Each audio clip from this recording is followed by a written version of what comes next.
Yeah. Better days, I pray for better days. Working hard cause I want extra pay. Talk to them seeds, but you must demonstrate. Cause it's your ways that they gon' imitate. Non-violent. Sometimes I wish I would've went to college. Frown proudly. Cause where I'm from, they hate you when you smiling. Your faith should be your gun. You can't leave home without it. The children being grown cause all the parents acting childish. You show them your reality, I bet they doubt it. You tell them all about your dreams, that's when they out it. Your own blood. Ain't no family no more. They do you badly for show. You try to patch up your soul, Lord knows you on a mission to show him you so submissive. The prayer said in silence, you know the devil can hear him, pay attention. Know the war's within, how much time do you spend? Try to balance your zen, then again, losses is lessons. You tell me you trying to win, we know about saving money. You tell me you trying to spend that blood on it. Sweat, tears, you put that love on it. Your best years was just a dumb moment. You tired of going hungry, can't deal with fake making your life lonely. Your lack of faith that left your soul boning. But you gon' work and you gon' strive, do what it takes to survive. What is truth, what is a lie? You know that war's inside. Some get draped into the fake, they don't know what to decide.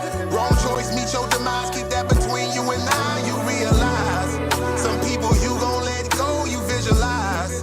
The things you need to feed your soul is on the rise. They not gon' wanna let you go, but it's alright. It's cool to bury what's gon' grow. Went from wrong to the right and to the dark to the light. It was a hell of a fight. You give it all your might. Gotta hold on tight and you stay strong and precise. You fight the war that's inside, cause it might change your life. From wrong to the right and to the dark from the light. It was a hell of a fight. You give it all your might. You just hold on tight and you stay strong and precise. You fight the war that's inside, cause it might change your life. I ain't the person that I used to be. So what I do today ain't things that you used to see. Stay the same, no, things change usually. Some folk I may know might get reintroduced to me. Yeah, I ain't the person that I used to be. So what I do today ain't things that you used to see. Stay the same, no, things change usually. Some folk I may know might get reintroduced to me.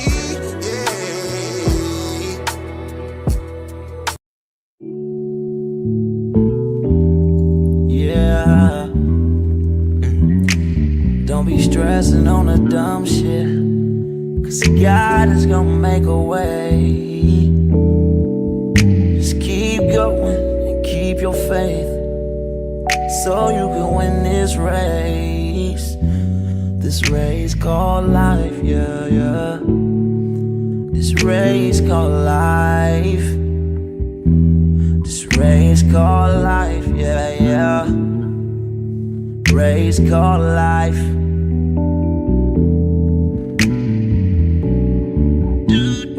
Yeah, yeah, yeah, yeah, yeah, yeah. I'm grinding 'cause I know that I'm gon' get it. I just gotta have vision, keep faith and be humble. And have some patience with it. I've been A1 since day one, been always on my job. I never been a fake, never had to steal and rob. Cause I do good business, I'm too good with it. And even though I'm on this road, I'm still daddy to my children. You know I do good with them, and don't like being missing. But I hate when my bills are thicker and my pockets get thinner. But I can't stress upon the dumb shit, cause God is gonna make a way. I keep going and keep my faith in my pace, so I can win this race. Win this race called life. This race called life. I'm just trying to win this race called life. This race called life.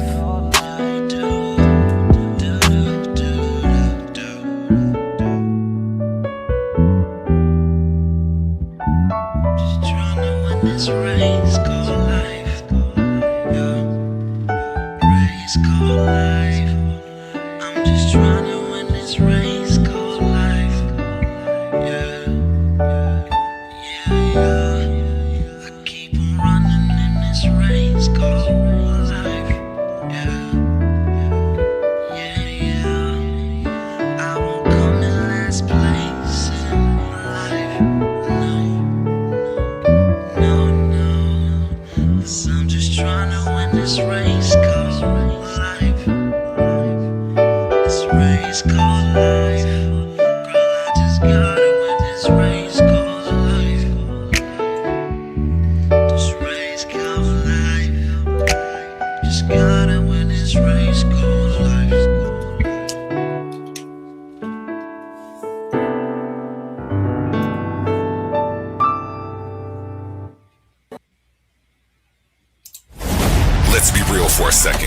Some of you claim you're the best debaters in the game, but every week you're still arguing for free. You study, you prepare, you show up, you give them viral moments, and the platform gets paid, not you.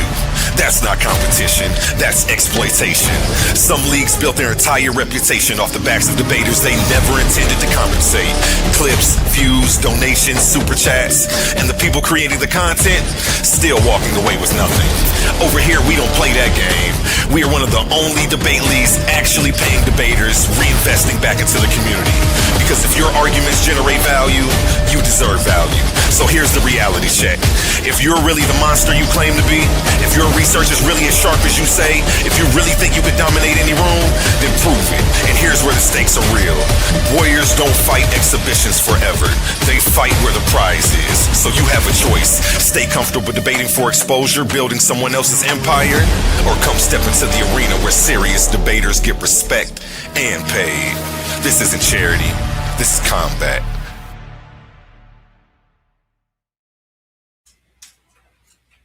Yes, Get we it, let's in get it. here. How you feeling? How you feeling? You already, man. Same old stuff, just a different day. We in here. What up? What up to everybody in the comments? Peace to the chat. Peace to the chat. Hey, we gotta have a topic on that intro song, the hook. I'm just trying to win this race called life. We gotta have a topic on that, man. Winning That's this race called life. Winning this race called life. Like Nipsey said, it's a marathon, man. Mm-hmm. Definitely a marathon, not a sprint. So yeah, that definitely sounds like a topic we could put together. I like this one though. We found Lucy, but not Abraham. Mm-hmm. Mm-hmm. That's what you came up with. Okay. We found Lucy, but not Abraham. Ain't that something? Who was Lucy? That's the question. Let me see if I can find who we gonna play. I got you. You got something to play? You about to put something on? Yeah, let me read this real fast. Who was Lucy? Right? AL288-1. Share your screen. Oh, all right, got you. So that'd be my thing about this. I can't even. I got you though. Give me 1 second. Copy.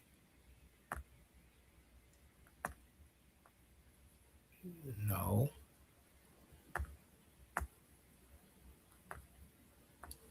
All right. Hold on, I got you right here.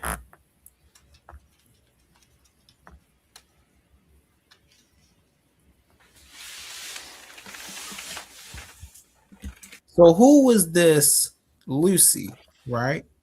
Let's go to search. Right, who was Lucy? Lucy is a remarkable complete fossil of the species Australopithecus afarensis, discovered in Ethiopia in 1974, and is one of the most significant finds in understanding human evolution. Lucy was discovered in the Afar region of Ethiopia by paleoanthropologist Donald Johnson and his team in 1974. She is estimated to have lived about 3.2 million years ago. Oh, wow. 3.2 million years ago? Years ago. Now, let's see something real fast. How do they come to that number, 3.2 million years? Oh, matter of fact, we can ask that question. Hold on 1 second. I got you. I hate this thing. See, that's why I can just ask right here. We got to do better than Wiki. Listen, you know I do not like Wiki. How did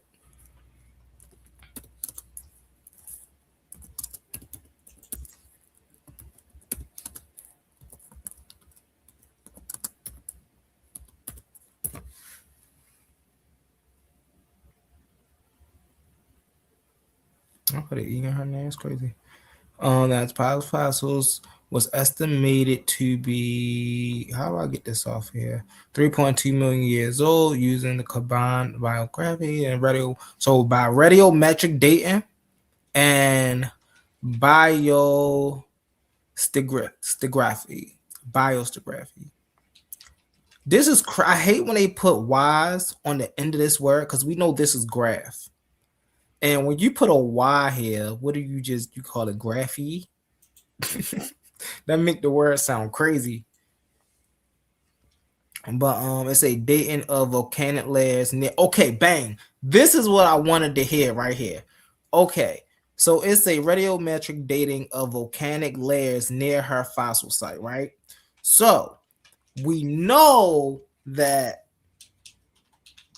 the Earth is dated in layers. Now let's see something. If Lucy and Abraham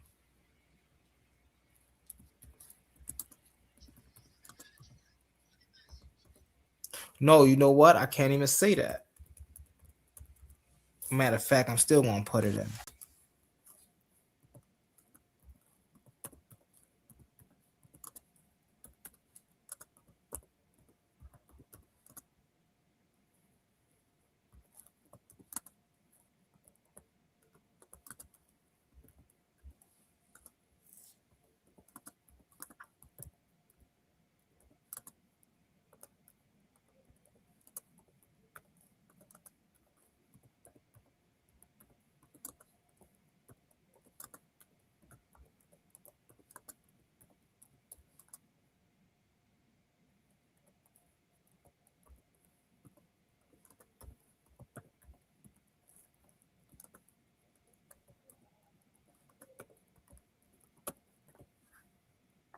All right. So if Lucy and Abraham was buried, it say the confusion about Abraham was not found, and even though Lucy and Abraham were buried with Lucy at a lower level than Abraham, can be clarified. Okay, so Lucy was buried and Abraham was buried, but Lucy, the sedimentary layers, was buried way lower. It say can be clarified by distinguishing between lateral stratigraphic relationships.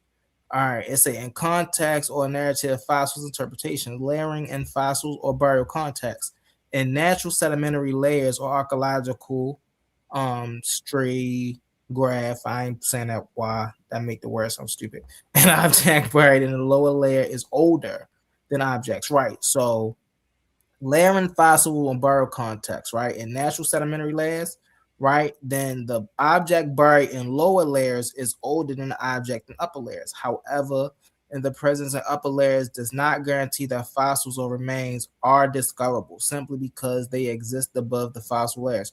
Okay, say Lucy versus Abraham. Lucy was preserved in a sedimentary layer.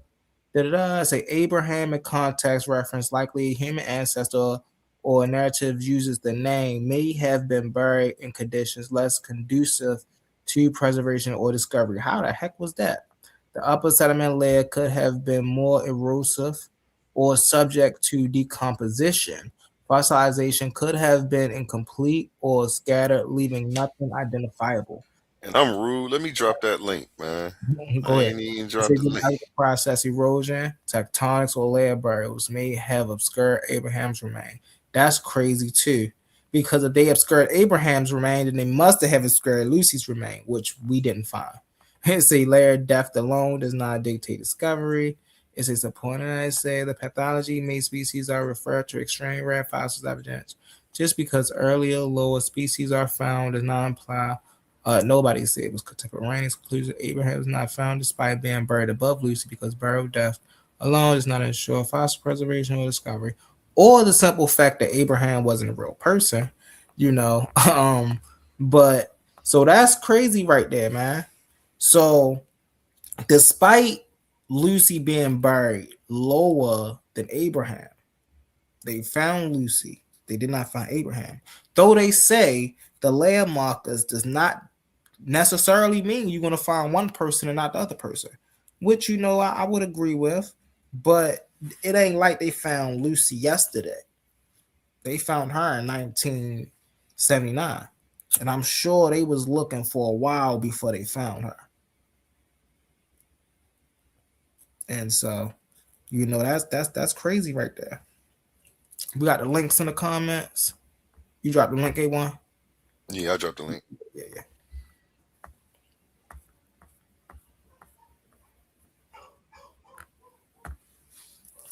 Yes, sir. 3.6 million years old. Yeah, 3.6 million years old, bro. How old would Abraham be? Let's figure that out.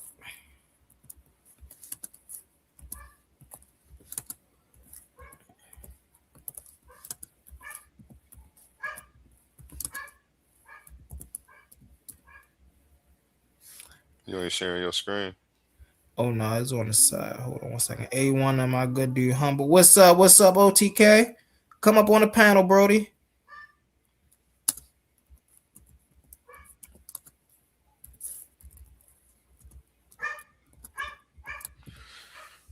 No, that's way 2000 BCE into present day is way younger than something like 2.7 million years. That's crazy work right there. So now I want to ask the Hebrew Israelite people, why haven't we found your Abraham, bro? Why haven't we found your Moses for that matter? Right? Your Isaac, your Jacobs. What's up with that? What up, Cosmon? You come up here too, Cosmon. Come on up here, Cosmon.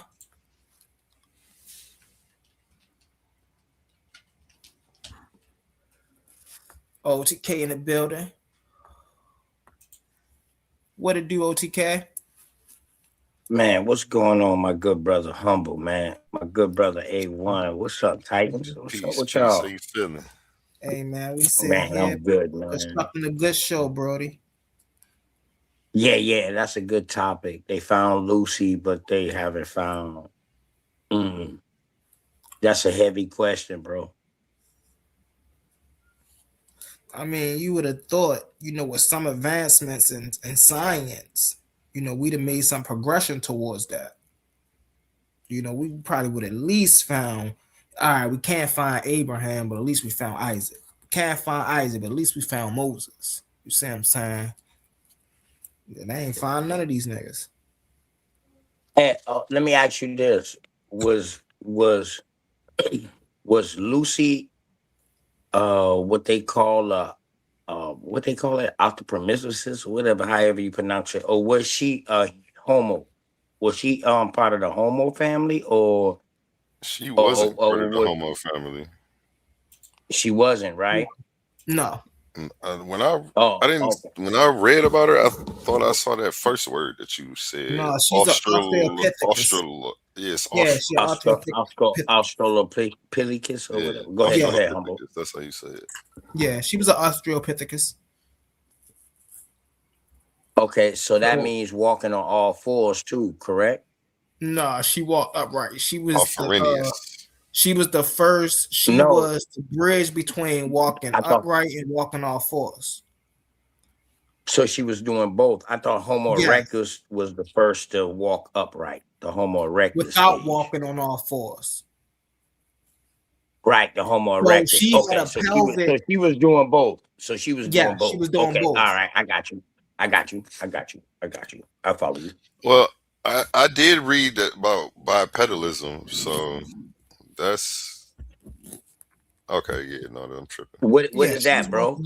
What is that? See, I'm all right with this science thing, man, just from, doing my own research. But that's why I ask questions, man, because I'd rather talk to people, with like-minded, who we can talk to. And Cosmon, I ain't gonna lie to you, and glad he came up here, because I was just about to tell y'all, dog, anytime I need to know anything about type of stuff like this right here, I call my brother on the phone, Cosmon. For real, man. Shout out to Cosmon and the Creative Game, Cosmon? Man. What up, Sister That's Issa crazy, Queen? Dog. My energy brought my brother up here. Shout out to Issa Queen. What's up, Goddess? Chiefness. Hey, Sister Issa Queen, I got a question for you, sis. Peace to the brothers. Peace to the people. I know you Peace, saying how I you know you feeling saying this the morning? brother Ashe at work today. Unfortunately, I gotta catch the playback. I'm sorry, my brother Ashe, but I worked a double last night, so I was knocked out, and I'm at work right now. So Yeah, getting it in. That's what's I'm up. I'm walking on. I'm a mummy right now. Most definitely. All I'm Somebody got to telling make it you is, happen. It's a queen. yeah, Man, I he was didn't out get there it busting neither, heads. bro. I didn't get that neither, man. So what I'm gonna tell y'all, cause I'm not connected to all y'all channels, Bomb Squad. I caught Ozzy the other day. I'm going to check him out when him and King J and another brother they was up there building. But Right. I man, whenever he got something going on or y'all got something going on somewhere else, still come on this side and just post it Okay. because it'll hit us. People who subscribe, it'll come to us. So now Right. we can look Right. into that. You know what I mean, bro? Yeah. Yeah. Yeah. We That's got Ill networking, my Doctrine in the brother. building. We got brother Ill Doctrine in the building. Hey, OTK, are you Yeah, in the are you in a Facebook back chat? Nah, bro, I don't even deal with Facebook. Oh shit. What? I shout don't out deal with Ill like Doctrine. yeah. He's not on Facebook. You know what I mean? Stay away from that type shit. But Shout out I to do brother want to say one thing. Cosmon, man. Oh, What's up, that. brother Cosmon? What up, though? What up, though? What's the word, Jelly Birds? What up, Kyle? What up? What up? Peace. How you feeling today? Oh no, like a hubcap, but I'm still in the fast lane spinning. I think this an interesting topic. Yeah, it I think is. it's an interesting topic. Yeah, they found Lucy. They didn't found Australopithecus. They didn't found all the hominids, but they ain't found Abram. They ain't found Moses. You dig what I'm talking about? But my thing would be, you wouldn't find him if you was looking in the wrong time. It wouldn't matter how much you looked, where you looked. If you were looking in the wrong time or the wrong place, you're never going to find them. I think everybody would agree with that. Definitely. Exactly. What if? Where would you Definitely. look? Where would you look, Cosmo? What if? That's a good question. That's a good What question. if? This is what I'm asking. What if the timeline of the biblical narrative is off? What if Moses is way older? Or Abraham is way older than per the biblical narrative, because they'll tell you something like 2,000, 2,200, 2,300. You know what I mean? For Abraham. But what if he's closer to 4,000? So you're looking in 2,500 on down. It wouldn't matter if you would never find him because you're looking in the wrong time. What if he's older? You know what I mean? And like 3 million years old, something like that. like okay, they give a date. What if we all had $1 million? Like they give us a date roughly about 2,200 for Abraham existing per the biblical narrative. What if, like Owaspi say, he existed and was born the year 3993? 40 years later, in 3953 BC, is when he walked the two tribes of Zerl and Iz and the Lycians, who go on to be called the Shepherd Kings, into the land that would become Egypt or Kemet. Hold up, So what really if he's fast. older?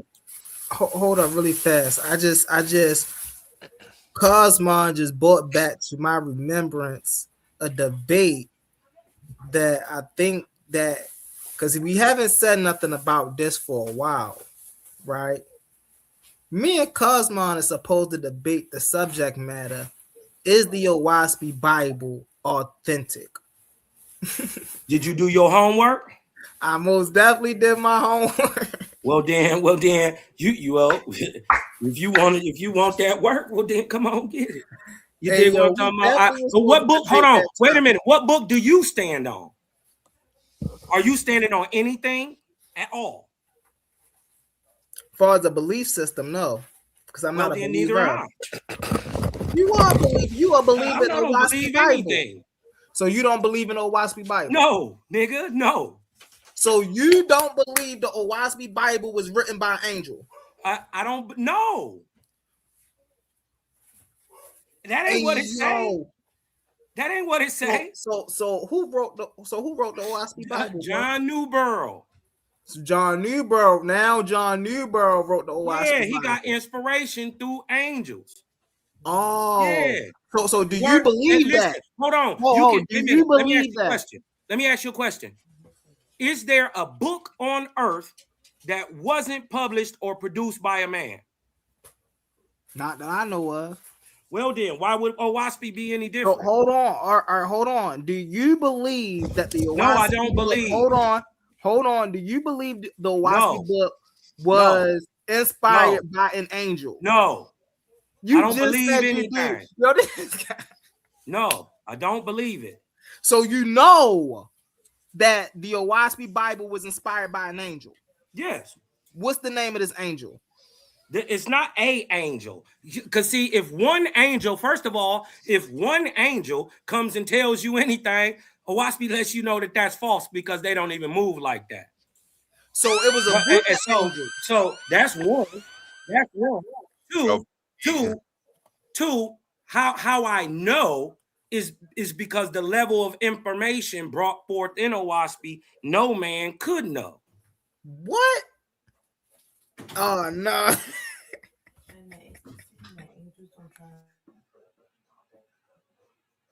That so laugh, you said so do you know why that laugh? You know why you laughing? You know why you laughing? Because you're cognitive dissonant.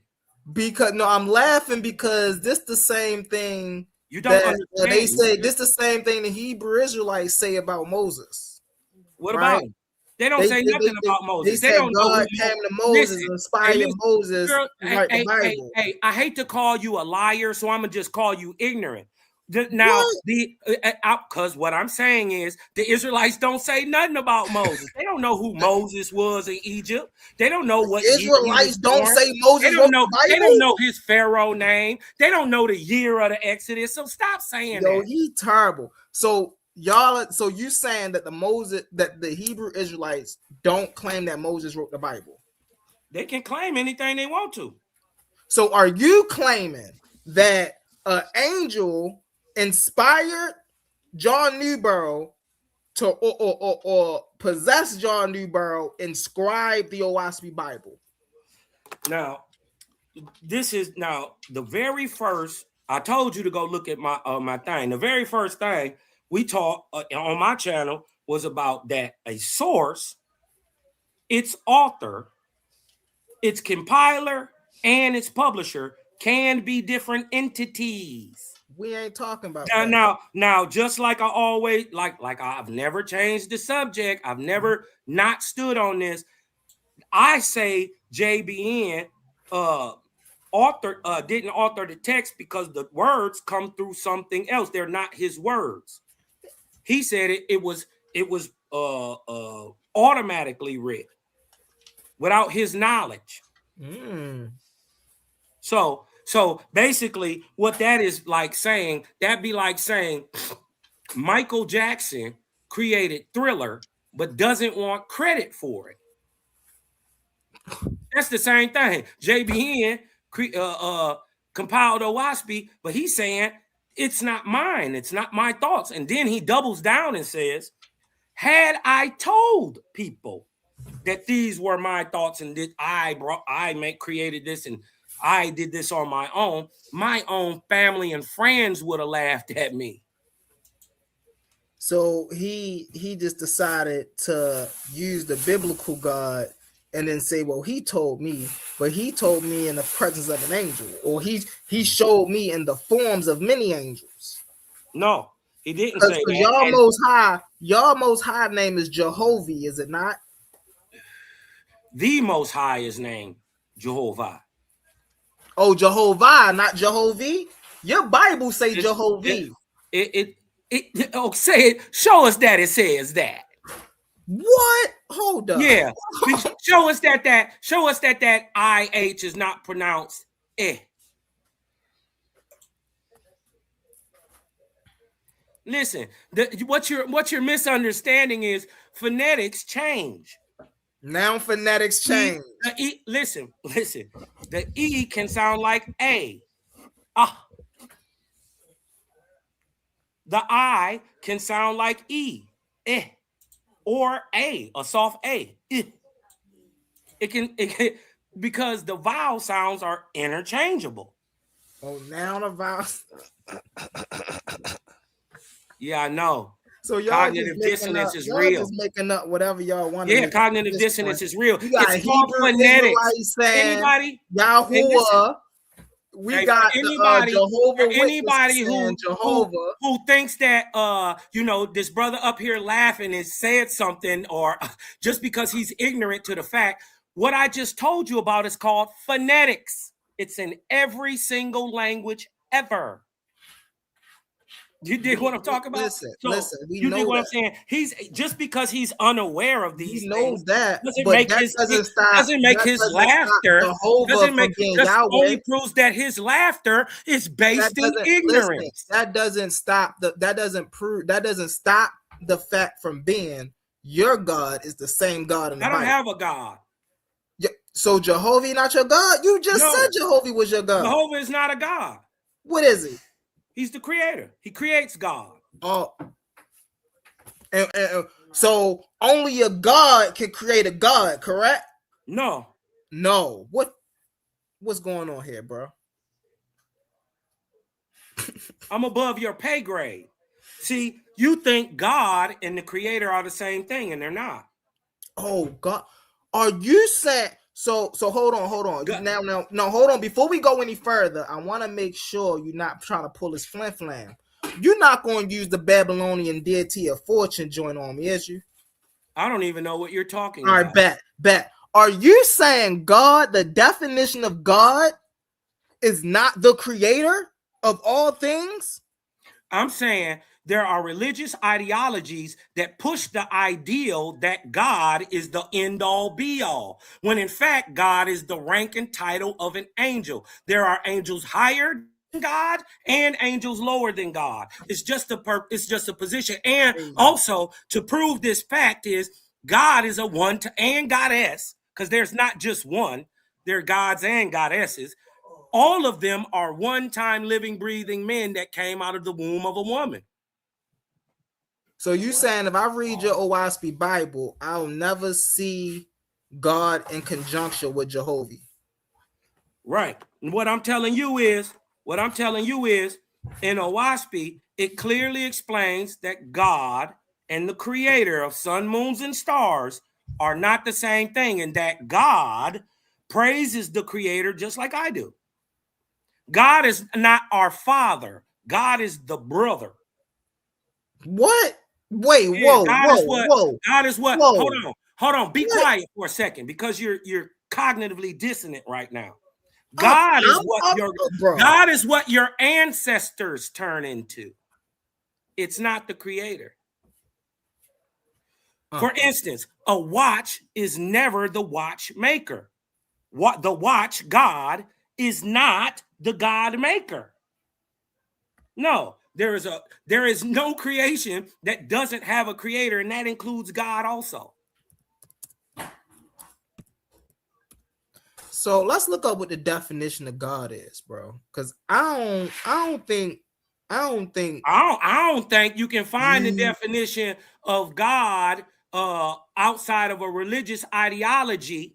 You did what I'm talking about, because we know God defines a religion. So we know it's going to be. So that's why we're not religious. But bro, this guy's crazy. I see what his delusion is. We're not religious. Humble down a little bit. You keep trying to push your ideology off on me. I'm not your Christian brother. So I'm not you don't think that you're religious. That's the thing here. You don't think that you're religious. I'm not religious because I'm not. You're not religious, but you believe in Jehovah. I don't believe in Jehovah. I know Jehovah exists. You know Jehovah exists. Yeah, Can nigga. prove Don't you? Jehovah? No. So there ain't no creator. So basically, if there's no creator of nothing, you dig what I'm talking about? Everything was just a mistake. It just happened by chance. That's what you say. No. Well then, you've already admitted that. Hey, listen, hold on. Because what you don't know that you already did, you already admitted that there is a mind behind it all. If there is structure, if there is structure, if there is symmetry, if there is harmony, if there is there is music, and guess what? And it all works in the one, you've already admitted to the creator. Bro, what I'm saying is, listen to what I'm saying. I'm saying that what you're doing is using Hebrew analogy to fit inside your own doctrine. I don't care what you say. When you say a creative, all of that stuff, okay. Do I think that he was the, hold on one second. You can't prove it. It's just subjective. Do I think that he was the God of the Midianites? No, I do not. Do I think the creator God that created everything is the God of the Midianites? No, I do not. I don't care what you think. But you do. That's the problem. You're talking about what you believe. But you can't prove nothing. But you do. You can't prove nothing. What can I prove? You talking about what you believe. I'm talking about what I know. Listen, what y'all say? Hey, yo, where my man Roy Chess at when I need him? The burden of proof is on you. No, you gotta show us your Jehovah. No, it's not. You said that we was using Hebrew text. Go ahead and show us. Right there, right? I know I'm not the only one. I know I'm not the only one on this panel. Hold on, Cosmo. I know I'm not the only one on this panel that see your box in yellow, red, and blue, and it say Jehovah right there. Now, if I type that word in right now, Jehovah, right, it's gonna take me back to the Jehovah, to the Tetragrammaton, to the Hebrew. Well, then that should be objective proof that it's wrong, dummy. Because guess what? It's not even the same. Hey, listen, it's not even the same word. How is that not? Oh, hey, wait a minute. So A's are eyes now? Didn't he just say, yo, look, he just died on his own sword, y'all. So he just said, I just said Jehovah. Oh, and he don't know how to pronounce the word. The letters are interchangeable. So now he don't want the letters to be interchangeable. So A's are eyes? I said phonetics are interchangeable. Right. So you just said that I can be not interchangeable. Hold on. You just said out your mouth that I can be an A, that I can be an O. You said that. Hey, listen. He don't know the difference between a different letter and its phonetic sounds. This bro is crazy. You are back. So you said, listen. You lacking a little bit, bro. Because we want to circles at this point. Listen, what are you standing on that I can attack? And let's see the authenticity of your shit. Because you can attack mine. That's cool. Okay. That's cool. So energy. Hold on. Attack this. Hold on. God damn, dog. Go ahead, Cosmo. You so triggered. God damn, little nigga, calm down, little boy. Go ahead. Let me get it out. You don't stand on shit. What are you standing on? Right? Give me something and let's see if it's all authenticity and we can prove its authentic nature. What are you standing on, sir? Energy is the fundamental basis of everything. Energy is the fundamental basis of everything. Can you disprove that? I would even debate that. Well, first of all, can you have energy without motion? Yes. That does what? Nothing. Listen. There is no. You didn't have to do anything. Hold on. Listen, you didn't say you didn't have to do anything. Listen, bro. young fella, you answered the question. Can you have energy without motion? Yes. No, nigga, you can't have energy without motion. Guess what? Because energy without motion is dark matter don't exist. It's just potential. Bro, this guy's crazy. Yeah. So dark energy don't exist. Listen, what I'm saying is, if you're saying the energy is the basis of all creation, I'm saying that motion must come before that energy, and motion creates the energy. You saying motion creates energy? There is no energy without motion. What is energy? Energy. Define it. Look it up. Define energy. In Look a it scientific, I don't gotta look it up. In a scientific format, is the ability to do work, right? Okay. And hold on one second. So guess what? Hold on one second. Hold on one second. To do work, can you do work without motion? Yes. The potential state is not in motion. No. Potential energy doesn't exist, but it doesn't do anything. Now, nobody is talking about it doing anything. I didn't say energy was doing anything. Energy has to do something. Hold on 1 second, because now hold on. Wait a minute. Are you saying energy doesn't have to do anything? I said, listen, because you move in the goalpost. I say energy is the fundamental basis of everything. I say that's a subjective belief. It's not a belief, it's a fact. I say it's not. Because I say you can't have. I say it's not. Why do I say that? Is because you can't have an energetic force without motion. So the first law of thermodynamics, which is way more credible and authoritative than a book you come from, states that energy cannot be created nor destroyed. It can only transmute from state to state, which means there was nothing here before energy. Bullshit. There will never be anything after this before energy. Bullshit. Or after energy. Bullshit. Energy will be and there always. Is no listen, and to debunk what you're saying, there is no cosmogony in the world that says what you're saying. Bro, all right. So listen, this is what we're going to do, because we're going in circles. We're going in circles. Oh, what's up? What's up? Where Roy Chess at, man? Come up on the panel, Roy Chess. Come up on the panel. Yeah, you need some help. You need some help. No, I don't need and what I need help for, bro. What you still ain't show me that book you stand on. Listen, you ain't Let asked me for know when y'all get back to the evolution. You didn't ask for a book. Let me know when y'all get back to the evolution. All right, come on, Sister Issa Queen. Let's get back to the evolution. Go ahead, sis. Good. I don't necessarily know where to start. Like, y'all went from Abraham and now y'all all the way. I was enjoying it though. I'll tell you that much. That's because he keeps shucking and jiving, moving the thing. No, I well, to be very honest, I think y'all both saying the same thing, right? Because I don't necessarily believe that the first people, because animism comes before monotheism, comes before the pantheon, comes before all of that. And when you look up what animism is, it's talking about the energy and life force of all things. Right? And that's where we get our concept of what God is. It's coming from the idea of what energy is. I think that y'all are both saying the same thing. The creator in itself is the energy that created all of us. And I think we lost that as a humankind, trying to put a body on it, put an ego on it, put human characteristics on what really we're talking about is energy. But that's I think this is what I think. I think false deity through religion, duped man into praising the creation and not the creator. The creation is God. It was taught to man, but it's in fact false. No, like for instance, in whether you believe it or not, in Owaspy, true God, the real one, is not praised. Right? And the way to prove that any God is false, right, is if it asks for praise.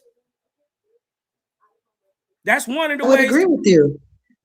I would agree with you wholeheartedly. I would agree with you because it literally goes with what I just said. Because we don't praise energy. We don't praise atoms and neutrons and our nucleus. We don't praise those things. And those are the things that literally is the beginning of who we are, how we became to what we are, right? We don't talk about that as in a praise. It's just a nucleus. Even though the nucleus literally changed the cell to a whole new cell to create all the diversity in the world that we see. But that's not how we talk about the nucleus. So I agree with you, but I feel like I said, we're saying the same thing. I'm just using the term energy and cells and nucleus and all of those things. I just think it's odd that the same structure that is on its microscopic fractal level is the same thing on this macro level. You dig what I'm talking about? We see the same function, motion, form, figure on the largest scales of things as we do in the fractal metaphysical world, which would show a oneness in all things. Hence, like I said, a creator. Now, see, that was subjective. You just threw your subjective thought into there at the end, right? Because what you're talking about is cycles, and that we live in life cycles, and you can find these cycles on from the micro to the macro levels, because we can. Okay, but how are you measured? How do you measure the cycle? I get you. I'm with you. We measure cycles with time. Wait. How do you measure the cycle? Like, what is the mathematics time to measure the life cycle that you're talking about? Because guess what? I agree with you. How do you measure it? Time is literally the measurement of cycles. Of course, we know. I agree. Right. So that's how you measure it. Like, we know that, the seasons happen the way that it does because of the orbit of the earth around the sun. It's not because, some goddess or god is popping up like, oop, it's summer, it's spring, it's winter. No, it's the different angles around the earth. That's not happening objectively, so it's not real. So so I agree with that. My thing is, what system? What method? What is the measurement that you're using, right, to count this time? And what is what is the cycle itself called?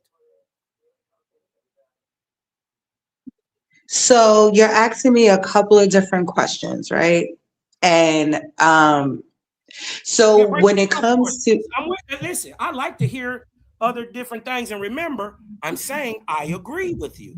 I'm just asking, what is your methodology to map out this time, right? What is the methodology? See, the thing is, for me, I feel like, what is the name of that cycle that you're talking about? That's what I was trying to get to. I agree with you, though. Go ahead.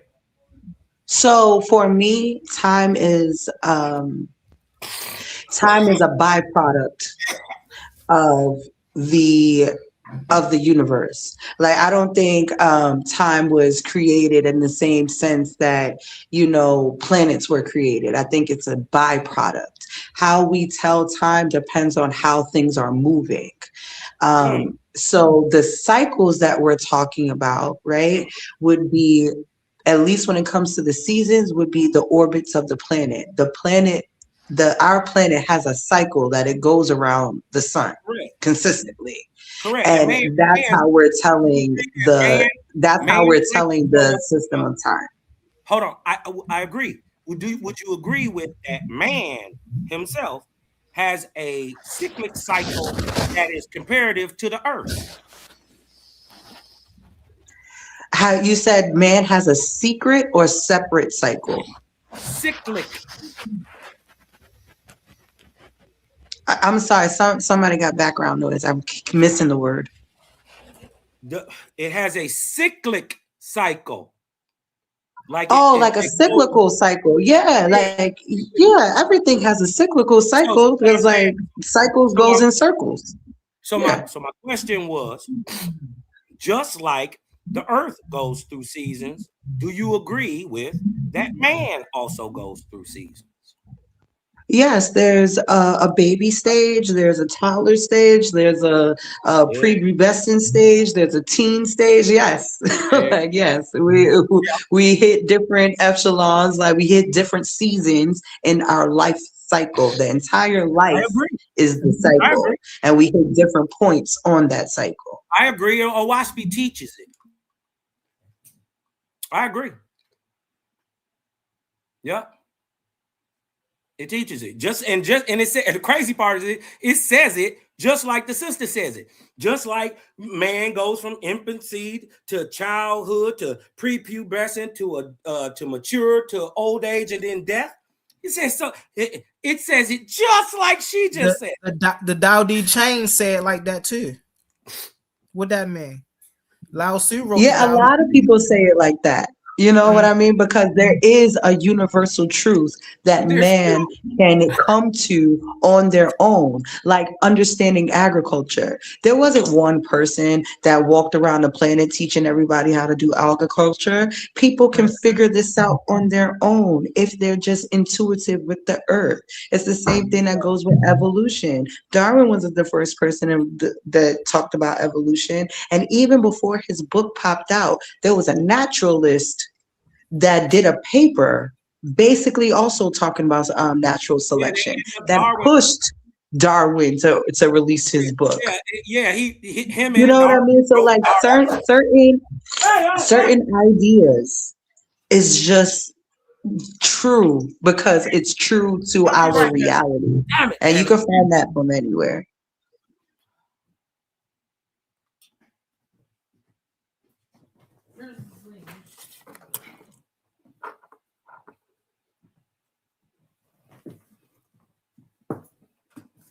You might want to get in the car. Where the fuck he?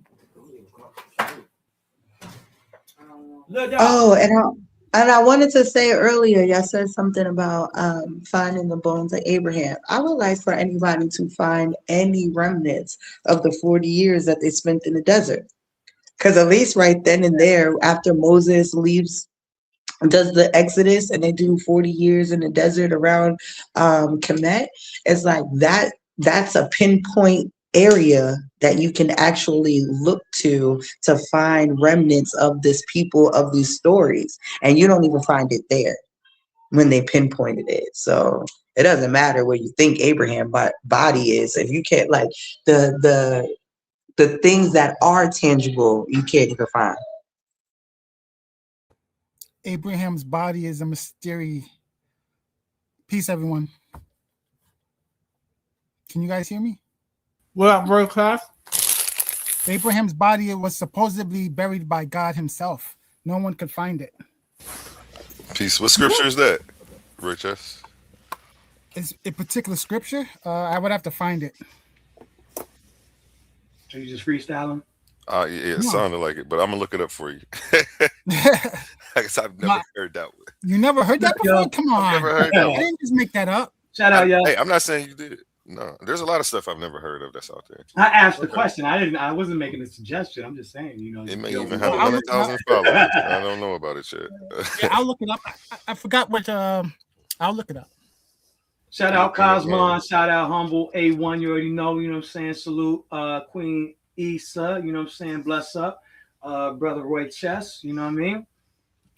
I'm just popping my head in. You know what I mean. Seeing what's going on. There was a couple of points that I wanted to interject. Now I kind of lost my smoke, so I'm good. Peace to you. How you feeling today?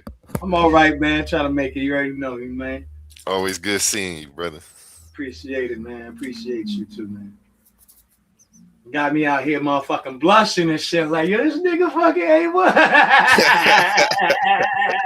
I've been all over, man. I was like, yo, you put me in the center. I know JJ is pissed.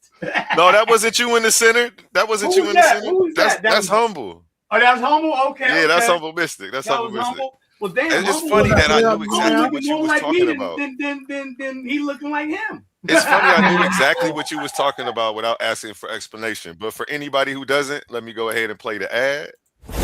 Let's be real for a second.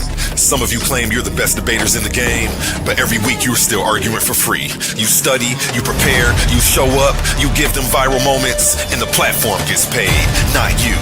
That's not competition, that's exploitation. Some leagues built their entire reputation off the backs of debaters they never intended to compensate.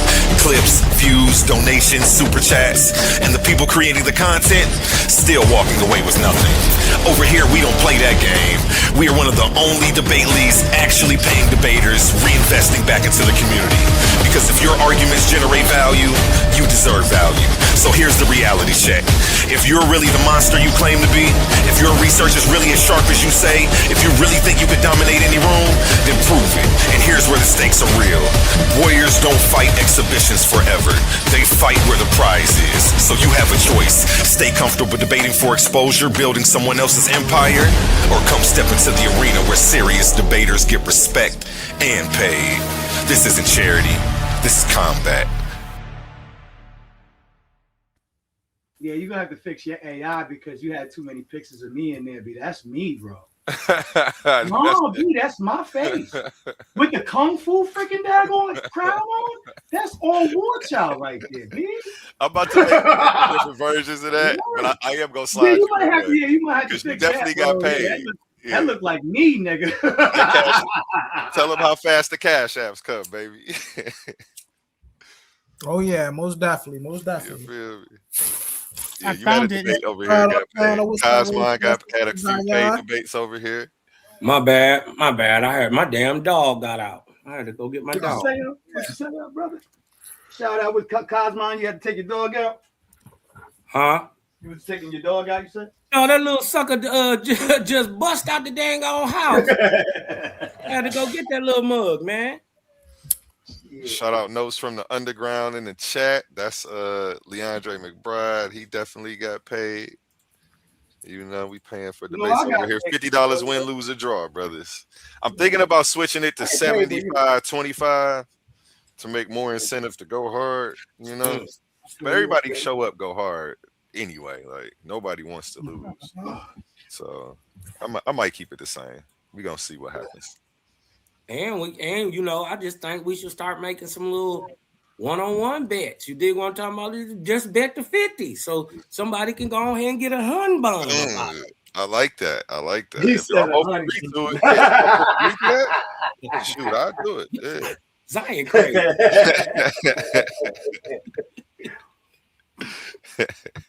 Wow. Yeah. Zion was in the tournament. So, yeah. It was lit. Zion had a heck of a debate, man. A master class. Oh man, that boy's still mad about that shit. I know. That's crazy, bro. He ain't been back since. I was like, you know what I'm saying? This dude came with his whole fleet. He came with his whole very entourage. You know what I'm saying? You know, I walk alone. You know what I'm saying? I rise dolo from state to state. Yeah, you know what I'm saying? So I was just coming. You know what I mean? You know, do my thing, but. Shout out him though, man. You know. Yeah, man. I found the verse. He'll be back soon, eventually, one day. And that's Genesis, or is that an extra biblical? It's Deuteronomy. Okay. Deuteronomy 34, verse 5 to 7. Yeah, I wouldn't doubt that that's in there. That's Abraham, bro. First, well, that's Moses, sir. That's No. Moses. He said That is not Abraham. That's what I was saying. Like, No, I was saying, did I say Moses or did I say Abraham? In Deuteronomy 34:5-6, God buried Moses. Moses, that's Abraham. Yeah, that's what I said, right? I said Moses. No, you said Abraham. You said Abraham, fam. Yeah. You said Did I say Abraham? We know what you meant. We know what you meant. We know what you mean now. Okay, yes. Yeah, now we get it though. Yeah. You were confused.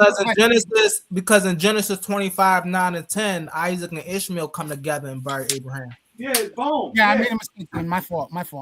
Right, that's why I said that, because I know that, you know what I'm saying. Now, hold on one second, because here's the crazy part. They buried Abraham in the same place they were supposed to bury Sarah, the cave that Abraham purchased. Right? Now, didn't they say that they found this cave supposedly?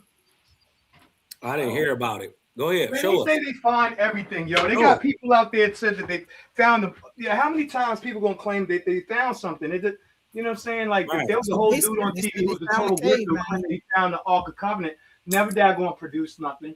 You know what I'm saying? Right, and then it don't never be the right time. You see what I'm talking about? That was my whole thing. You know, putting it on a historical timeline so it can be proven. What if they have found Moses, but they calling him something else? Yeah, and that's possible.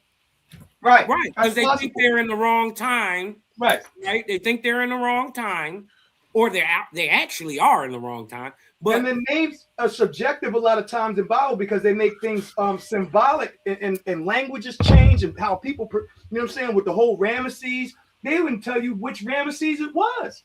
Yep, facts. They just said Ramesses. And then you turn around, you had the whole thing, the whole Moses thing goes back to the Mose, or that term in the Kemetic, right? In the Met too, you know what I'm saying? How they say Tutmos. It's the same word. So who are we talking about here? that there's a possibility that we're looking at the words, we're focused so much on the names being totally accurate, not realizing that these are actual stories that names were super transposed. I agree, because things would, especially looking back in history, things So y'all just you can gonna also ignore see James things Usher? and get a more defined understanding looking at a thing in its spiritual nature. Right. Right. Not So just what it is, question not for y'all. just what it is physically. So y'all just gonna ignore who James Usher? Do y'all know James Usher? Go ahead, break us down who James Usher So is. James Usher is the one who standardized the biblical timeline. So he invented the biblical timeline. I disagree. I think Halil II. Yeah, I disagree. Halil II did that. Halil the Sec, bro. He's crazy. People have different timelines within the Bible.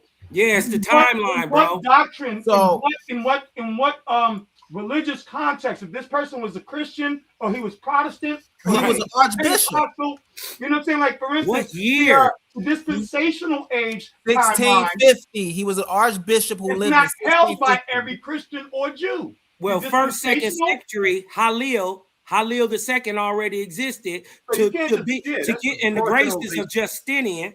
Also, to get into the graces of Justinian, you dig what I'm saying? He didn't put the Sabbath on Sunday. He put it on Saturday. All right. So, how old did that person say Abraham was? It don't matter. We're showing you. It doesn't. Because here's why it matters. Here's why it matters. Hold on. Listen. It because Abraham it don't matter yet. That lived in 2000 BCE. Right? Listen. The reason why he's God damn that he lived in 2000 BCE. That supports James Usher. Okay, but so what? James Usher ain't the first. So that's why I need to know that the guy you talking about. When did he say Abraham was born? Listen, first of all, he gave Usher his timeline. I've been listening to y'all argue for a while, yo. This nigga just want to argue. Hold on, gentlemen. I'm showing that the Hebrew timeline, I want to pass it around real quick. Calendar existed years before this Usher guy you was even thinking about was thought about. It already existed. And the timeline that your Usher guy that you're so big on, the timeline he is using comes from Halil II. That's all I'm trying to get through to you, bro. You trying to push back against everything I say because I say it, because you got some type of bug up your butt. Because I punch you. You dig what I'm talking about? I don't talk nice to you niggas, bro. He funny. Hey, let's pass it around real quick. We got Chasad, Jose, and Leandre McBride to the panel. Chasad was up here first. Prove that Halil II didn't give us the Hebrew calendar. That's all you got to do. Any questions, comments, or thoughts on anything you heard? One of you three on the bottom. Yeah. Can y'all hear me? Yes, sir. Yep. Copy. Peace to everyone on the panel. I really came up because I heard the OASP nonsense going on, and Humble was really echoing the same thing that I was saying. You know, that's where I actually clicked into the live stream. So that's the part that I caught on. I don't know if we kind of moving past that part or not, but that's really why I hit the link. You know. See, you got something to stand. I mean, you got a book to stand on when it comes to debate. And Cosma, he was asking Humble what book he stands on. Yeah, I ain't getting no answer. I got a lot of shucking and jiving and sub-Saharan shuffle. Yeah, because I don't have a belief system, so I'm not going to stand on a book. You don't. Well, you ain't got. Well, I asked you, what do you stand on? I gave you a claim of mine you couldn't disprove. What? We're not going over this again. We had Sister Issa Queen break it down. You even said that your own Bible agree with it. That's what I thought. He terrible. Cosma, let it go for a second, man. We can back to Kazad's here, Jose, my bad, and Leandre. Shout out to Leandre. Yeah, good night. Let me just correct something that you said, Zion. Wow. There is no such Medu Neter name as that Moses. That's Greek. I know. It's Yehudi mess. I know the Greek. Come on, B. Objection. Freaking ridiculousness. No. Like, come on, B. Explain it correctly. We know that there is the Greek, and that's all I was using. It's like somebody saying, "Well, there was no J in the." Are you done? I'm not gonna do that argument, man. That's what children. Are you done? Yeah, come on, B. Right. Like, I wouldn't argue with him about the Jehovah title because there is finesse. Are you done? I would. I wasn't finished. I mean, I really didn't get a chance, but since you, I wasn't finished. Since you opened the door, what you opened the door for? But I wasn't finished. But this was my point. Like with I think that's it's a moot argument, bro. That's all. You would think so. You would think so. I wouldn't think so. It's nitpicking. And yeah, I shouldn't nitpick. Nitpick. Because that's like not. I didn't know that. Like everybody in the audience don't know that. They don't. They don't, because you didn't know that until I said it. Yeah. No. Oh my God, bro. Objection, speculation. Objection, speculation. This is one up one man night. This is the one ups night. Objection, speculation. That's what we doing now, Zion. We objecting, we in court now. Come on, bro. Yeah, that's exactly what we in, Jose. That's why I'm fed up hearing you. One up, man. Calm. That's why I'm fed up hearing you. I don't want to hear you right now. You just be talking. You didn't know my level, bro. Get out of here. Well, go home, Jose. You can go to sleep if you tired. Leandre got that picture. Don't make me smush, man. I'm trying to. Yeah, man, you see it. Please, man. Nah, listen. It's not. Listen. Let it go, man. Hey, Jose, just a contrarian, bro. It wouldn't matter what you said. Hey, listen. Hey, Zion, it wouldn't have mattered what you said. He was gonna find a reason to try to use it. Nah, that's not true. He's a contrarian. He don't stand on shit neither. Zion he is another one that don't that's not true. That's not true. I like Zion Warchild. I said you're a contrarian. I ain't I saying don't nothing care what about you said. I wasn't talking to you. I don't care what you said. Yeah. Real quick, let's pass it to Leandre said McBride. Leandre, any questions, comments, or thoughts on anything you've heard so far about this Lucy Abraham situation? Yeah, all sorts of problems. I knew you was gonna iron this out. Yeah. So first and foremost, when we talk about, we found Lucy, but no Abraham. I guess I would wonder, because Lucy was the name we ascribed to the person. And it's going to go into the identification of Abraham. But if we found some bones of some earlier being and we call the person Lucy, what was the person's actual name in their real life? And tell me more about that person, Lucy. Okay. Ethiopians called her Dinkanesh. They didn't name her Lucy. That's the Europeans after. That's actually neither here nor there. Like, and in all reality, to try to ask somebody about the day-to-day, dealings about a person that lived 3 million years ago, that just didn't make sense to me, brother. I'm sorry. Cool. So watch this. It really didn't make sense. I'm gonna explain to you why I'm gonna land my plane with this. Go ahead, brother. Go ahead. I'm gonna explain to you why you shouldn't have come off your mic, because all you did was prove my point. When you find the bones of a person in the ground, it tells you nothing. You don't even know the person's actual name. So when you say that we haven't found Abraham, you don't know if we found Abraham or not, because you found a pair of bones. They don't come with a name inscribed into the bones. So you may have found all sorts of people. Archaeology doesn't work that way. Okay, so none of these fields of study work this way. When you pull bones out of the ground, unless it is a marked grave, right? Which could be the case, or it could not be the case for all sorts of people.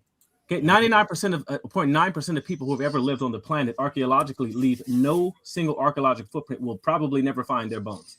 Fact. But it has no bearing on the existence of the person. And just like when we find Lucy, who we named the being Lucy because we have no idea about the person. So it's part of, like, for example, the bones of the person, Lucy, that could have been anyone. We don't know anything about her story. They could have been mentioned in some other ancient story. They could have been mentioned, and we have no idea whether there's no right. name. But the reason why what you're saying doesn't necessarily mean I both cannot be talking at the same time. So here's the issue. I want you to be clear that you definitely cut me off. I am being clear. You did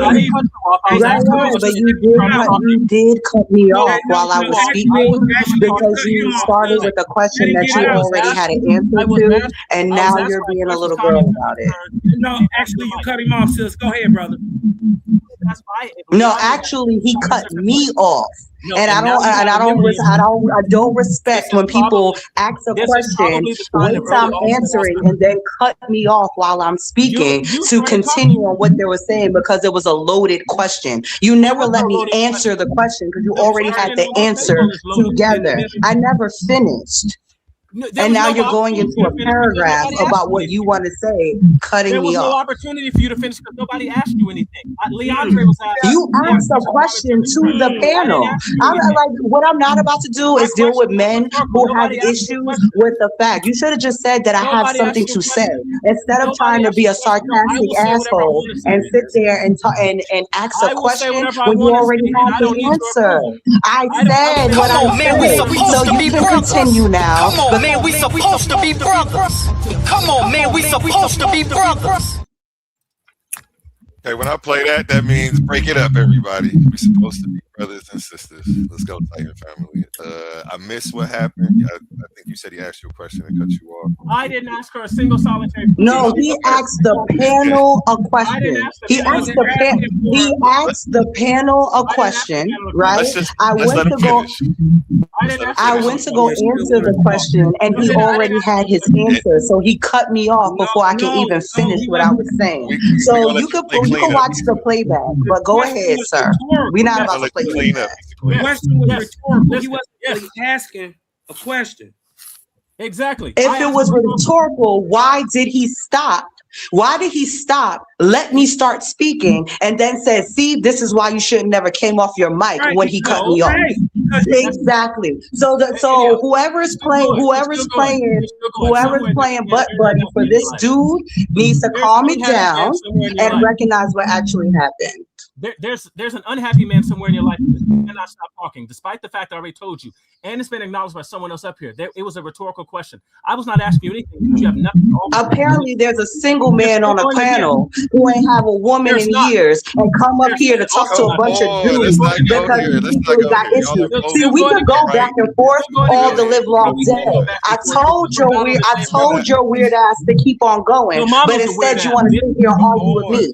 Finish what you were saying so I could demolish the little point that you think you made. Finish the point that you think you make so I could demolish it, brother. Finish. Don't tell me not to do nothing. Go ahead and finish, Leandre. You got the floor. Anyhow, as I was pointing out, when you find bones in the ground, there's no name chiseled into them. So who they belong to, we have absolutely no idea. We may have found Abraham's bones some of anywhere. We may have found Hector's bones from the Iliad. We may have found Hector's bones. We found an almost 1-to-1 grave burial of some Greek figure buried along with his horse in the way that Hector was in the story of Iliad. Is it Hector? We have absolutely no idea because there's no way for us to determine that. There's no way for us to determine that whatsoever. So as I said, the question on the table in and of itself is a loaded question because it assumes that we would know that if we did. Lucy is a name ascribed to some being that we put that name on. We don't know anything about that person's life, their being, their existence, nothing. We don't know what their kids were like. We have no idea about any of that stuff. So the question itself is problematic. When we're doing history, the primary means of reconstructing history is going to be in written documentation. These are called auxiliary, even archaeology. These are auxiliaries of history. But history itself is determined by a written documentation. 99.9% of people are going to leave zero archaeological trace, especially the people who've already existed. So questions about why we haven't found Abraham, assuming that we haven't, assuming that we don't already have his bones and with no identity, right? Those questions sort of assume that archaeology, right, and digging up bones are going to do something that it can't. It's likely not going to identify the person who's there unless you have a marked grave. And so it's why the question on the table is stupid. I've heard you break that down like a year ago, so I already knew you came up here what you was about to do. I agree. I think I started saying something. Yeah, I've heard him break it. You broke it down more eloquently before, actually. Absolutely. That was still a good one. Several reasons why it's like this question is like kind of it's loaded. I have a question. It kind of makes a couple assumptions. Like I have a legitimate question because I don't know. But is it somebody who we derive from, like we evolved from? Because that's not a human like us. that's like a pre-human, right? That's why we think evolution is correct, right? Right. That's why may I? Before Is that correct? I don't know. I'm asking. To respond, are you asking Leandre specifically? No, I'm asking anyone. Anyone. Okay. Yeah, I would say, you know, that people prior to that the Bible says formed, right? God formed. And we don't know the mechanical way of how God did that. We don't know every single detail of how he formed. Now, I know you know what I'm saying? Like, some people will perceive two hands coming out the sky and squeezing some mud together, and all of a sudden there's a dude there. And that's not what the Bible says either. So formed can have, it has an ambiguity that allows room for us to learn later on how things were formed, how man was formed. Now, man is a different type biblically than what they considered beast. The term beast wasn't just used for animals.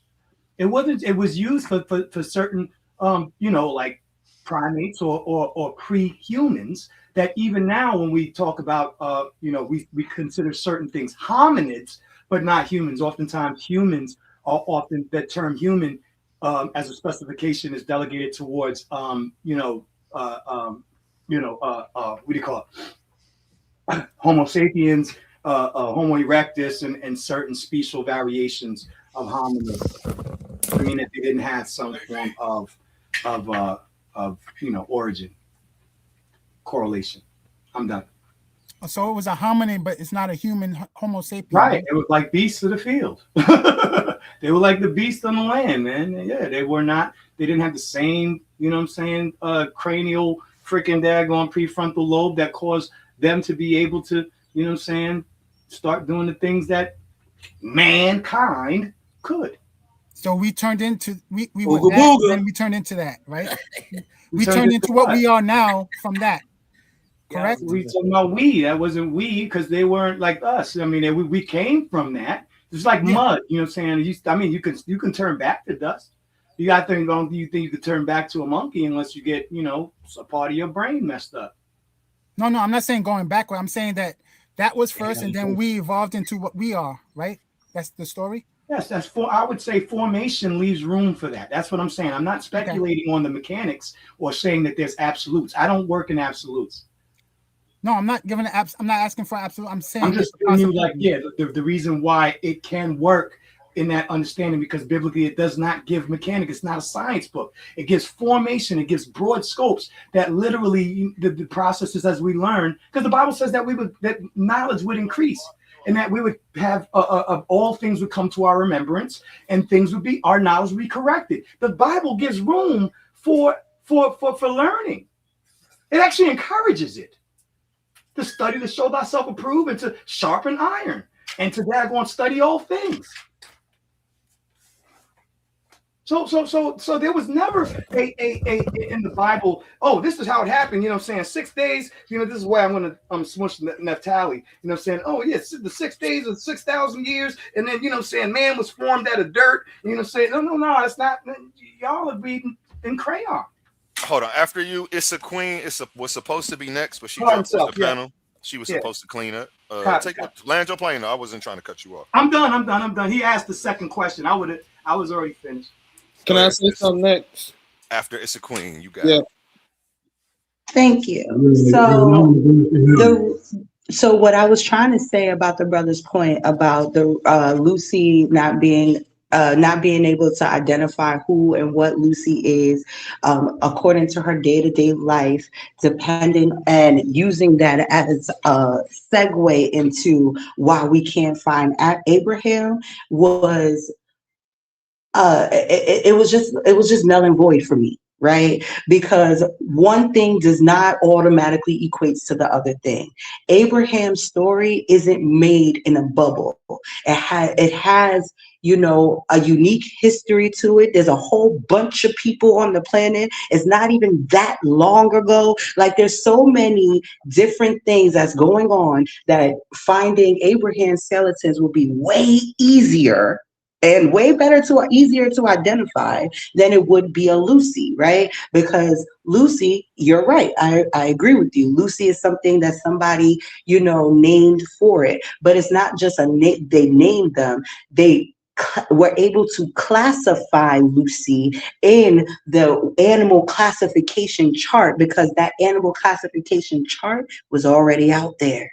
So we know that she is of a hominid because based on her hips, based on her shoulders, based on her hands, based on her feet, we could tell that she's a bipedal based on her skull, based on her spine, based on her feet again. So there's literally metrics that you go through to figure out what a hominin is, what a hominid is, and everything else. So trying to equate those two because we can't tell her daily single life, well, guess what? We could tell that she broke her shoulder twice and was healed. So Lucy's tribe believed in medicine.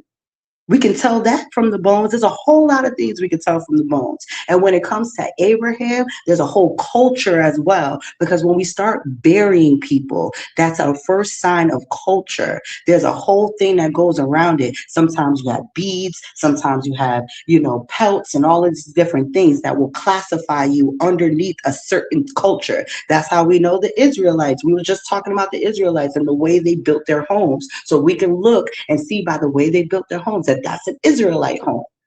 So what you were saying for me just didn't make sense when you was trying to correlate it to the Abraham skeleton. That's just how I feel about it. You can take it or leave it. No serious archaeologist thinks that direct archaeological evidence will be found that can verify the historicity of Abraham, Isaac, and Jacob, or the latter and his clan to Egypt. As a field archaeologist myself, I'm keenly aware of how little has actually survived from the ancient past owing to natural forces such as moisture in many forms, deflation, and earthquakes, as well as human impact in the form of later occupation in ancient times, reusing earlier building materials, human destruction, war and burning, and modern development, urban and agriculture. Realistic expectations about what archaeology can and cannot do for biblical studies must always be kept in mind. Now, that is the archaeologist James Hoffmeyer on this topic. So the idea, again, the whole point is that we know nothing about who the person Lucy actually was, whatever that being was, what they did every day. So you wouldn't know that person's name. So likewise, if you'd found some skeletons or some bones, and Abraham wouldn't have been an Israelite, which is later. Abraham was actually from the period right around the period of time where we actually start to get, it's the period of time of prehistory, right at the edge of prehistory.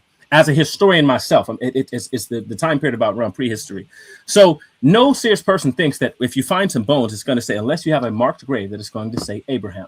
99.9% of people who have ever lived on the planet as of today have never left any archaeological marker. That doesn't mean that they didn't exist. And we also don't expect to find it in the first place. Anyone who thinks that we actually do expect to find that right there has no idea what we do in the field of archaeology or history. Has no idea whatsoever. That's why I just cited an archaeologist just now, James Hoffmeyer, an archaeologist, who says that right there is a fool's errand in itself. Why do we know nothing about the day-to-day life of Lucy? Because when we look at the bones, we don't even know if that being had a name, if how it communicated, what it did on Tuesday. Like, we have absolutely no idea if there was a following, if it was the leader, if it had religious practices, if it was a member of a cult. We have absolutely no idea because that's not what the bones are going to do. Anyone who thinks that the bones themselves are going to do that is playing a fool's errand. History is done primarily by written documentation. How do we primarily discover things in history? By written documents. So again, talking about, we found Lucy's bones, but not Abraham. We have no idea whether we have Abraham's bones or not because the bones are not marked with names on them. Most of the people who are buried in graves, right, have no burial markers on their graves. Most graves that we found in history have no burial markers, 0. And that's if they were buried in the first place. We have absolutely no idea if we have found Abraham's bones, if they were moved later, if there was a grave that was robbed later, if his bones are ground up and used for wheat to feed a giant. We have no idea. Okay, so again, it's silly. It's a silly argument. It's a non-starter. It's not how history is done. It's not how we recount history of that time period either. Can I go now? Okay. Can I go? It's on you, Hello? brother. It's on you. You got it. All right. Thank you very much. Peace and blessing to Titans Debate League. Shout out to Lions Den, JJ7K TV, people watching over there. All right. So, yeah, it is kind of a crazy analogy to say we found Lucy, but we don't find Abraham. It's kind of like comparing apples to oranges. So let's take a look into it, ladies and gentlemen. See, so certain evolutionary scientists have talked of Lucy since the 1970s as a supposed ape-like ancestors of humans. It's probably the world's most famous extinct ape. Lucy kind was roughly the size and shape of a chimpanzee. Scientists recently described a tiny foot of a toddler of this extinct species, but this foot looks like an ape's, which clearly clashes with the Live Science article title. Ancient human ancestors had to deal with climbing toddlers. Does this species really deserve human ancestry status? That's the question, ladies and gentlemen. So when you go to the University of Chicago, they discovered the remains back in the 2000s. He and other paleontologists described the foot in Science Advances. He told Live Scientists, I'm almost done, that the big toe on the fossil post this note-sized foot did not stick out of the side like it does modern chimps, but was curved inward like today's tree climbing apes. The study authors speculated that Lucy's kind could grasp and climb tree branches with his feet. I'm almost done. So both anatomy and evolutionary disagree, have already debunked Lucy as any kind of human ancestor. Evolutionists don't all agree that Lucy was a human ancestor because not one of his ape-shaped bones was shaped exactly like the corresponding bones in the human body. So both anatomy and evolutionary disagreement have already debunked Lucy as any kind of human ancestor. And I'm just gonna stop there. I just wanted to say that. I'm gonna let everybody else chime in. But I got more information. Maybe me and Indigenous Black men can come and do a presentation on this. Cause we had me, Indigenous, and Cedric, and Blue Collar Scholar. We beat the shit out of Cedric on this topic. That, come over here and do a presentation. Hell yeah, man. Oh, sure. Hey, you got me. I don't even like using that. Commercial, family. Yeah, I would love for you to come do a. Say that one more time, JJ. Yeah. I'm sorry, I didn't hear you. I see your new advertisement. I see you got me in the commercial sitting on the line. Yeah, I like man, that. Your animation ahead, was so Tommy. fire. I threw you in there, and like I knew you was gonna. I know we gonna set something up with you eventually. You've been around. Let's be real for a second. Some of you claim you're the best debaters in the game, but every week you're still arguing for free. You study, you prepare, you show up, you give them viral moments, and the platform gets paid, not you. That's not competition, that's exploitation. Some leagues built their entire reputation off the backs of debaters they never intended to compensate. Clips, views, donations, super chats, and the people creating the content still walking away with nothing. Over here, we don't play that game.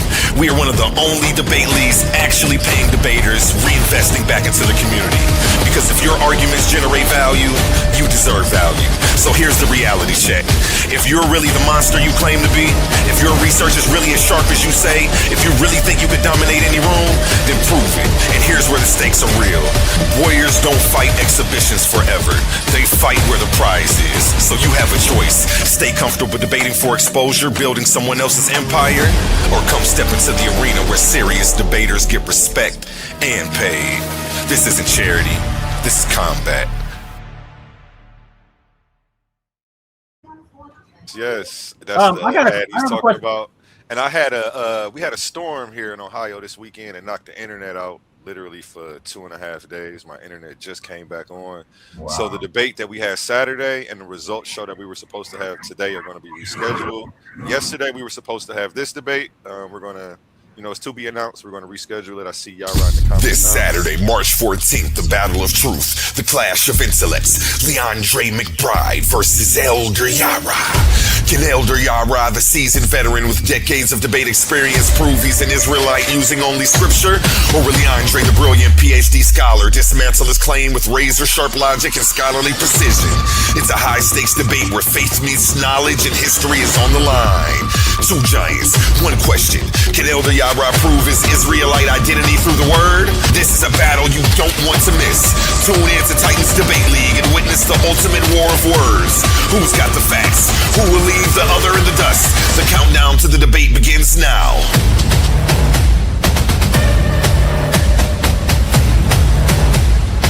Coliseum of of arguments. Only the brave speak here.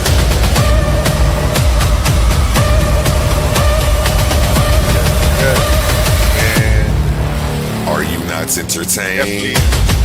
Rescheduling this one. This one was, I was excited about this one. I had a lot of people in my inbox hitting me up, telling me they were coming to see Yara and the PhD scholar Leandre McBride. So be on the lookout for that one coming up probably next weekend or the weekend after. I'm gonna get you with Yara and get a date locked in with them two gentlemen. Can I ask a question to Jose Francis? Yes, sir. Go ahead. I thought it was my turn to speak. Who was that? I got just two questions. Just two. Josiah? It'll be very short. I promise. Go ahead, bro. Mr. Francis, how many Egyptian kings or pharaohs were there in the entirety of since the Renaissance of Egypt? How many were there? Ancient Kemet. Okay, clearly you didn't hear when I made a statement before that I don't want to have any conversation with you. So Okay, cool. Okay, cool. That's fine. A1, how many Egyptian kings are there? I have no clue. You got me. I'm stunned. Yeah, so I don't even know none of this. Yeah, around 200 or so. Okay, and here's the other question I have for you, A1, and I'll leave you with this: how many do we have the bones for? I don't know. Teach. I have no. I mean, you got the pretend Egyptologist up here, but so he should be able to say how many do we have bones for, and that leads no one to conclude that those other Egyptian kings did not exist. I land my plane. Hey, can I say something real quick? I got your point on that one. I got your point. Yeah. Well, Hold on. So just because he didn't want to respond when he asked him a question. So Jose, you got to wait. Okay. I'm gonna go after Jose. No. I didn't say I didn't want to respond. Oh, I'm sorry, Jose. I saw your thing moving, but I didn't actually hear your voice. I said I didn't want to talk to him. Yeah, I get it. I know exactly what you're saying. Yeah, right. But what I'm saying is this, right? Situation. Chisai, go ahead. Can I say something though? After Chisai, it's on Chisai. No problem. Yeah, so I really came up here, like I said, to for that Owaspi crack that was being spilled up here, but he didn't got off the panel. He didn't dipped. But Humble was on him. He knew exactly what to say. As far as this whole Abraham thing, it just shows that you don't know the culture and everything. Like, please tell me where the bones of the actual kings at. Like, come on now. If we don't even have the bones of the actual kings and we know that they're writing, why would you expect for them to find Abraham's grave? Like, that's not going to be, they're not obsessed with writing on their on their grave sites and stuff like that, like Egypt. Like, I don't know what you expect when you deal with other cultures. Like that's just ridiculous to think. So anyway, like you wanted them to say, oh, this is the grave site of Abraham. But yeah, we don't got no, oh, this is the grave site of Hezekiah, this is the grave site of King David, this is the grave site of Isaiah. Like make it make sense. So as far as that whole conversation is stupid. But I'm glad Jose Francis got back on, because for one, I wanted to apologize to the brother, but I wanted him to I told him I was gonna get the audio for him, and then I'm gonna explain to him like where I was coming from. So I'm gonna play the audio for you real quick. I want to know if y'all can hear this. Looking like Trump, acting like we didn't see. Y'all can hear that, right? Yeah, no, y'all can hear that. Audio good. Audio good. That was just said. It's just ridiculous. Scripture. He went to a scripture where it said wicked men. So we're gonna ignore wicked men. Okay. Third, then you went to a scripture where it says take the vengeance. Right? All you had to do is read the scriptures. Why you didn't read what Midian did to Israel first? Why you didn't read that part? Same thing we can do with Seir. When y'all can say, oh, they told y'all go kill the Amalekites. Why you didn't read what the Amalekites did to the Israelites before you get to that part? You niggas is weak. Now address Egypt, talking about their God gave them permission to go destroy God and extend. But you can't show us no dates or time. So I was trying to tell you, like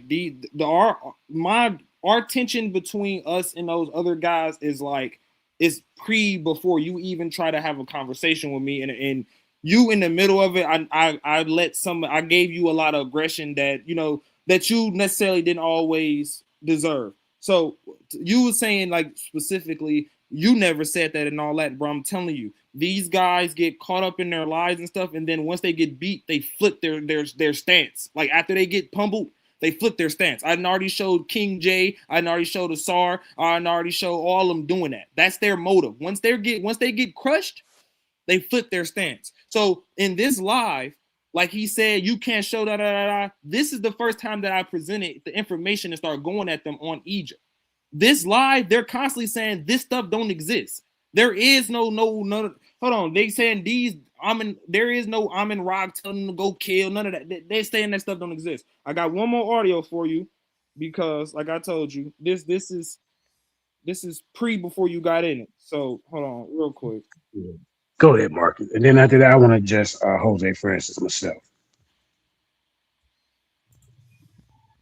And can you put me on the list for whoever's last? It was. You can go before me. I don't know who JJ was after, but yeah. She can go before me. Okay. Who's next? We waiting on your side. Yeah, just give me 1 second. Give me 1 second. Take your time. Star 7. Hold on, my bad. Give me 1 second. I'm just I'm gonna go to a word from our sponsors and give you 60 seconds.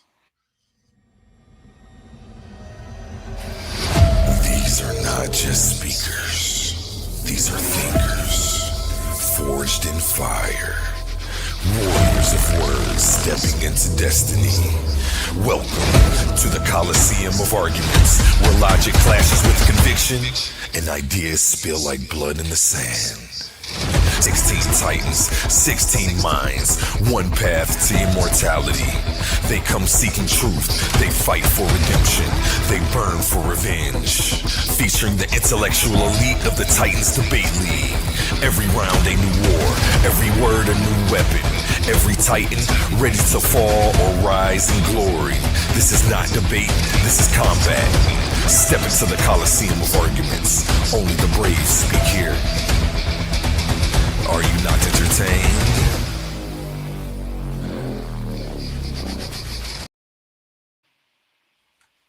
So yeah, I got that audio real quick, and then listen real closely. I say, listen. I mean, not I say, Jose, listen real closely.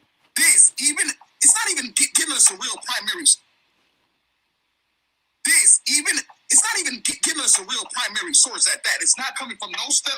It's not coming from no hieroglyph. There's no damn such. There's no law relief of no Amenhotep fucking autobiographies making that up. And So when they said we never said this stuff don't exist, and bro, they be lying. I present information, I cook them on it, and then once they get cooked, they switch their stance and stuff, act like they never said it. Same thing with King J and saying Yahweh didn't give his possession to Yahweh not in Ugaritic text. You can ask Yahweh. Yahweh was going to debate him at the same time I was going to debate Asarim Ka.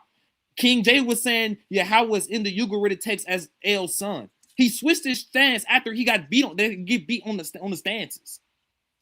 So, like I said, bro, you didn't want to be called the N-word. That's sadly in my vocabulary. I apologize. Like I said, I showed a lot of hostility and stuff towards you, and you weren't necessarily always going against me. So I apologize, bro. It wasn't necessary to go at you like that. And whatever you do with it, I hope you understand that it's truly like I'm really.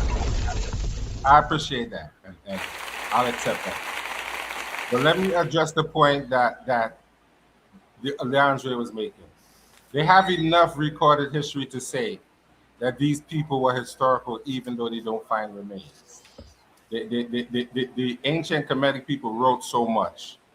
They're definitely convinced that these were historical figures without necessarily having to have remains of everybody. Right? Because we know the ancient Kemetic people were the first to write. And they took advantage of that every chance that they got. They wrote so much. Right? Like the Bible and other books are not history books. They have some history in it, but it's not a history book. So you can't, and then sometimes when you mention historical events, you have to go through all type of drama. It's not that way in Kemet. They were very specific about what they wrote. So we know who was real, who was not real, and we know which stories were real and which stories were not real. based on tone and several other things. So we don't need 10,001 remains to know that all of these people existed. I would gladly debate Jose Francis on the nonsense that just came out of his mouth. The majority of the documents and stuff that we have from ancient Egypt are going to be religious texts, no different than the text of the Bible. The reliefs themselves are majority on temple walls. We have barely anything in the official records from ancient Egypt whatsoever, and that's according to numerous Egyptologists. There's no Egyptologist who's going to challenge anything I just said. The majority of the writings that you have from ancient Kemet or Egypt or whatever he wants to call it are going to be religious texts that come from temple reliefs and walls and things like that. And the majority of those are not historically valid. According to Egypt, they started no wars. Okay, according to them, they won every single war. Every single account that they have, because their writings are sacrifices to the gods. And almost every one of their writings, they're not remotely historical. Then they also had damnatios there where they would go and scrap out what was there written before in order to rid themselves of some person before. You don't have any actual official records, basically, except for at best 2 dynasties. Okay, so that is a lie. Okay, and then likewise, the same thing that he said about the biblical text is the same thing that's going to apply to Egyptian text, except for in reverse. Historians of history, the ones who write about historiography and the writing of history, philosophers of history are going to tell you, by the way, he also said some nonsense that the Egyptians were the first to write. That is also cap. That is a lie. They were not the first to write. That is a lie. He got that from nowhere. He made it up. There's no one who's going to back that up. That's a lie. Okay. So anyway, then the other part of this is that the Hebrew people started the beginning of writing history. That's not just my opinion. That's one of the historians of history, Herbert Butterfield, who says that in the biblical text that you had, it's the first time that you actually started to get a linear history, things that we know about history today. I covered all of this in my debate with Garfield with all the footnotes, citations. Please feel free to go watch it. Okay. But anyway, this is all covered. And so I don't know where he got this from, but he made it up. As an actual historian, not whatever he is, that was all cap. Majority of the stuff that you get in the Kemetic text is going to be religious writings that lack all sorts of historical veracity. That is cap. And I'll gladly debate you on it on this platform. All right, can I ask a question? Okay, hold on, Humble. Let me address next, and I'll wrap it up. Second, Humble and A1. Let me address the dum-dum who probably never read. Hey, no, Jose, no. I got it, Leandre. Don't say nothing to him. First of all, Jose, do that again. I'm gonna drop you down because he's about to thrash, bro. Chill the. Now, when he go off on you, you gonna be trying to get me to pull him off of you. No. Stop doing that. You called him a dum-dum. Have some respect, bro, because you want people to respect you. Okay. Now go ahead and talk. Now let me address on Sis, and then it's only. Now let me address that statement. If he ever looked into text corpus, he would realize they have all sorts of documents other than just religious documents. That's not true. He's never read a text corpus. He doesn't know that. They have historical documents, fictional documents, all sorts of documents. So that's foolishness. That's fallacious foolishness. And just to answer, I don't debate. So no, I will not debate you or anyone else. I don't do debates. Just so you know, since you asked the question. You don't need to. All right, it's on. It's a Queen. Okay, and then it's on JJ. Then I'm at the. Yeah.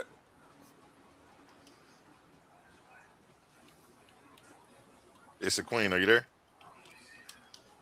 Am I muted? Nope. No, we can't.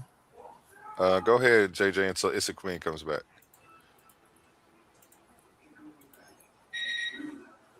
She's probably working. Can y'all hear me? Loud and clear? Yes, sir. Can you hear me? Yes, sir. Okay. I just Jose, for instance, I just want to ask you, what kind of Kemetic scholar are you? As far as did you ever hear me say that? Do you deal with the book of the book? Did you ever hear me say I was a Kemetic scholar or historian? Did you ever hear me say that? You never heard me say that. Can you wait till I get done? No, I'm going to answer your question. I never said that. I never said you're not going to interrupt me. Okay, can you just? No, I'm not. Bro, we need to send you back to the islands, bro. We need to send you back to the islands, bro. Come on, Jose. Let him play, Jose. Let him cook. Let him cook. Asking that question. Go ahead, finish, and then I will answer you. Finish, then I will answer you. Okay, I'm gonna put some metadata up on the screen. Can you read it and interpret it for us? It depends on what you put up on the screen. I never said I was a Medu Neter expert either. So I don't know where you're coming from with that. So let me ask you this: do you, brother? Why are you so hostile? This is a debate platform, but you gotta have some decorum, man. You're pissing off everybody you can. You're trying to make it seem as if I said I was an expert. You ignorant as hell, bro. Can you be quiet? I never said that though. With that little fake accent, can you just be quiet? But can you just correct Jose? Can you correct him at the end? Because he's going to probably make 3 or 4 more mistakes. And where they find this guy? Bro. Go ahead, JJ. And it's, if it's his back, it's on her. Right. If not, it's on Humble. And then I'm trying to find somebody. Okay, look, I'm not even going to address this guy because he ignorant all outdoors, man. Damn. I'm trying to find somebody who deal with the Kemetic doctrine, like Jabari. He thinks that they didn't believe that these deities were literal. I just wanted to ask the brother, did he believe like Jabari? He got to get all disrespectful. So I'm hopefully he can just answer that for me. Do you believe that the ancient Kemetics believed that Osiris was a real deity? Not literally, not just no principle. That's all I want to know, brother. Can I answer the question? Yeah, go ahead. Now there is some scholarship that says Asar may have been a real person, that particular one. But when you read the text do describe them as actual aspects of nature. They do. As moisture, air, sun, they do. The text literally say that. So you know that they're not describing actual because they tell you the text. Okay, so which one do you subscribe to? I'm not a practitioner of the spiritual practice. I just respect the culture. And I'm definitely not saying I'm a historian or a scholar, or I am a Medu Neter reader in that sense. I can recognize and identify some glyphs, but not everything. So it depends on what you put up. I may or may not be able to read all of it, but I'll probably recognize some of it. All right. Okay, so I'm going to go on record and say that they believe that Osiris was a real deity, a real being, for the simple fact that they prepare what is afterlife to be with him. The verbiage in the Book of the Dead, they're praying to him. They're getting mummified. They're getting spells to get past these demons. So I just want to find somebody to debate me on it because Jabari, him and I had a debate on this. And I'm going to wrap it up. We had a debate on this, and he said that it was just a principle. They believe in these deities. These ancient people believe in these deities just like the Christians and the Israelites believe that Yahweh was real. Shout out Northside, Ohio versus everybody, baby. We up here in Cleveland. The text don't show that though, JJ. The text definitely don't show that. We know that Imhotep was a real person and was deified based on Kemetic records. We know that Amos Nefertari was a real person. So you say, because the text says so. But they never tell a story of any of the Neter as being actual real people. Okay. But we know that based on I didn't say people. So what I'm saying, they could most certainly they could be ancestors who were deified, but we're not sure. I'm not sure about that. But it's possible. All right, I'm gonna say it again. I'm gonna say this again, sir. I'm gonna say this again. The Book of the Dead is actually praying to these different deities. These people want to be in this afterlife with Osiris. Do you agree or disagree? They become Asar. They become him. Once they become Makaru, they can become him. So they're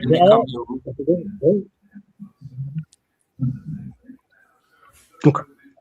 So you mean everybody in the afterlife is going to be? So is this afterlife real? They believe in an afterlife, yes. Is a literal place? No. But they do have places in Kemet that are named after these places. What? They can find, they do have places that are named after. Okay, let me say this again. Okay, I'm going to say this again. So you're saying these people didn't believe that they're going to be in an afterlife with the king of the netherworld, Osiris or Osar. Is that what you're saying, that they didn't believe that? I said it's not literal. That's what I said. It's not literal. It's what do you mean? It's not how can you literal. Okay, go ahead, finish. Because I read the text. Let me know when you're done.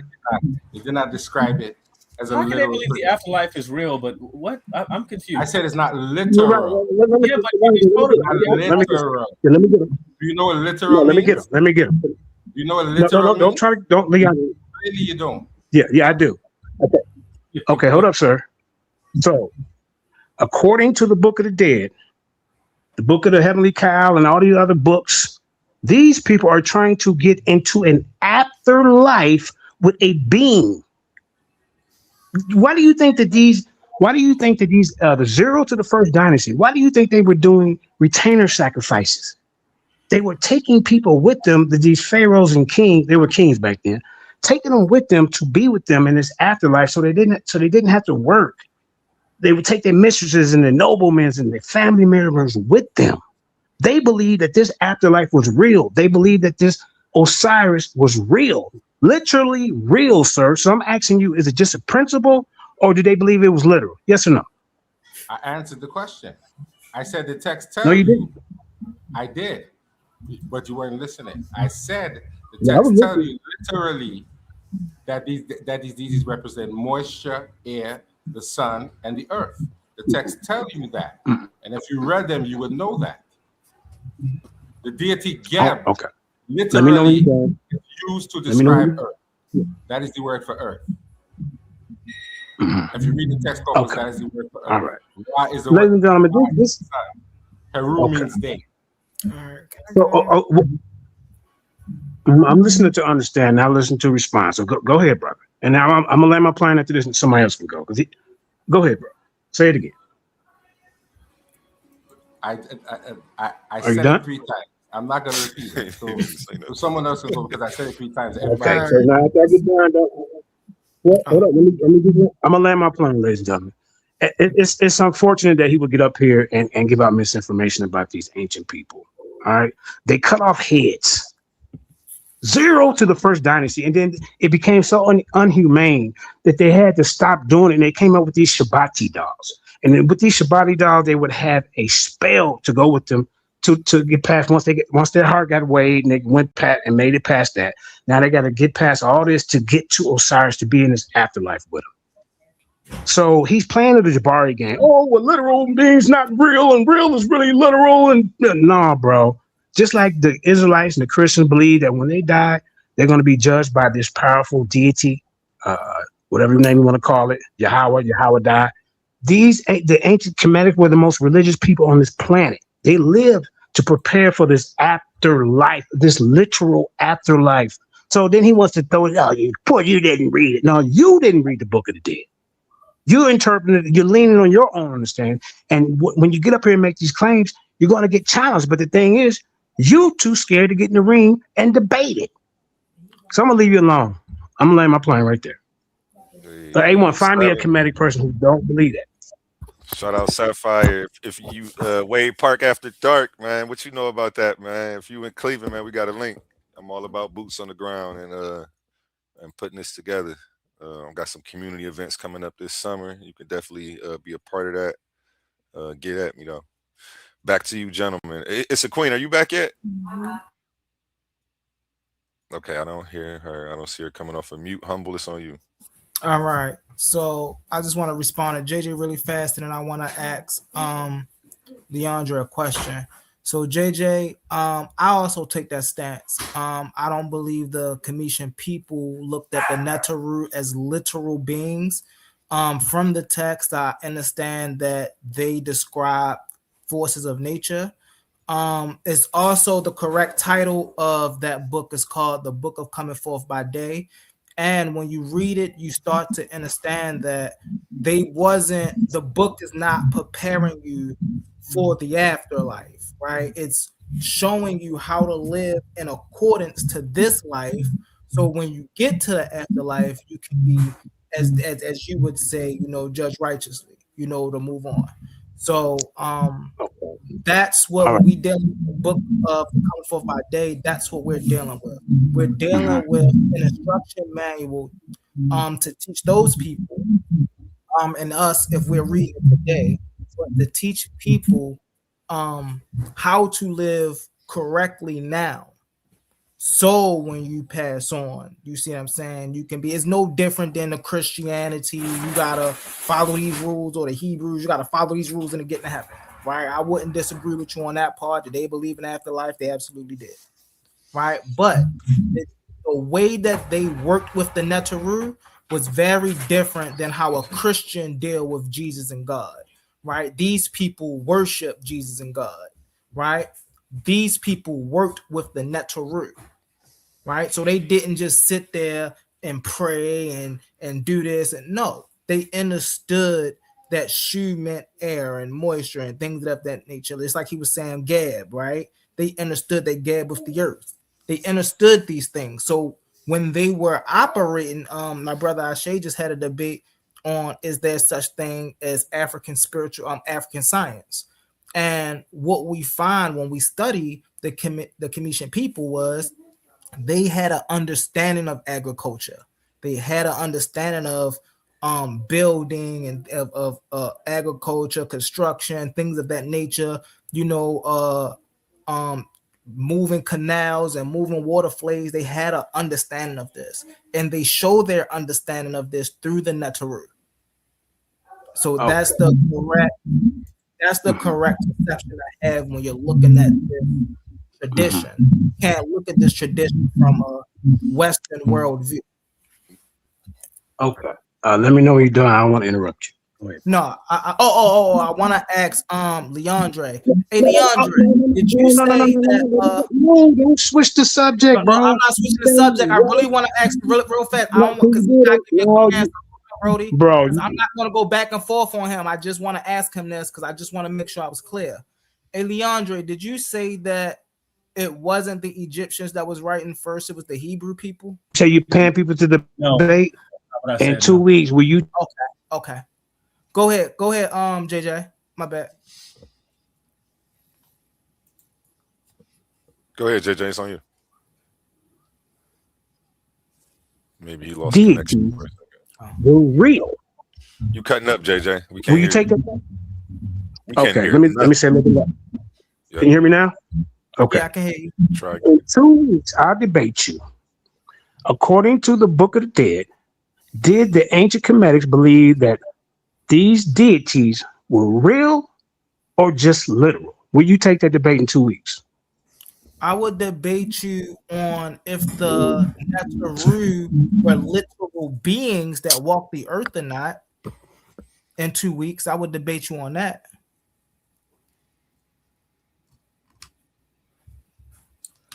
Literal beings that walk the earth? Yes, because he got to get in line though. You got to debate with real. Hold on 1 second. Hold on. Hey, I ain't gonna lie. He got to get in line though. He can't jump. Yeah, he got to get in line. Yeah. Who got to get in line? But he's debating Chasad next. They already have a topic. I thought you meant like I had to work my way up to this guy. No, none of that. We don't. But really fast, man. No big eyes, no little U's, man. The reason I would say that if they were literal beings, because when you use the word real, the Neteru are very real. They're just not literal physical beings that walk the earth. Right? No. Rain is real. I'm not saying. Listen, real. The sun is real. No. See, that's semantics. I'm asking you: did these ancient Kemetic people, according to the Book of the Dead, believe that they're going to be in the afterlife? We'll simplify it with Osiris, a real being. I'm letting you know the stance that I'm coming from. He ain't represented as no wind, no earth, wind, and fire. No, that's what I'm saying. Hold up, brother. So who judged them, man? So who judged them in the halls of Ma'at, sir? Who?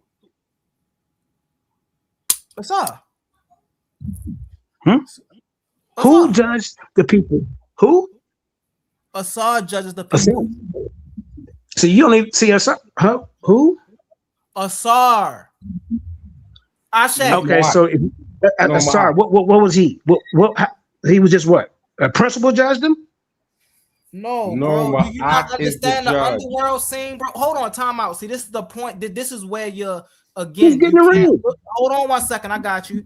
You can't look at these things from a Western world view when you're looking at who judged them, right? They're not looking. Tell me how I'm supposed to look at it. Go ahead. Okay, I got you. So when you, I don't feel like doing all that right now. But so when you look at it, right, you see my eye represented as the scales, right? You see the dude come down there. That's a real person. Now he's in the underworld, right? This is not. They're not talking about a place that's here on earth. When you see the underworld judgment scene, that's are you still talking? I will concede with you. That's literally. So, what was the purpose of returning the sacrifices, sir? Go ahead. Huh? What was the purpose of the pharaohs? Excuse me, the kings, because there wasn't no pharaohs zero at the first dynasty.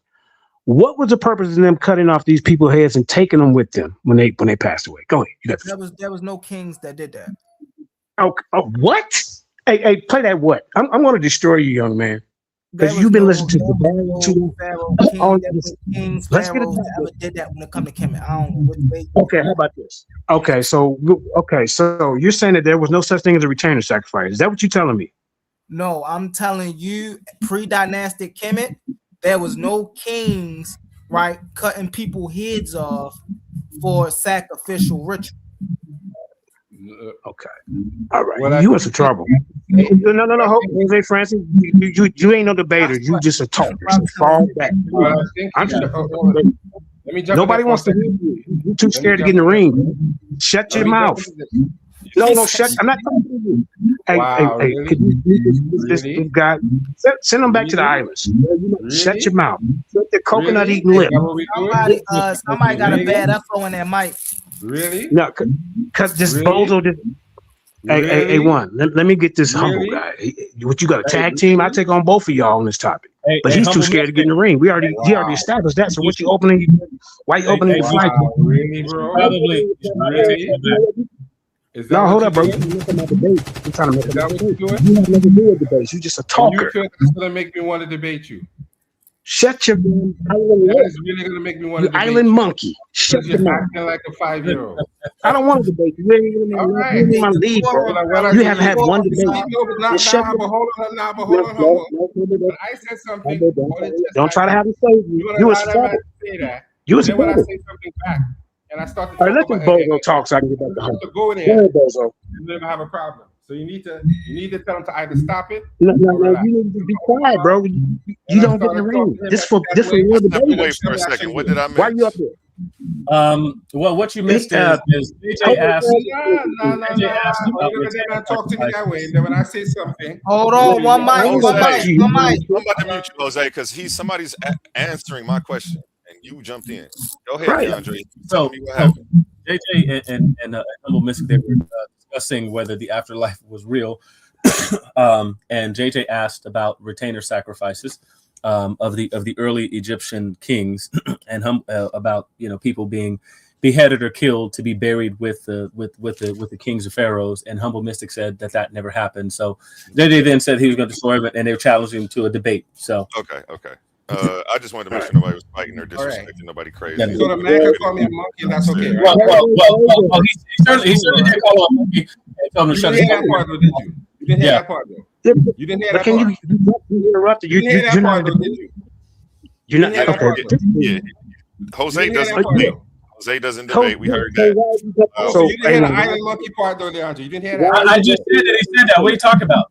And I said he still told you to shut your coconut mouth. I just said that. All right, so all that's be nice, gentlemen. But if I do that, you didn't tell that. Why is he here? That's good and funny. Okay, go ahead. Get it out so I can get back to it. Go ahead. No. JJ, you have some reverb. I don't know if your audio is loud and it's coming back into the microphone. So I'm going to start my debate and get up out of here because Jose Francis or Franco, whatever his name, he's in the way. You stop the progress of it. You know that, JJ? You're a real idiot. Nobody was saying your boring presentation. If you can do it, I'm going to do it too. And let's do that then. Let's just you didn't do it. That's going to make you feel better. It seems like that's what you want. That's what you want. So I can get back to you. You have the intelligence. Oh, JJ, are you a conversation for more than 5 minutes? So let's set up a debate and Bozo Francis.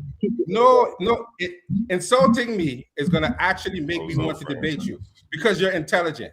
That's something That's your intelligent. mind. You're not gonna get a debate from me. You lost your chance. You lost your chance. I don't want to debate you. You're an idiot. Is that what y'all are turning my channel into? An insult fest? I You're don't telling like me that, no man. A1 Here because every nobody's day, like y'all know I don't like that. Right, but nobody's telling him not to do that. You told me not to do it, and I stopped doing it. You're allowing him to do it. You didn't chastise Okay, I tell you what. Let him talk, and then I'm gonna get back to him. Go ahead, cry. But if you don't stop him from doing it and I do it, then you can't blame me. That's what I'm saying. You have to tell him. Okay, are you done? So I can get back to him. Go ahead, get it out. Cry your river. Go ahead. If you don't know how to speak to me, then don't address me. All right. Can y'all hear Because me? when I did, he told me not to do it. So Humble Mystic is really trying. If you want to talk, don't do that. Can you put him in the back? Hey, Is this a debate platform or this is somebody just up here we just talking?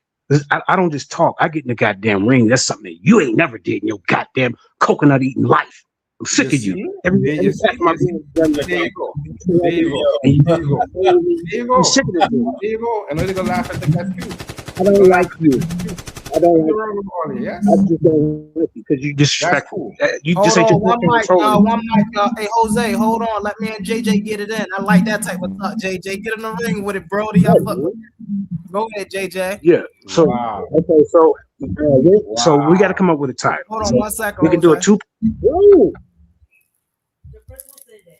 We're gonna do a two-part debate. Okay. Okay. Yeah. Because I know y'all can barely hear me, so I want to set this up. So we're gonna debate about the retainer sacrifices, right? Is that okay? Can we establish that? Humble Mystic. And what period?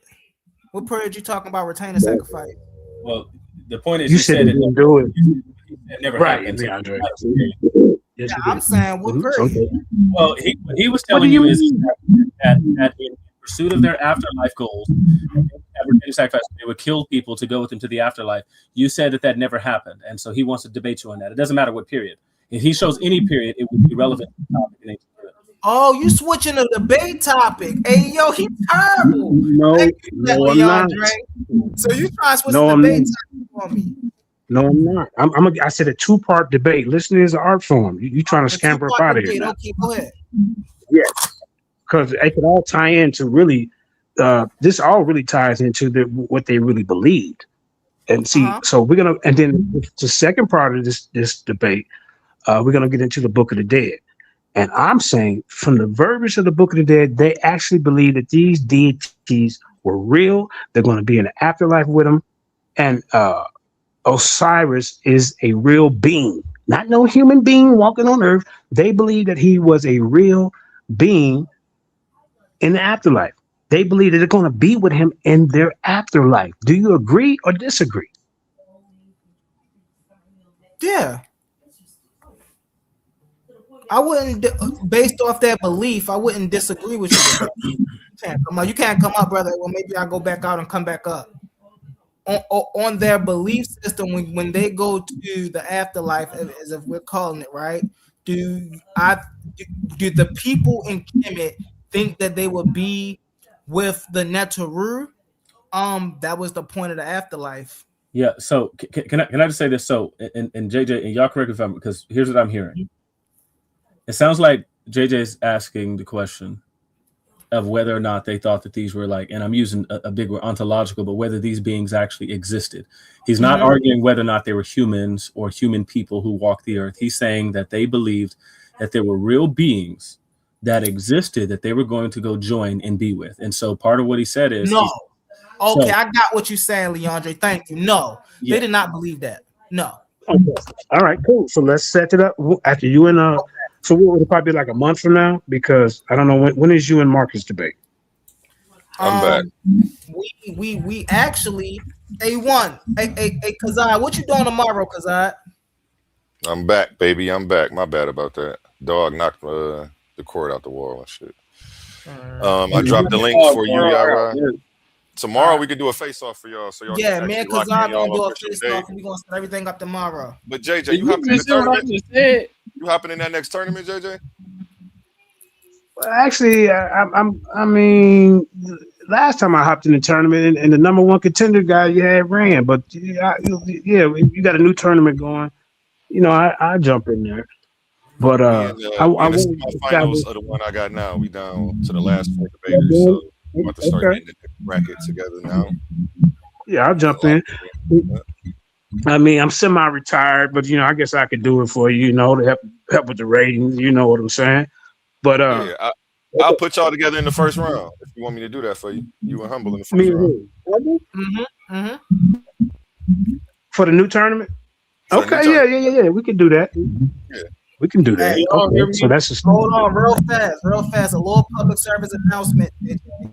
I talk a lot of smack, bro. I ain't gonna disrespect you. I ain't gonna disrespect your character. Oh, but I most definitely talk that smack, my guy. Look, bro. Look, I come from the age of the Black Jesuses and all them type of characters, bro. Let's But we get had it. tough, Get it. beat the tough skin. Now you gotta pamper these debates. You talking about? No, I'm not. You ain't telling me nothing new. I mean, that's up my alley. Trust me, believe that. But my ad homie, they humble. My ad homie be like, "Hey man, hey, ladies and gentlemen, where you find this guy?" It'd be something like that. That's how I do it. So let's establish this. So y'all heard him. Andre heard it. He eloquently said it better than I could say it. Kind of explain it to you. You're saying that they didn't believe that these deities were real in the afterlife. We're gonna go off the book Real of the dead. beings. No, we're gonna put real beings. See, this is how y'all be trying to get brothers like Jabari and them. Brother, you didn't even Hold on let me one second, talk. y'all. I saw Yara asking for the link, but he's not on my page. I think he's on JJ's page. Yara, you gotta come over to the Titans Debate League page. I dropped the link in the chat over here for you. Okay, hold on. What do you mean, brother? Is okay. What do you mean? I ain't talking about no human being. You're trying to play a game. I said we're gonna be like with a deity called Osiris. How about we call it a deity? Would that make you happy? But I would agree with you with that. Oh, come on. Leandre, tell me what's going on here. Tell me what's going on. So the issue is when you're saying real being, are you speaking alien? Are you speaking this dimensional of a being, or are you saying a real God? If you're talking about a real being such as like an alien or something, no, they didn't believe that. But if you're saying that they deify the Neteru, and when they go to the afterlife, right, would they be in afterlife with the Neteru? Yeah, but they're in this life with the Neteru. So it's not like the Neteru go anywhere. So who is these? That's what you have to, let's hold on real fast. That's what you have to freshen up on your understanding of. The Neteru are not something that they worshiped, and they interacted with the Neteru. They interacted with the elements, right, of these forces. They interacted with water. They interacted with the earth. They interacted with the sky. They interacted with the sun. They interacted with these things. So these are not. So they're gonna be in the afterlife with the earth and the sky, y'all. See what I'm saying? This makes no sense at all. Okay, right, sir.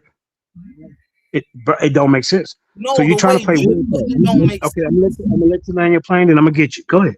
All right. So the way you're putting it don't make sense. So I'll give you an example, right? Jehudi, one of my favorite lectures, right? Most people look at Jehudi and say Jehudi is the god of intelligence. No, Jehudi is not the god of anything. Jehudi represents intelligence itself. So if you're thinking, oh, well, these people are going to die and they're going to go to the afterlife just to be with Jehudi, no, that's not how that works. Now, when they're in the afterlife, will Jehudi still be with them just like Jehudi is here now? Yes, because Jehudi is just mean knowledge, wisdom, intelligence. That's all that is. So you're trying to make it seem like these are some gods that was worshipped on a cloud, like the Christianity joint. That's not what this is. Okay, so like I say, he's trying to play with the title, y'all. Are you done? Because I don't want to be interrupted. All right. So once again, we find somebody who's playing the semantic games like a Jabari. I read a lot of this book, bro. I have the book. Do you have the book? No, you answer that when it's your turn. So these people have certain prayers, a lot of prayers, and he wants to make you believe that they're praying to some element, some sky, and we're gonna be in the afterlife with the sky, and that ain't how it works, bro. Because they're being judged. It's a judgment scene, just like it's a judgment scene. The way the Israelites, the Christians, I ain't gonna say the Muslims. I don't know how they do that. They believe that they're gonna be judged. Now he wants you to believe that they're gonna be just judged by the sky, by the moon, by the stars. Are you serious? That ain't what you changing and flipping it up and making it you leaning on your own understanding. That ain't what the books say. The book of the heavenly cow and all these other sacred books. We need to go into the books and read up out of the books, and then we leave it to the audience and the judges to decide what did this prayer mean. That's what we need to do. So I'm going to be in the book. What are you going to be doing? Leaning on what? Go ahead. Hey, can I say something real quick? Because I think I could help a little bit, because it sounds like Humble wants to talk about a principle and JJ doesn't. JJ, you don't want to talk about principles, like the God is a principle or a concept or an idea, right? It's humble talking. If that ain't humble talking, then nobody else need to be talking. I mean, we're just trying to set up a debate. Yeah, I'm asking you to be clear, though. I'm trying to clarify it, because it sounded like Humble was talking about. This is clear. I'm gonna say this. This is clear as I'm gonna get. According to the Book of the Dead, the ancient Kemetic believe that the deities, they're going to be in the afterlife with a deity. Okay. Now, how much? Correct. I got you. How much you need me to be? Huh? I got you. But I think that other people are not understanding that. Brother, if you're not going to debate, if you're not, why I don't ever need a wingman to help me set up a debate. Why do all you guys need wingmans? Is it my turn yet? Is it my turn yet, JJ? Debaters, man. Brother. So Humble. Yeah, is it my turn yet, JJ? No, I just want you. I want you to. Is that title sufficient? Yes or no? What title? Go ahead. Leandre, listen. I was getting my book for you. You said what I was going to be reading from. I was getting my book for you, bro. I did it. What title do you want to call it? Go ahead. Are the Netaru literal beings, or are they forces of nature? Okay, so that title sucks because we're talking about what the people believe in. I'm talking about an afterlife. What are they going to be in an afterlife with a force of nature? That's what they. Yes. And what force of nature would that be? You saying what? All of the Netaru, they will be in the afterlife with the Netaru are not. Hold on one second. The Netaru are not something that's here and not there. You're looking at that wrong. That's not how that works. So okay, go ahead. I don't want to interrupt you. Go ahead. So just like Yara, I'm not picking on you, brother Yara, but just like Yara believe that God is here and God is in heaven. Hold on, JJ, I got you. But just like Yara believe and Kazad, how Yara and Kazad believe that God is here and in heaven, the Commission people believe that the Netaru were here and in the afterlife. I muted you, JJ, because you got an underwater thing going on when you're not talking. So go ahead, though. Just unmute yourself when you're ready to talk. All right. And if you can, try to mute yourself. You don't want to deal with him neither. Focus on 7,000. Because I'm trying to. Okay, bro. So did the Kemetic believe in a heaven and a lake of fire? Yes or no? Yes, they believed in the afterlife and underworld. An underworld. Hey, what was the purpose of that? Because they didn't believe that life ceased after you was ended this physical life. They understood life after death. So did they have to work in this afterlife? Do they work in the afterlife? Not that I know of, no. Okay. See what I'm saying? So this is, man, you're not ready, man. I'm telling you. And it's the same thing that happened to Jabari. Okay, brother. So why you can't take the listen? I'm gonna be real quick. Why you can't take the title? Did the ancient Kemetics believe that they would be with a Sar in the afterlife? Is that easy enough for you? Because you can explain with you with that. I would agree with you about that. okay, but now but we had two different definitions. You're saying they're going to be in the afterlife with some kind of wind, earth, wind, and fire. I'm saying that they believe they're going to be. You know what a star is?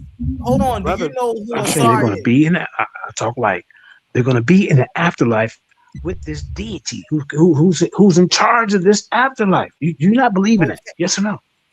So no, that's not what a star is. The all-seeing, which emanates right from the which we today in English call the void. So a star is all-seeing, and so when they go to, or the overseer, so when they go to the afterlife, a star will still be the overseer. Like I don't understand. You're trying to put it into a. Does it have a form? Is it shapeful? Does it have a physical texture? No, that's not how these people looked at these natures. Yo, A1, can we say something? Yeah, y'all can all jump in. Y'all ain't gotta wait on me. We've been just I ain't. But JJ, yo audio be so horrible. Like we gotta fix this because it be ruining the quality of like long blocks of content. Right. An hour or two. I'm in the mountains. And it's a storm. So, but this guy, look, bro, you just big on quality. You see how much. Can I cook before you, Kassan, right quick, brother? Go ahead. You got Kassan on Kassan, Omar. I don't want to skip him. Shalom, I'm gonna out. I'm gonna debate. You do get a debate. This ain't the face off though. We don't gotta iron it all out right now. You got them in your scope. Okay, well, face it off tomorrow then. Whatever you want to face. I'm gonna go, but let me know when the face off, because all you're gonna do is the same thing in the face off. So what's the difference? Set the title right now. Yeah, set the title right. We don't need no right now, JJ. But y'all lined up, and we not gonna let it pass by. I promise. I'm actually making flyer tomorrow. Everything in order. Yeah, well, you're right. It's probably better for a face off that way. Jose Francis ain't. Francis ain't getting in the way. I'm out. Okay. Just holler at me. I appreciate you tonight, man. Have a good night. No, don't leave, JJ. Don't leave. No, that audio is horrible. Let JJ go fix his audio. I don't need that water sound in my ear. I got these headphones on. It's driving me crazy for real. This Omar, y'all mind if I cook right quick? It's on Shasai, then it's on you. Shasai, go ahead. All right, I'll mute out. Shalom, Kasai. Shalom brother. To you too, Omar. How you doing today? All right, I'm doing good. I'm gonna let you cook. Go ahead, bruv. Shalom, Mark. Shalom. Yeah, bro. I just wanted to get in here real quick because honestly, this was getting they was like chasing each other in a circle. Like it was getting repetitive. Like just y'all set that up between y'all two later on. Like it was y'all was chasing each other in a circle. It wasn't going nowhere. So real quick, I wanted to because I'm finna get up out of here, man. Peace to everyone that's on the panel. I see you, big brother Elder Yara. Hey, shalom, Mark. I see y'all. So I wanted to finish playing this audio real quick from earlier. Where they got cut up real bad. I want to play this real quick. Let's go to the primary. No dates. So I want y'all to hear it first. Y'all heard King J said, "Show the primary." That was King J that said that. Then you got another guy yelling in the background. And Humble on the panel too. Just to let y'all know, Humble was on the panel too. So let me finish playing this. Him expanding the conquering people on the Karnak temple. What? Karnak? What? Oh, so it honestly, man, these guys is getting beat so bad. His own teammate jumped on and agreed with me. Like he want to challenge me to a debate. Like I don't think he know who he dealing with. So I wanted to put this out there, and I'm mad. JJ Mike was messed up because I wanted to ask him something. Did not when JJ first came out going against the Most High God of the Bible. Was not Asaram Ka and King J all three of them saying that Yahweh was in the Ugaritic text as a son of El? Facts. Like we all was literally in the comments. Literally, you was finna debate King J on it. You told him I would debate you anywhere, anytime. I'm mad. None of them took down the video. But guess what? King J got on the panel and said the other day. I never said that. I never said Yahweh was in the Ugaritic. These dudes get beat up bad and they switch their stance. They run over here, act like they ain't been getting beat up. Yes, Humble. I'm all day. Since you think you actually can step into the Shots ring fired. And get this, you want to step in the ring, get this work. you know something about the Hebrew culture and the Israelite Bible, I'm telling you, I'm finna beat you up.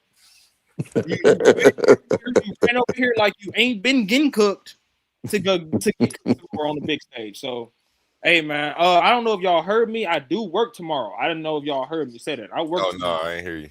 Yeah, so y'all just shoot me a text, man. I'm off. I got some off days this week, so we all right. You got A1 number? Yeah. You got Okay, my phone bet, number? Yeah, you do. Did you shoot me that picture? I don't think so. No, That's the only thing I'm missing because I usually make the graphics immediately. Like I don't be procrastinating. I like getting ahead actually. I be having stuff made and put to the side. So if you could shoot that to me, I appreciate it.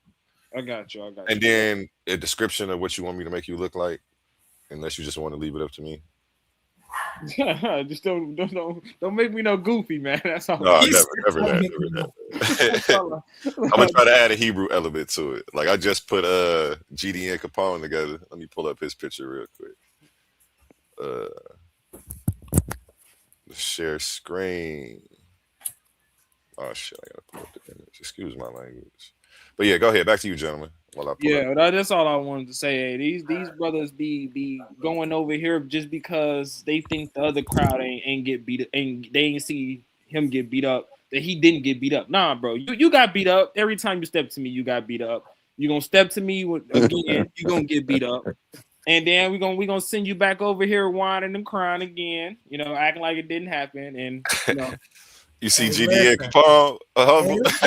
Yeah, okay.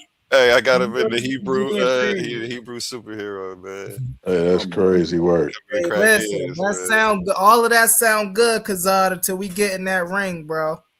All that sound good until we get in that ring, and please don't forget what the time. Listen, I'm begging you, don't bring the same slides. But if you want to bring the same slides for this debate, you can do that.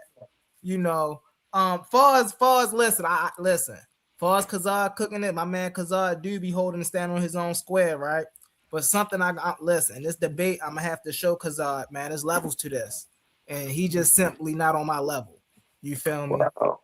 You're right. It is levels to this, and I'm not. I'm above you. You're right. You're right. You're right. Hey, I'm finna get out of here. I do gotta get up. I gotta be at work at 6 a.m, so I'm finna get up out of here, man. Peace to y'all. Yes, sir. All right, Ken, be safe, Brody. Shalom, fam. Shalom. Easy, Qatar. Shalom, brother. Yeah, though. So yeah. So I didn't want old biscuit head ass JJ to leave because that nigga get on my nerve. But you know what? I gotta give honor when honor due. Because JJ said something. And here's the thing here. If that dude take that debate about this retainer garbage with them stinking ass Kemetic niggas, JJ was right, because in order for it to be a retainer sacrifice, who's the retainer? There has to be a pharaoh sitting on the throne. So if there's no pharaoh sitting on the throne with all that Kemetic garbage, you can't worship properly. So all these niggas that's all in this Kemetic garbage, if it ain't no pharaoh on no throne, you just making that shit up as you go along. So and like I said, and that's why I hate to agree with old biscuit head, but he was right. JJ was 100% correct. Hey, you can't have yo, that's crazy work. GD and Capone. I'm from Chicago. I ain't gonna even ask that brother what that mean, but shalom, brother. I made sure I used to be blue, man. Y'all I know. Y'all Chicago brother too. Yeah, I know that's crazy work. They just said GD. That's crazy work. Oh my god. I used to be one of the guys. I used to be one of the guys back in my day. You know, I had to throw that away though. And that hurts when I have to agree with old biscuit head ass JJ, man. Because that hurts. The thing is though, all your old jewelry you can still wear. You know what I'm saying? But you know what though? See, here's my thing. I'm an honest brother. Even if I dislike a brother, if a nigga bringing out that truth and bringing out that information and he's correct, you know what? I'm gonna have to get a nigga his flowers and salute that nigga. I'm gonna tell you like this. JJ take that debate, it's gonna go one round and JJ is gonna win. Yara knows it too. Yeah, humble. Huh. Everybody knows when it comes to the Kemetic text, that thing that they was talking about. In order to worship it correctly, there has to be a pharaoh on the throne. First There's off, no hold on, Omar. Hold on. First off, no, this ain't to you though. No, humble, You speaking all a lot This of wasn't facts. to you. There was no. I was hold on talking. one second. I was Hold on talking one to that second. nigga. There was no that nigga pharaoh. Jose Francis. Listen, that this nigga. is why you're wrong. Hold on, Omar. This is why you're wrong. Number one, the retainer sacrifice was only practiced in the first dynasty. No, it didn't go past the first dynasty. That's number one. Number two, there was no pharaoh. There was no pharaohs when they were doing this because it was taking place on pre-dynastic. So there was no pharaohs doing this. Now, when they was establishing Ma'at and Kemet, they no longer used this sacrifice because it went against Ma'at. I got a question for you, humble. I got a question, and y'all can validate for me. Y'all can validate for me. Humble. Yeah. Can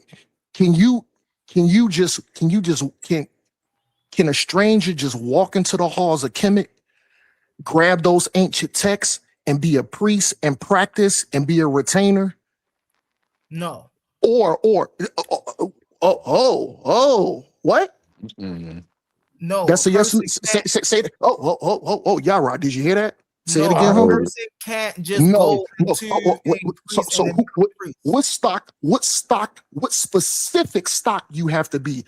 You just can't be an ordinary Kemetic citizen. You have to be of a priestly stock. No, you don't have to be of a priestly stock either. You have for you to be a priest. Hold on one second. For you to be a priest, you must first be initiated. And for you to first be initiated, you must first be trust. You must first be. What are the qualifications? What are the qualifications to be initiated? First, you have to prove that you can retain silence. Second, you have to prove that you can remain faithful to your practices. Third, you must show that you are ever developing, meaning that you're continuous learning. These are the things. These are some of the things. Can you be an outsider of non-Kemetic stock? Not only that, can you be a regular Kemetic citizen and still walk into the halls and just say, "Oh, I want to be a priest"? So again, you can't just walk into the halls and say, "I want to be a priest." No, but are there? Hold on one second. Qualifications? Yeah, I see how you be trying to listen, Omar. That's not going to hold on one second. So there are priests. Salaki, brother. Salaki, my bad. Go ahead. There are priests who are not of the Kemetic stock. Yes, there are. Akhenaten had a priest who was not of. He had a Semite priest. What was his name? Priest. I apologize. What was his name? What was his name? What was his name? Hold on. Let me go back and get that for you. Now I got all this in my files and stuff like that. Omar, I see you, your bro. Boy is dangerous. Your boy is dangerous. I see you, bro. Yeah, y'all know. I see you. But hold on.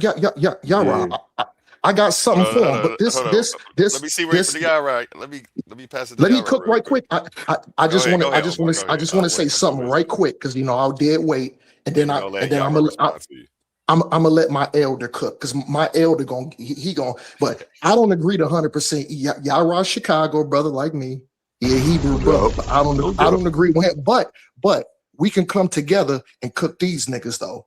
So no doubt. This ain't for you, humble. This is for that nigga. What was that nigga name? Jose what? That nigga ran when I came on. Jose Francis. Yeah, that nigga ran. Yeah, that nigga ran because the last time I had my company over here, we was down in my basement. We was playing pool and we was shooting darts.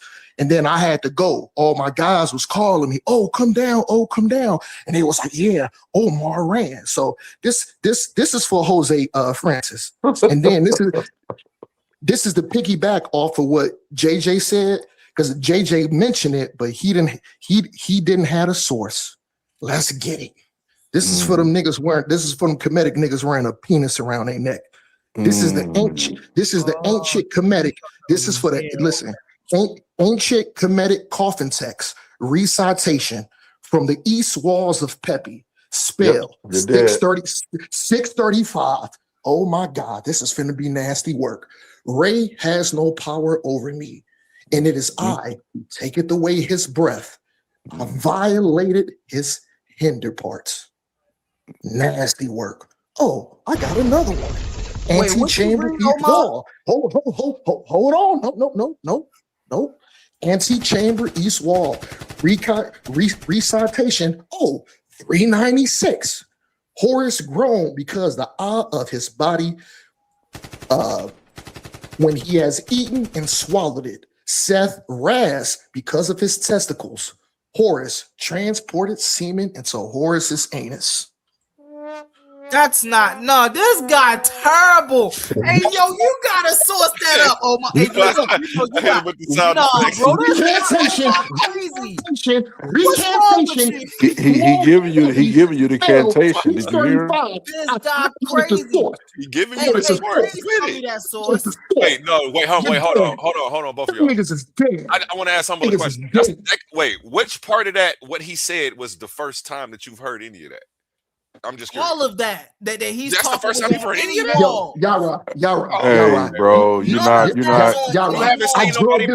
drug this nigga into deep water, Yara. And he can't handle it. Yeah. Omar, share that source in the back chat. Omar, share that source in the back chat. Coffin text. Hey, if you coffin text. Recitation.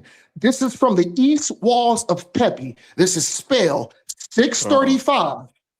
Ray has no power over me, and it is I who taketh away his breath. I violated his hinder parts.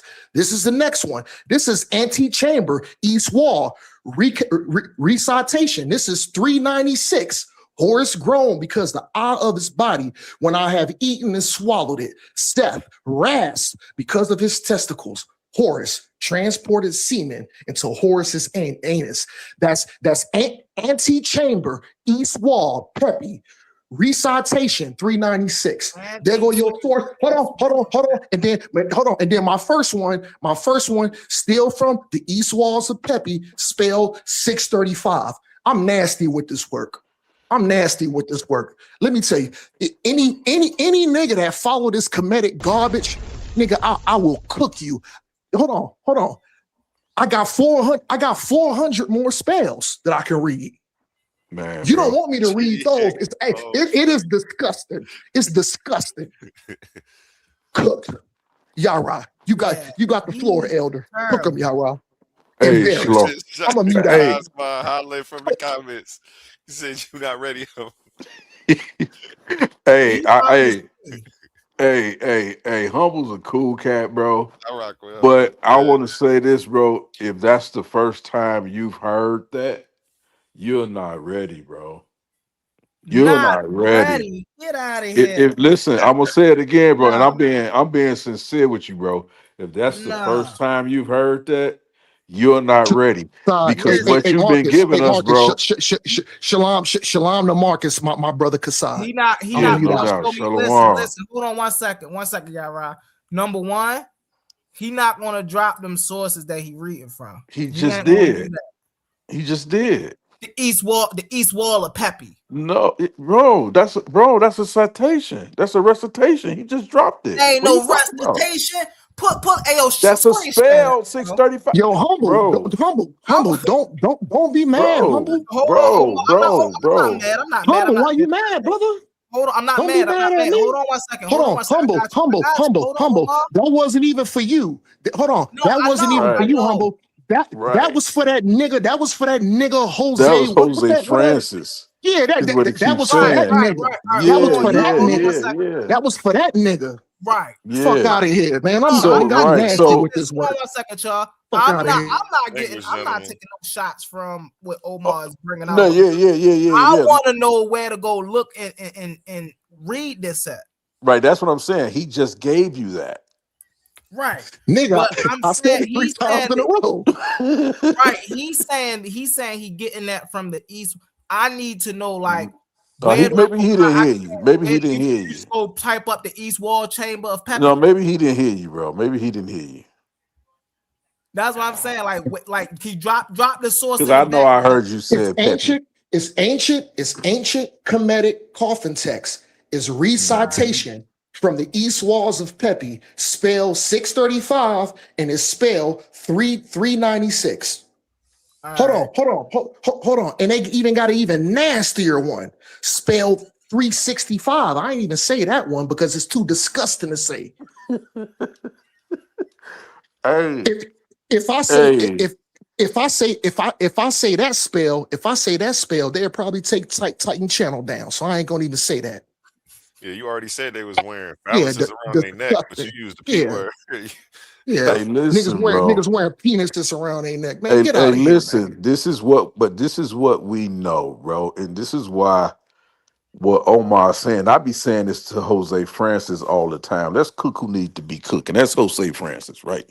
I agree with you because I be trying to tell this dude, like, if you study what the people said, right?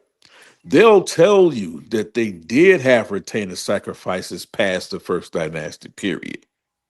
They'll tell you that. We can show. Listen, here's the thing, and this I don't want to get into JJ debate, but the purpose of a priesthood was because these people believed that these deities were not just principles. They were not just acts of nature. They believed that these deities were real. And I've been holding this one, but I'm going to throw this out here for y'all. One of the greatest Afrocentric scholars of our time, John Henry Clarke. John Henry Clarke states, and I quote, that Asar was a real person.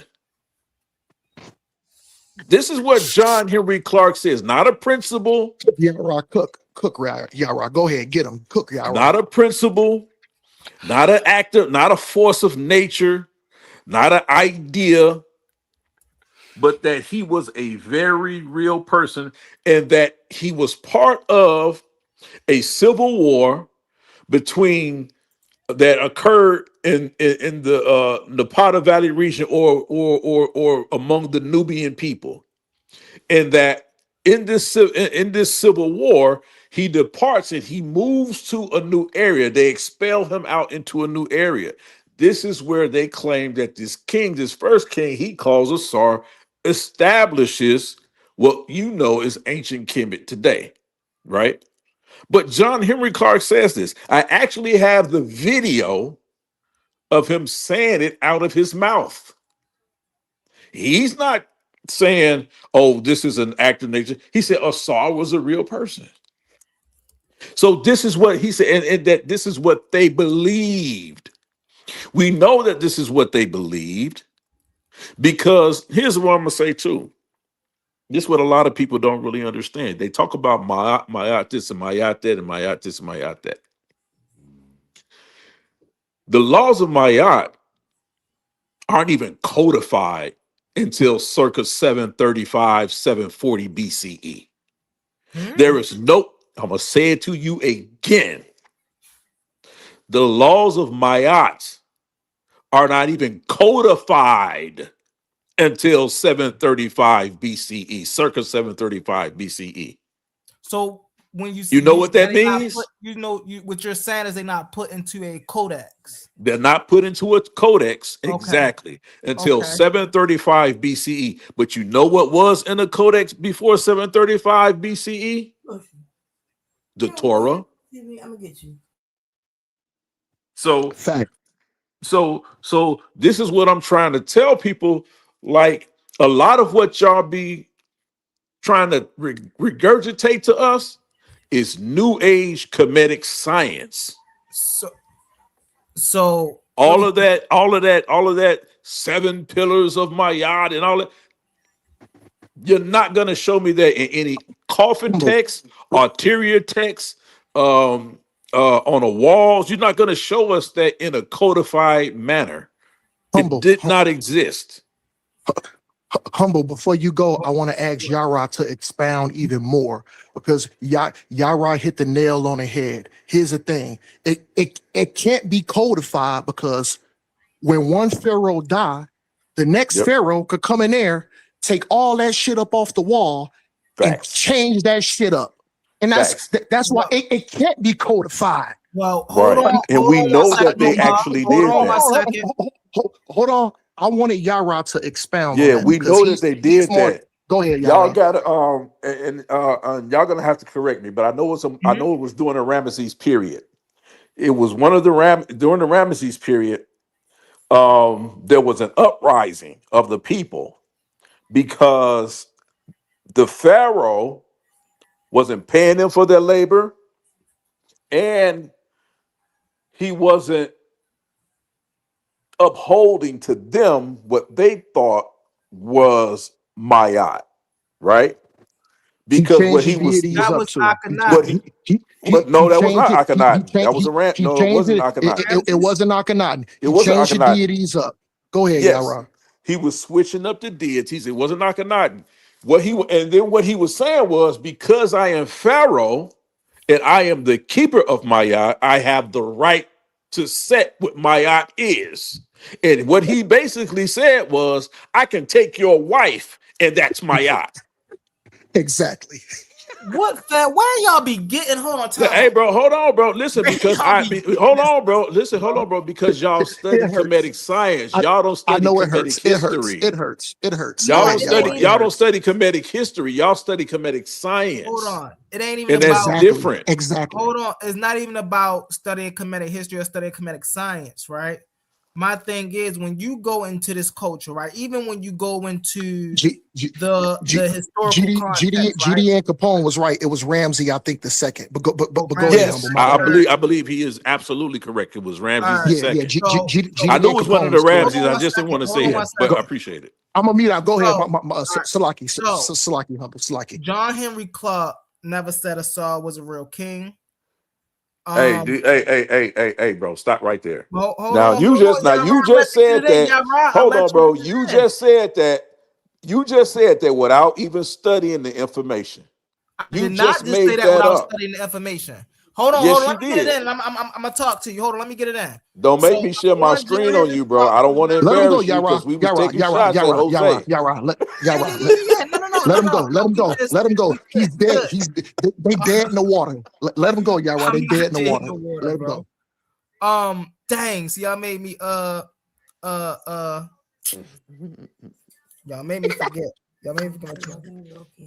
All right, so he wasn't the real king. Pharaohs. What? Dang, what was he saying, bro? What was Yara just saying, bro? Y'all made me miss my train of thought, man. Ramses II was the one that changed. Hey, humble. Hey, humble. Right quick. Okay. Hold on 1 second, Omar. I saw you googling them spells. No, that was early. I was looking for the spells early. I couldn't. That's why I was trying to ask you to drop it in the back chat. But go ahead. So when we talking about Ma'at, that's what I wanted to talk about. So Ma'at, bro, is in archaeology that they had Ma'at way before, right? It got into the Middle Kingdom, way before it was codified into the Middle Kingdom. In fact, Imhotep, right, and Amenhotep, both have maxims that, and only Amenhotep is the maxim in the Book of Proverbs. So this is where I be trying to understand, man, like how y'all be banging on a Bible and then all y'all Bibles got the Commission knowledge in it. But my thing is this though. In those maxims, what it shows is they already had the concept of how to function in Ma'at. That was one of the vizier's job when he passed down the job to his son. This is Was how you Imhotep- operate in my eye. This is how you operate. Was Imhotep a priest or a pharaoh? Imhotep was a vizier. So what was Imhotep carried many titles. What was Imhotep's specific job? What was his job? He had many jobs. He Name was the world's first. Hold on one second. Hold on. He was the world's first polymath. Man, y'all making that up, bro. Y'all gotta stop romance. So who That's is made up, man. Hold on. That's Who made did up, surgery man. before Imhotep? That's not true. That's made bro. up. That's Who not did true, surgery before bro. Imhotep? That's not true, bro. That's So not who? true. It's not So true. who was the world's first surgeon? What we had, listen, man. it's not Imhotep. It's not. Hold on, bro. Hold on, It's bro. not Hold on. Imhotep. It's not It is Imhotep. Imhotep. Now listen. Hold on. Go I'm ahead, gonna Yara. show Go y'all ahead, something real Yara. quick. I'm gonna show Go y'all ahead, something. Yara. I'm gonna show y'all something. Y'all did this. Y'all was doing the show earlier, right? Y'all was talking about Y'all was talking about Lucy, right? What time frame? What's the chronology that you date Lucy? Lucy was dated back to what? 1 point or 2.3 or 2.7 million years. Right. Now watch this, right? Now watch this. So you mean it? So now I heard somebody on this panel say that Lucy and the culture that she came from, because she had broken bones and different things like that, that they were practicing medicine 1.12 million years ago. Somebody said that on this panel. I'm not gonna say the name. So you mean it? Go ahead. So y'all are postulating that Lucy in one point in the culture that y'all claim she came from in 1.2 million years ago, up until the time of Imhotep, that there was no medical advancements between that and then, that up until in time of Imhotep, that was the first surgery. Y'all only taking it because of what y'all find on the Rhine papyrus. Other than that, there is no physical evidence that he performed any first surgeries or performed brain surgery. He was the first person to ever do it. Y'all making that up. There is Okay, so watch this. There's no Who papyrus was the that says first that. person who even advised when they started mummification? Who was the first person to advise them to take the brain out the nose? Okay, so let me help you with that. Right? Give me a chronology for Imhotep. Hold on, real quick before you do that. It's a common misconception due to modern research that they scrape the brain out through the nose. I appreciate you that, brother. You said it's a myth. So how did they get the brain out? Crazy work. How they got the brain out? Yeah, but it's a misconception. But I want to say this. No, ain't no misconception. How they get the brain out? Yeah, it is a misconception because it was a misunderstanding as it relates to the glyphs. Not through the nose. Not through the nose. How did they get the brain out? So he cut the nigga head open and fucking removed it. Get out of here. Not through the nose. Yo, they terrible, bro. They terrible. Right. Well, I mean, y'all getting cooked. Salaki, brother. My bad for interrupting, Salaki. Oh, y'all good. Yeah, y'all good. Because I'm the one interrupted right now. So this is just my sidebar.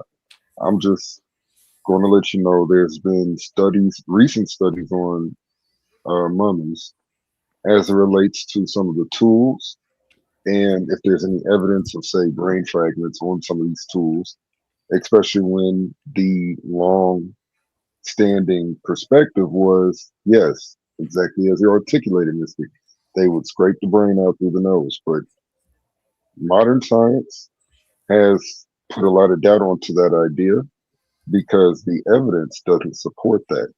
There's little evidence to support brains were scraped through the nose per the extent evidence, not only in the mummies, but also as it relates to some of these tools. They're not finding brain fragments on these tools, and they're not finding brain traces of passing through as it relates to the nose canal. So those are just two major problems as it relates to that idea. And yes, I understand that's been a widely held perspective. It's just becoming uprooted using modern scientific and archaeological assessments of mummies. All Yeah, right. So hold on one second. Let me respond to that. absolutely, humble, Hold on, humble, Omar. Let me nigga. respond to Nah, that, bro. nigga. Now he don't want me to respond. You see how they be getting jumpy, bro? They can't Oh, listen. nigga, you smoking weed, nigga. You smoking weed, ain't you, nigga? You smoking weed, ain't you, nigga? Yeah, nigga. I saw you hit that J, nigga. I saw you hit that J, Oh yeah, nigga. listen, you know I be having my dates with Mary nigga. Jane, Put my that guy. shit down. Put that shit. Listen, Hold you know I on. be having my dates with Mary Jane. Hold on.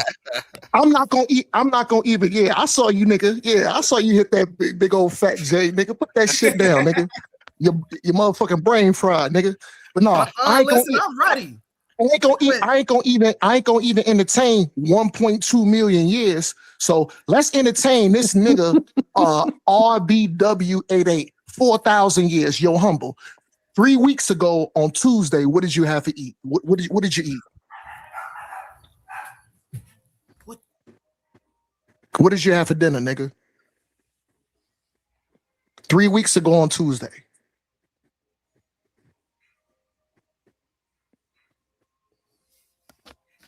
No, nigga, don't. No, nigga.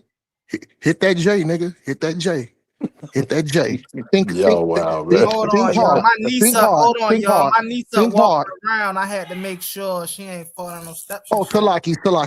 No, you good, My bad, you good, my bad. Brody. I'm here. But no, Go ahead. Let's get to it. 3 weeks ago. 3 weeks ago on 3 weeks ago on Tuesday, what did you have to eat? 3 weeks ago on Tuesday. Yeah, My wife. I love y'all Baltimore. I love y'all Baltimore niggas. Tuesday. I love my Baltimore brothers. I knew he was gonna have an answer. Look, y'all see where I'm going? He can't remember. He can't remember. But guess what? These niggas want to talk about 1.2 million years ago, 4,000 years ago. Get the fuck out of here. That shit is, listen. It's an educated guess, and that's all it is. Yeah, It's hold on. I give the props to it. It's a well-educated guess. And that's all it is. He said a well-educated guess. Yeah, it's a well-educated guess. A nigga can't wrap his head around fucking 4,000 years, let alone one. Hold on, let alone 1.2. Go ahead, Yara. No, that's facts. I would agree. That guess they got for Lucy is a well-educated guess. I would Yeah, so my hold on, bro. How we get back to Yara, bro? Y'all because cheating, bro. my point to your question on mummification being formed or first performed in ancient Kemet is also false, because we know that I believe circa maybe 9,000 BCE, that would be right around the time of the Natufians, but even not the Natufians themselves, I'm saying, but around that time frame, that you would have seen the Natufians and their migration from Africa into Levant, or Levant into Africa. Some argue on that for us, black migration and migration, but we know that they were practicing mummification in the Ugandan region. And I'm not saying it was the Natufians, but I'm saying in the Ugandan region, they were practicing mummification. So to say that in ancient Kemet, that by the time you get to Imhotep at 2600 BCE, how can you say he is the creator of that? Like that, we can't do this anymore, right? So this romanticizing of ancient Kemet, I do the same thing when it comes to ancient Israel, even though I tell you I'm an Israelite. I don't romanticize it, right? But I also don't romanticize ancient Kemet at all, because if you want to, if there's anything else to be said about it, it was a melting pot, right? Where or where people came because of the Nile River, right? Because people can find substance there. You can live. People always migrated towards bodies of water, right? So you had, so you had people traveling up and down from various different cultures. So famine and drought. Yeah, absolutely.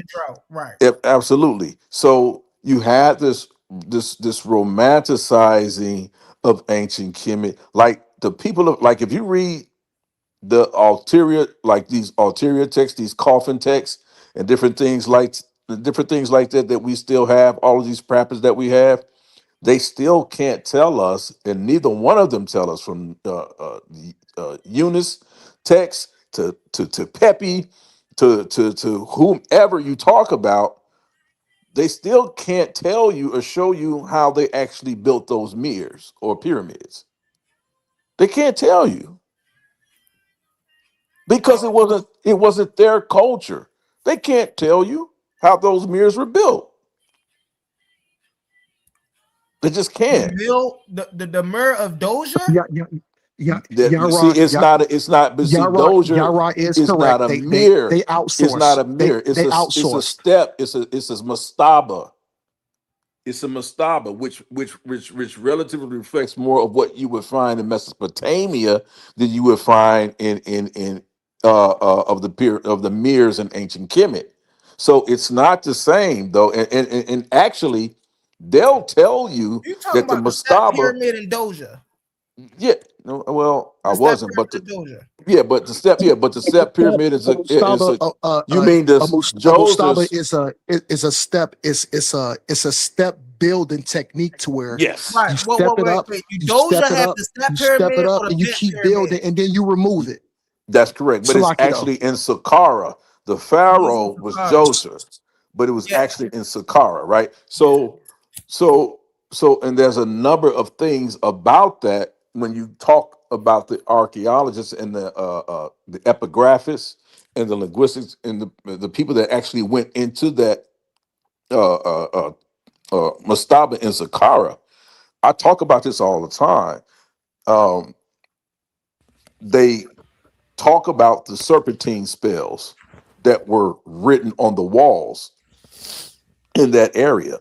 And in that mastaba, right? They talk about the serpentine spells. Why is that important? Because even though it's written using Egyptian hieroglyphics, it's not in the actual language of the people of ancient Kemet, right? It's in a more Canaan. It's a more Canaanite dialect of language that is used, right? When they're actually reading how those hieroglyphs are arranged, right? It's the same thing you see with what some people call it Paleo Hebrew or whatever. It's the same way, right?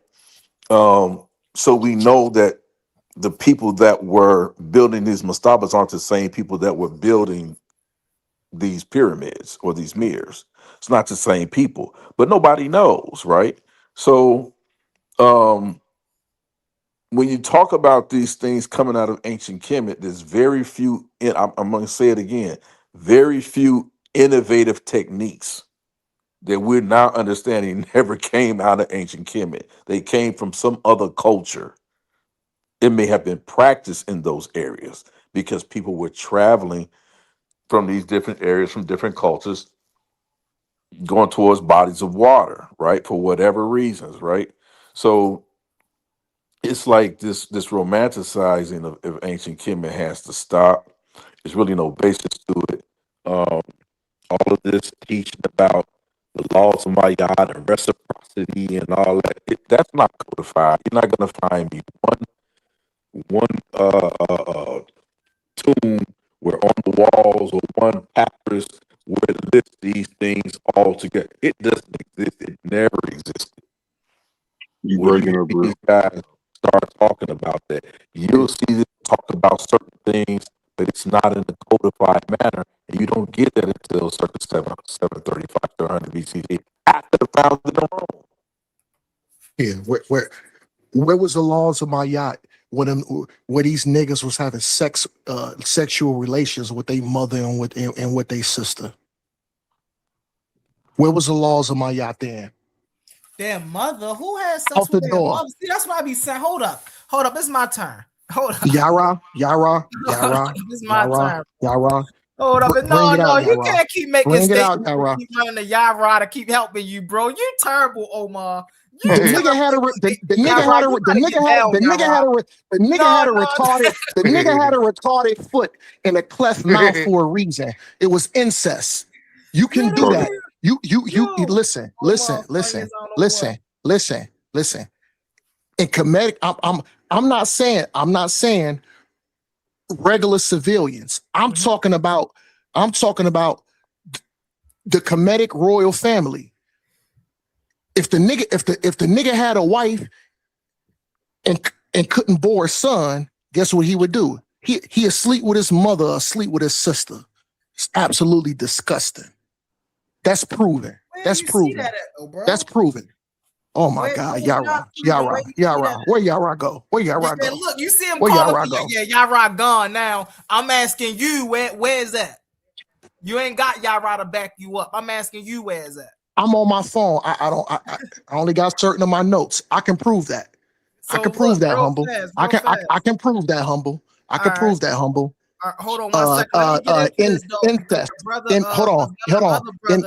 Incest through genealogy and our land. Because I saw the other brother Sadiq Ra and cut him up, barbarian. And I know those brothers didn't get a chance to cook. So I'm gonna mute out and let those brothers cook. And I'm just gonna listen in. Salaki. Oh, he muted. So let me hold on one second. I want to address the brother because that said that them taking the brain through the nose was debunked, right? I hate not trying to share stuff. It'd be too much, so I'm gonna just read it. It say the ancient embers of did remove. It say the ancient Cometians did remove the brain through the nose, but the exact method was refined by modern research. It was not debunked, as the guy was trying to say. No, it was debunked. They ain't take it through the nose. It said it was clarified. They didn't pull out solid chunks. They liquefied the brain and drained it. Right? It say, how do we know they did this through the nose? Ancient eyewitness testimony, Herodotus, 5th century BCE. Herodotus directly described the procedure, right? This comes from a writing of Herodotus. They drew out parts of the brain through the nostril with iron hooks.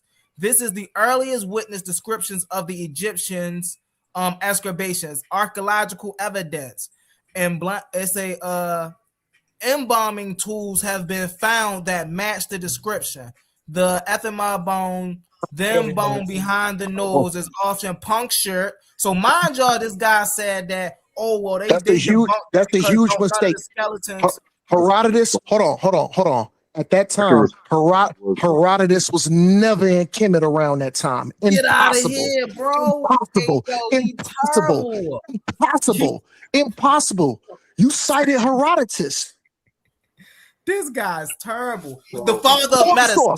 The father who Westerners call the people who Westerners call the father of medicine. I dare you to pull up when Herodotus existed into the time that you said that Herodotus witnessed this surgery go down. In the halls of Kemet.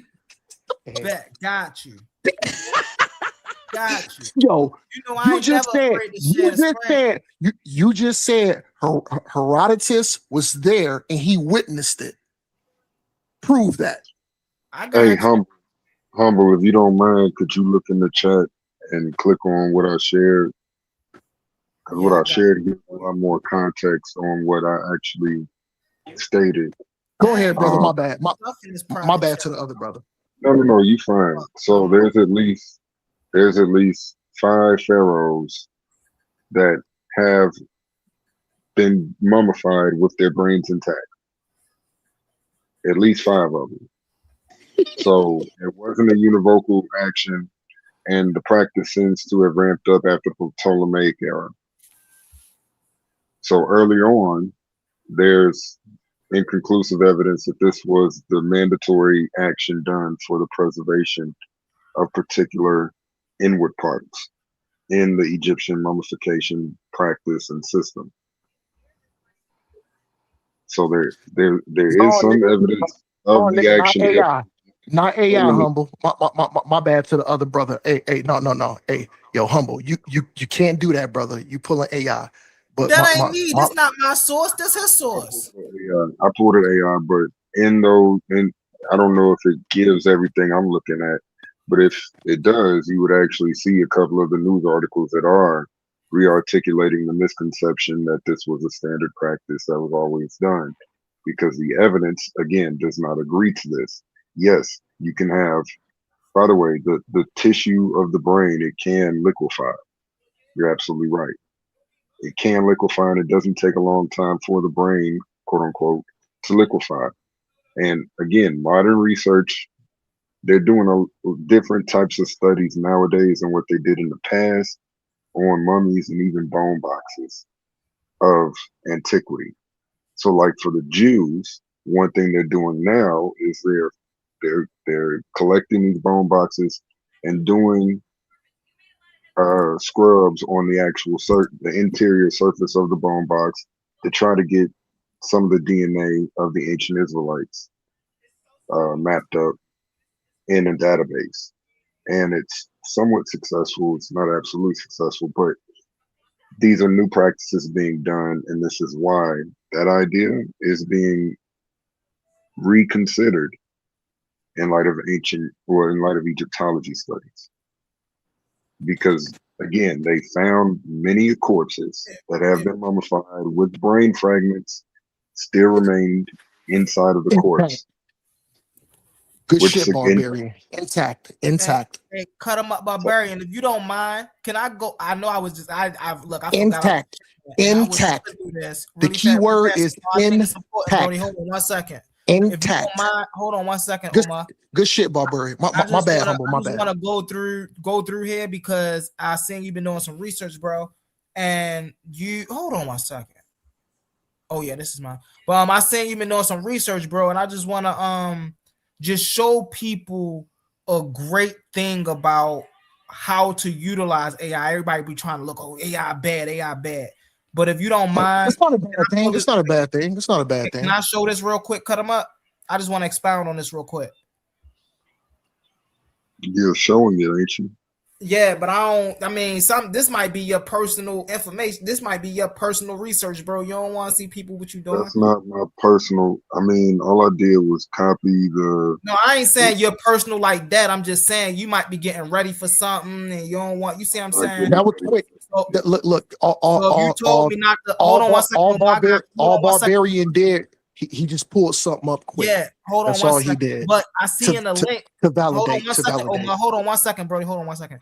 So I see in the link he was researching other things, and the other things he was probably researching, right, which I think is interesting. And I want to expound on a little bit. He might not be like, nah, bro, this, I'm working on something with this real quick. Don't, get a people. I want to get a people that. So that's why I was giving my courtesy to ask the brother, did he mind if I break this down a little bit? Now. So this is how one properly utilizes AI. This is an amazing way to utilize AI, right? So he starts out, how does Richard Courier identifies the religion of Jabari Ozaze, right? Oh, that got lumped in there. Okay. So he start going in, right? Now, what this is doing is literally giving Richard Courier's views, everything that Richard Courier put out on his aspects of Jabari Ozaze, right? This have. Right, so then it comes down here. You can see it gives the archives. So if Barbarian was ever debating Jabari on a subject matter, he could literally go back to these archives and say, okay, well, what did he say in this video? What did he say in this video? You can even go to show more, right? And then, so the reason I'm showing y'all this, or the reason I was showing y'all that is because our content is on YouTube. So, for an example, me and Kazad is debating, right? I'm not going to do this, but if I was, I could just really go to Gemini and be like, hey, what is Kazad point of views on bop, according to the last YouTube videos he was in on the HOK? It'll pull that up for me. So then I can go through those YouTube, because I can even say, hey, can you turn these YouTube videos into 3-minute clips? It'll turn it into a 3-minute clip, so I can then go back and I can abstract the information I need without sitting there watching the whole video. You see what I'm saying? So this is a brilliant way to utilize AI if you're a scholastic researcher, right? And getting ready for these debates. This is an amazing way to sharpen up on your debate skills and on your intellect portfolio, your sources, like we say. You see what I'm saying? So Hey, brother Barbarian, I see you doing your thing, bro. Keep it up, my guy. Look, humble. I saw y'all pulled this dude Jabari up. Let me tell y'all something about Jabari, because everybody hold this guy like he's some like, and you know what? I give him his props. He got PhDs. He's a doctor, but I'm gonna tell you where Jabari would easily do it. Jabari is he is a professor that teaches a college curriculum. He has to give his students a curriculum. Based upon that curriculum, outside of what he come on all these other channels and shit and teach that garbage. If you go to Jabari class, his curriculum on what he teaches in the college curriculum, he has to go with the consensus. He's gonna die by that every time, because guess what? He's an accredited scholar. He's a professor that teaches a curriculum. He has to go by the consensus. But guess what? I got outside of that, he come on these platforms and feed people word salad and garbage.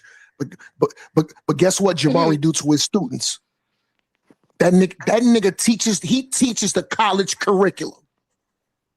Conversation over with. Jabari, he like I said, outside, he's clever with his debates.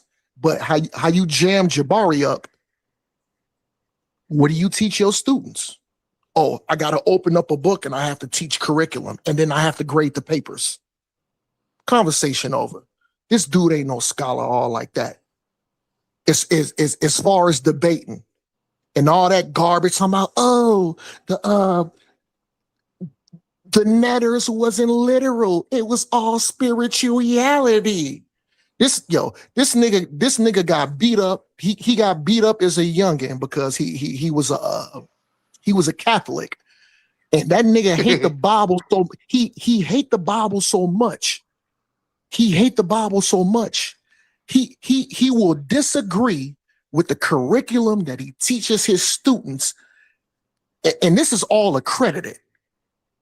He'll disagree with the curriculum that he teach just to come over here and debate, to disagree with the curriculum that he teaches. Conversation over with this guy. I ain't putting that nigga on no pedestal. I don't put that nigga on no pedestal. Could you tell me one thing I will say, bro? One thing I will say is I do give Brother Jabari a whole lot of credit. And when it do come to teaching this information, I do put him up there with the Info DGs, the Bobby Hirus.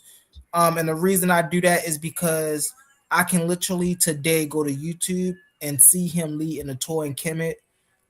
He's not listening to a tour guide. He's not following a tour guide. He is the tour guide. He is the one that's doing these things. So I do have to give him respect in that regard. We talk about, hold on one second, Omar. Let me land my plane, and you got it next. Let me land my plane. I'm gonna land right here. When we talk about the debate scene, hey, people, hey, listen, it get tough in these debate scenes, bro. It don't matter who you is. It don't matter how many degrees you got. It get tough in this debate scene. So, hey, listen, I gotta give nigga, hold on, humble. Hold on. Yeah. I respect the humble, but here's my thing. How's a nigga gonna debate one thing, say one thing in a debate, and then the next day when he wake up in the morning and he shows up as a professor teaching a class as a curriculum, totally disagree and contradict himself from what he just said the other night before, teaching a curriculum. You can't do that, man. Listen. Well, that's the same thing Kazar about to do in this debate, right? He do that, brother. Talking about brother. God and Ella can't say, do that. But then when we debate, he got to prove that God and Ella different, or Yahweh and Ella different. So honestly, I want your opinion, humble. Mm-hmm. A nigga who does that, do you say he stand on business, or is he 1 foot in and 1 foot out? Was a nigga wish-washy? What you say about that nigga? They wishy-washy. You know what I'm gonna say? They wishy. Let me cam up when I say that too. he 1 foot in and 1 foot out because the nigga will debate, say one thing, and then the next morning when he wake up as a professor, he'll teach something totally different. Man, look, man, you got to stand on business, and I understand. He's well compensated. He's well compensated. I don't respect niggas like that. No, that's a fact. Facts, bro. Hey, listen, that's one thing we can stand on. When it goes, see, here's the thing, and this is why this debate between me and Kazad should be really interesting, right? Because exactly what Omar is talking about. Let me cam up again when I say this. Exactly what Omar is talking about, right? You can't come on here saying what you want to say and doing what you want to do, and then your faith is on a whole opposite side. So do you really stand with what you stand with, or you just debating for views? Or you just doing this because you see what I'm saying? I've never heard Kassad say that. Now, don't get me wrong. I don't watch every live. I don't watch everything. So maybe I don't know if he said or maybe if his words went that way. I'm just saying, whenever I hear Brother Kassad speak, I've never heard that nigga talk like that. That nigga Kassad Kassad stand on business. All right, so let me as far as what I heard. So when I seen him debate Assam Kha, right? He kept saying it and repeating and repeating. Now, he killed Assam Kha. Watch this. Hold on 1 second, Brody. Hold on 1 second. So the debate was El versus Yah, who was the Most High God, and Assam Kha was trying to separate them, and he was trying to show how El was the high God and Yahweh was the low God. But Kazad, every time he came in, he would assimilate the two. El is a title. God is Yahweh is the name. El is a title. Yahweh is the name. They the same God. El is the title. Yahweh is the name. They the same. He kept saying that. Well, now we got a debate. Is the Canaanite God El and the biblical Yahweh the same God? Now he got to come to this debate and say, "Oh no, El and Yahweh are different gods." But in the last two debates you done had, you were saying they was the same God. So now I want to know if you want to go against your faith. No, I didn't say that. Kassad didn't say that. No. This is it may have went over y'all head. Basically, all Kassad said, El was just a generic term for those people in that region just saying God, and that's all it is. Kassad was absolutely correct. Absolutely correct. It's not a proper pronoun.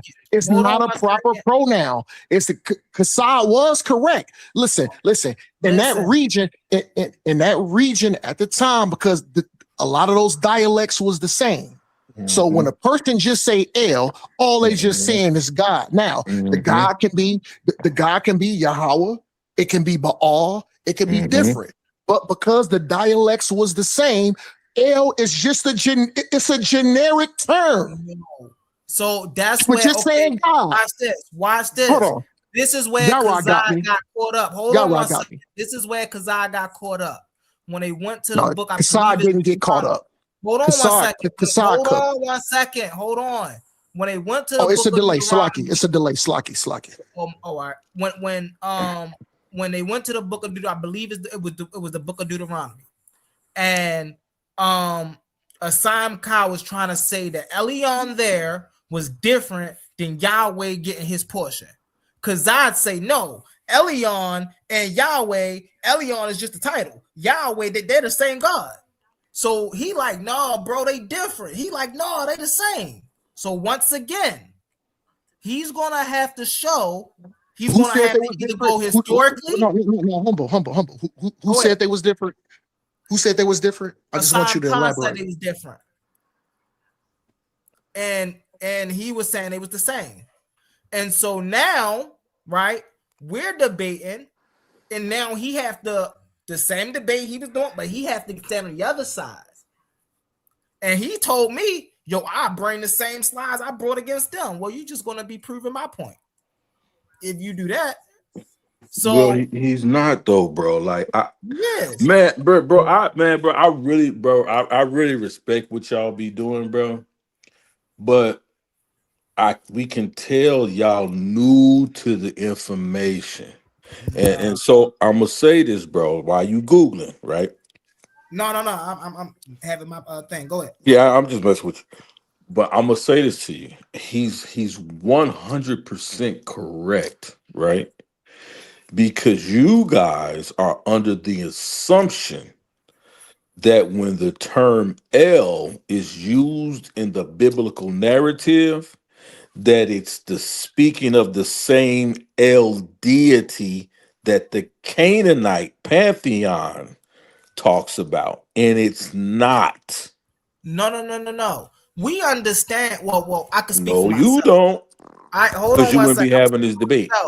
I understand that when we look at things like Elohim and Elyon and El Shaddai in the Bible, I understand that the church fathers or whoever wrote that in there, the Masoretes, whoever wrote that in there, are assimilating that El is a title. I understand that.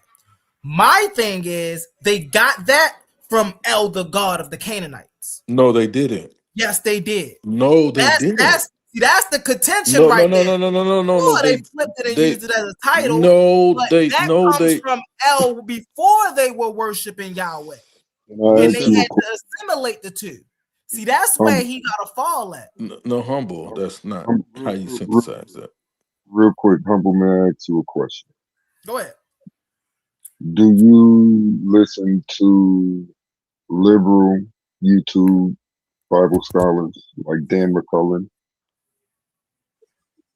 Dan McCullen, no. Kip Davis? Josh Bowman? No. Okay, well, I would suggest you at least consider Dan and Kip's articulation on these issues. Kip's a little more slippery. Dan is pretty consistent, at least when it comes to this issue. All right, what they say? It's been stated already. In the Hebrew Bible, there's a common noun that can function as a proper noun, El. And that common noun is not limited to a reference to the proper name, proper noun usage in the Canaanite text for El, the deity. So why is Yahweh name, or why is the Israelites' name not Israel and not Israel? Common colloquialism. No, El ain't was common colloquialism. They kept the L part there. yes, Why and do if they you pay, now, what do we know? What do we know about names? Right? Whenever in ancient times they have, when we see L, right, on the end of a name, we know that they are assimilating that with the god of that region. We know that.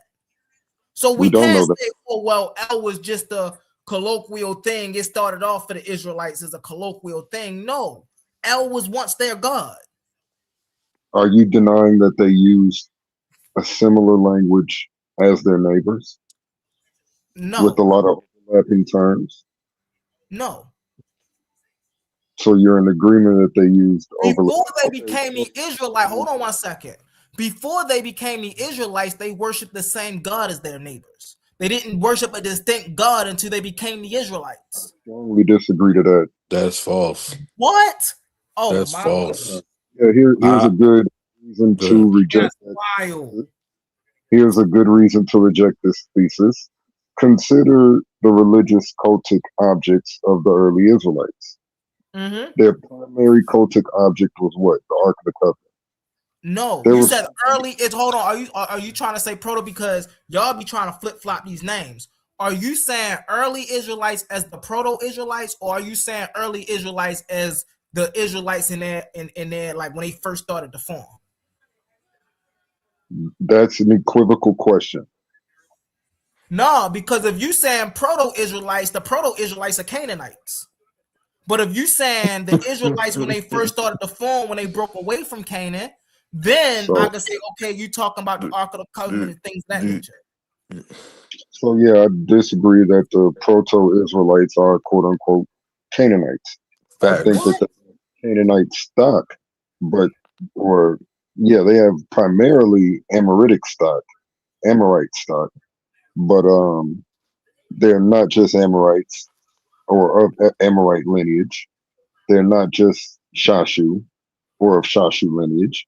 They're not just other Canaan. Like their religious practices, especially early on, whether you want to talk about pre-Israelite culture or proto-Israelite culture, I see those as synonyms for the sake of this discussion.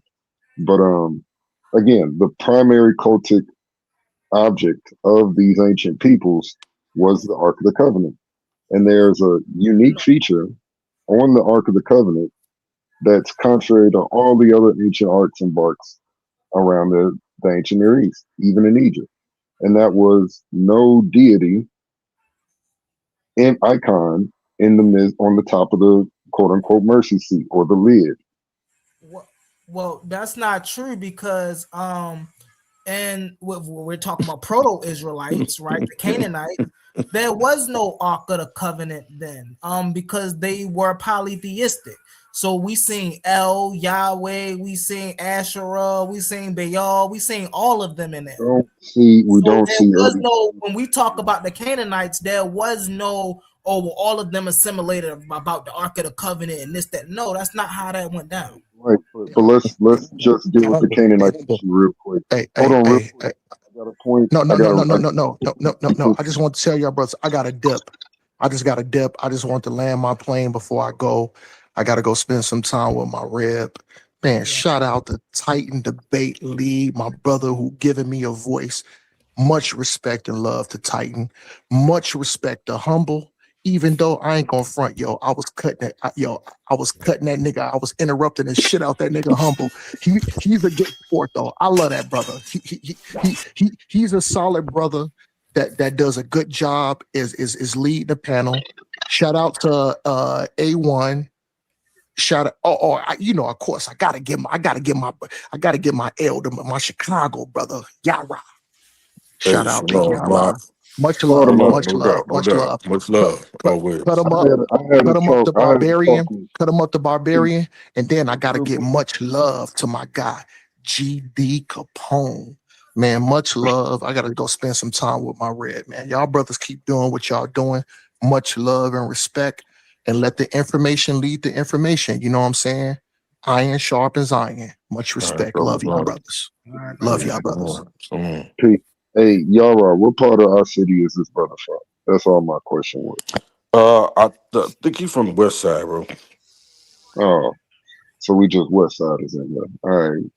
I can't hear you no more. Cut him up. I said so. We all just west side is in there. That's why I felt like home. Man, I can't hear him. I got knocked out some kind of way. I got to go out and come back in. Yep. Mic check 1 2. Can you hear me now? Yes, sir. That was his mic. We heard you the whole time. Did you shoot me a picture for your graphics? Yeah, I sent it to your text messages. Okay, let me double check. All right, so real quick, Humble. There is an interesting aspect of early Israelite culture that is uniquely anti-Canaanite. Are you familiar with this? No. It's both anti and of Canaanite. It's both. It's definitely not. Canaanites loved pig. The early Israelites did not. Right, but that's more so so when you're a subject of a certain group of people and you're living under their cultural practices, when you start to create your own cultural practices, you'll keep some and get rid of others. So like there's a lot of language that the early Israelites kept from the Canaanites. There's a lot of the gods that are in the books, like they kept that from the Canaanites, but they also distinguished themselves from the Canaanites. So you do see a dualistic ideology when it comes to that.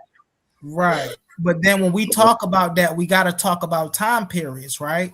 Because again, if okay, so let's put a time period on it, right? So let's say from 1800 BCE to 1300 BCE. There was no Israelites. So everybody over there that we would be considering Israelites were Canaanites. So they was doing everything the rest of the Canaanites were doing. There was no distinct culture where we could see, okay, these people were doing something different than the Canaanites, although they were living in the same place. Where are you considering the over? Where's the location? You're saying Canaan. Interesting. So during that time period, the Israelites wouldn't have been in Canaan. There was no Israelites at all. They would have been in Egypt. The sons of Jacob, sons of Israel would have been in Egypt. 1800 BCE. You do realize, time out. You do realize the first time we ever see a mention of Israel ever in history is 1208 BCE. 1208, yeah. So that means that they couldn't have been in there back then, 1800 BCE, because we would have seen inscriptions of them. No, that's a huge misconception. We don't have inscriptions. We got inscriptions of the Canaanites in 1800 BCE, but not the Israelites. Yeah, we don't. Not even the Canaanites. We got inscriptions of the Amorites, the Hittites, but not like it don't make sense. We don't have exhaustive lists or records from any of these people. Yeah, we do. You never heard of the Amarna letters? That's 10 years worth of records, and those are only the correspondences to Egypt, not the Egyptian correspondences back. They were found in Egypt. Have you heard of the Mari tablets? Yes. All right, so all of these are predating what you will call the Israelites. The Mari tablets were found in Levant.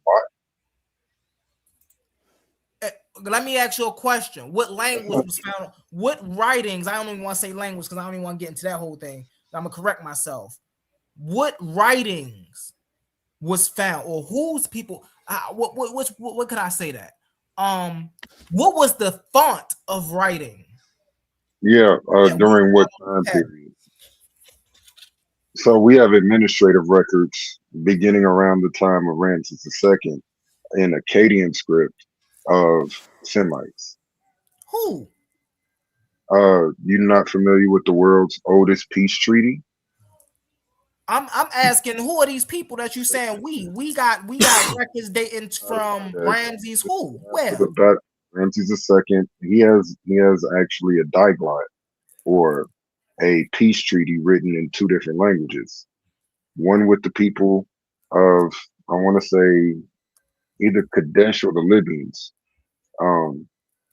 From those battles, there was a peace treaty that was established, and that peace treaty is written in two different languages. One in Egyptian, the other one is in Akkadian script. Okay, what they got to do with the Israelites during that time? Oh, the Israelites during that time. Well, we actually do have architectural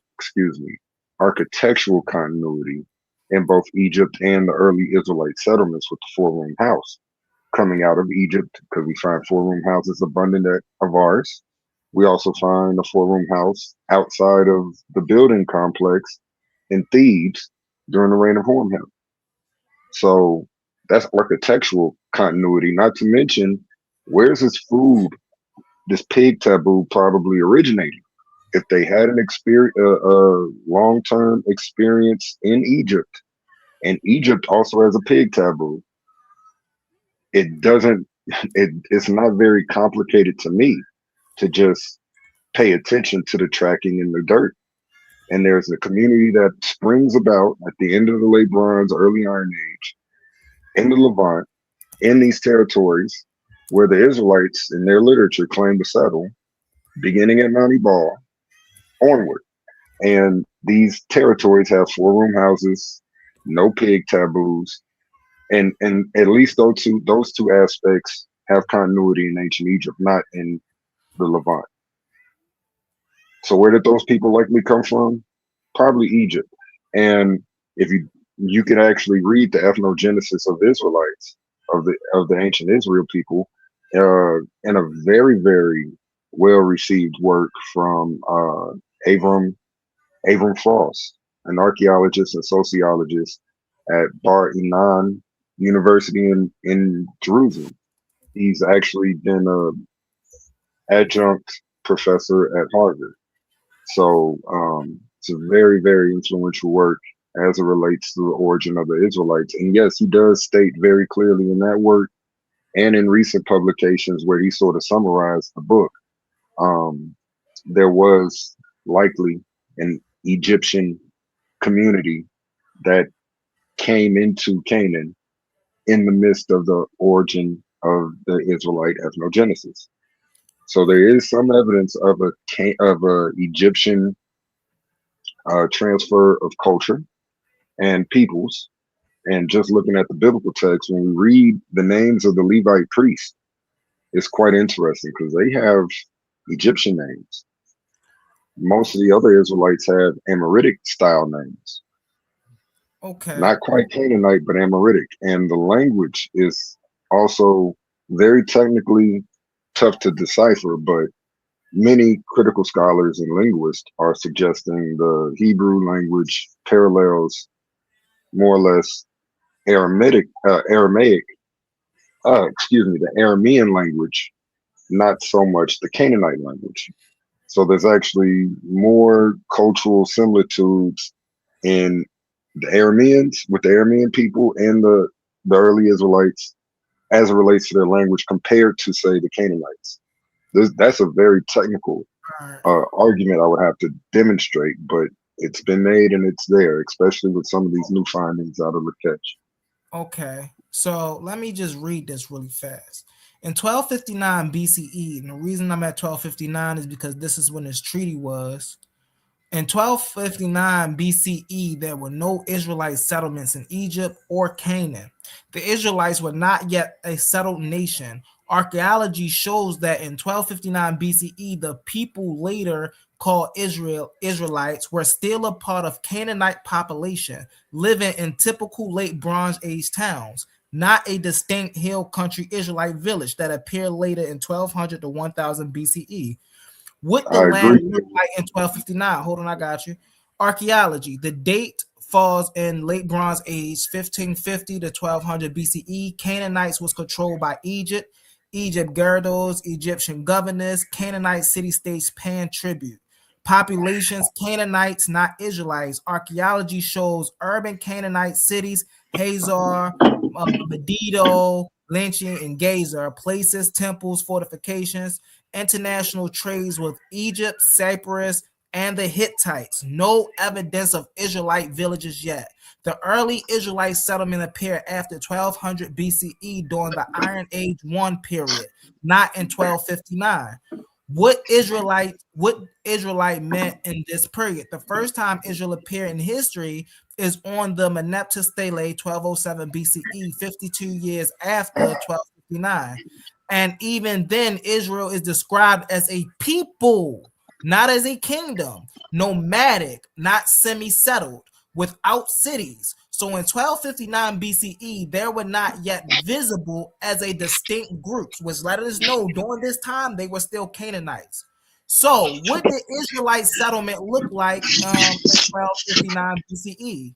It did not yet exist. Archaeologists, listen, primarily all archaeologists critically acclaimed agree that in 1259 BCE, there were no Israelite villages, just Canaanite towns under Egyptian rules. The Israelite settlement patterns, 4-room houses, no pig bones, collard rooms, does not appear until when? After 1208. So what he was just saying was flim-flam, because the 4-room houses and all that didn't appear during 1259.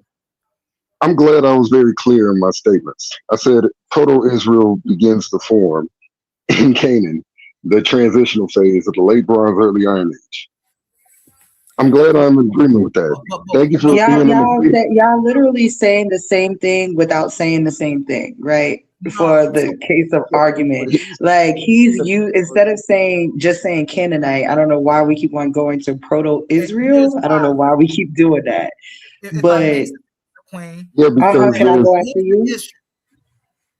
Go ahead. I can go after Sister Issa Queen, but I just want to really point out what the contention is between me and the brothers. The brothers are trying to say that they can trace Israelites as a distinct group of people way past 1200 BCE, which means that Then the reason they're doing this is because they're trying to validate characters like Abraham. They're trying to validate characters like Eber. They're trying to validate characters like Isaac. So they're trying to say that they existed way before 1200 BCE. And so some of the arguments they bring is, oh, well, we can see the 4 bedroom houses way before 1200 BCE, which you can't do. Actually, we can, and I just gave you evidence. I just showed you couldn't do that. So I gave particular instances and locations and time periods of rulership for these 4-room houses. You didn't address that. I said Horn had. When did you address them? Time out. You gave me a peace treaty and that happened in 1259. So I took the date. Hold on one second. I got you. So I took the date 1259, and I said, bro, do we got any 4-bedroom distinct houses that separate the Canaanites from the Israelites in 1259? No, we do not. The 4-bedroom houses don't come into after 1200 BCE. That's incorrect. That's okay. Go ahead, Sister Issa Queen. Go ahead, Sister Issa Queen.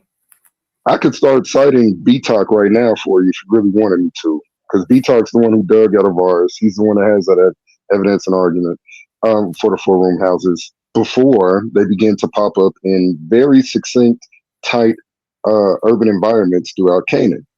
And that's happening in Egypt, out of ours. And again, prior to the Canaanite settlement of the Israelites, popping up in history. You also find evidence of this going down, not only in Avaris, but also in Thebes during the reign of Horemheb, which is right before the Ramsonite period, which is where we have actual archaeological evidence of Avaris becoming abandoned during the time of Ramses II. Early to mid reign of Ramses II, Avaris becomes abandoned. You said in Avaris during Ramses II, right? Can you please repeat what you think I just said? That y'all found 4-bedroom houses, right? Israelite 4-bedroom houses in Avaris during the time of Ramses II. Is that what you're saying? Yeah. Number one, 4-room houses, at least by ancient Near Eastern archaeologists, are generally considered to be quote unquote Israelite houses. Okay. I'm claiming that housing structure is present in Egypt prior to it becomes prevalent in the Levant. Cultural continuity.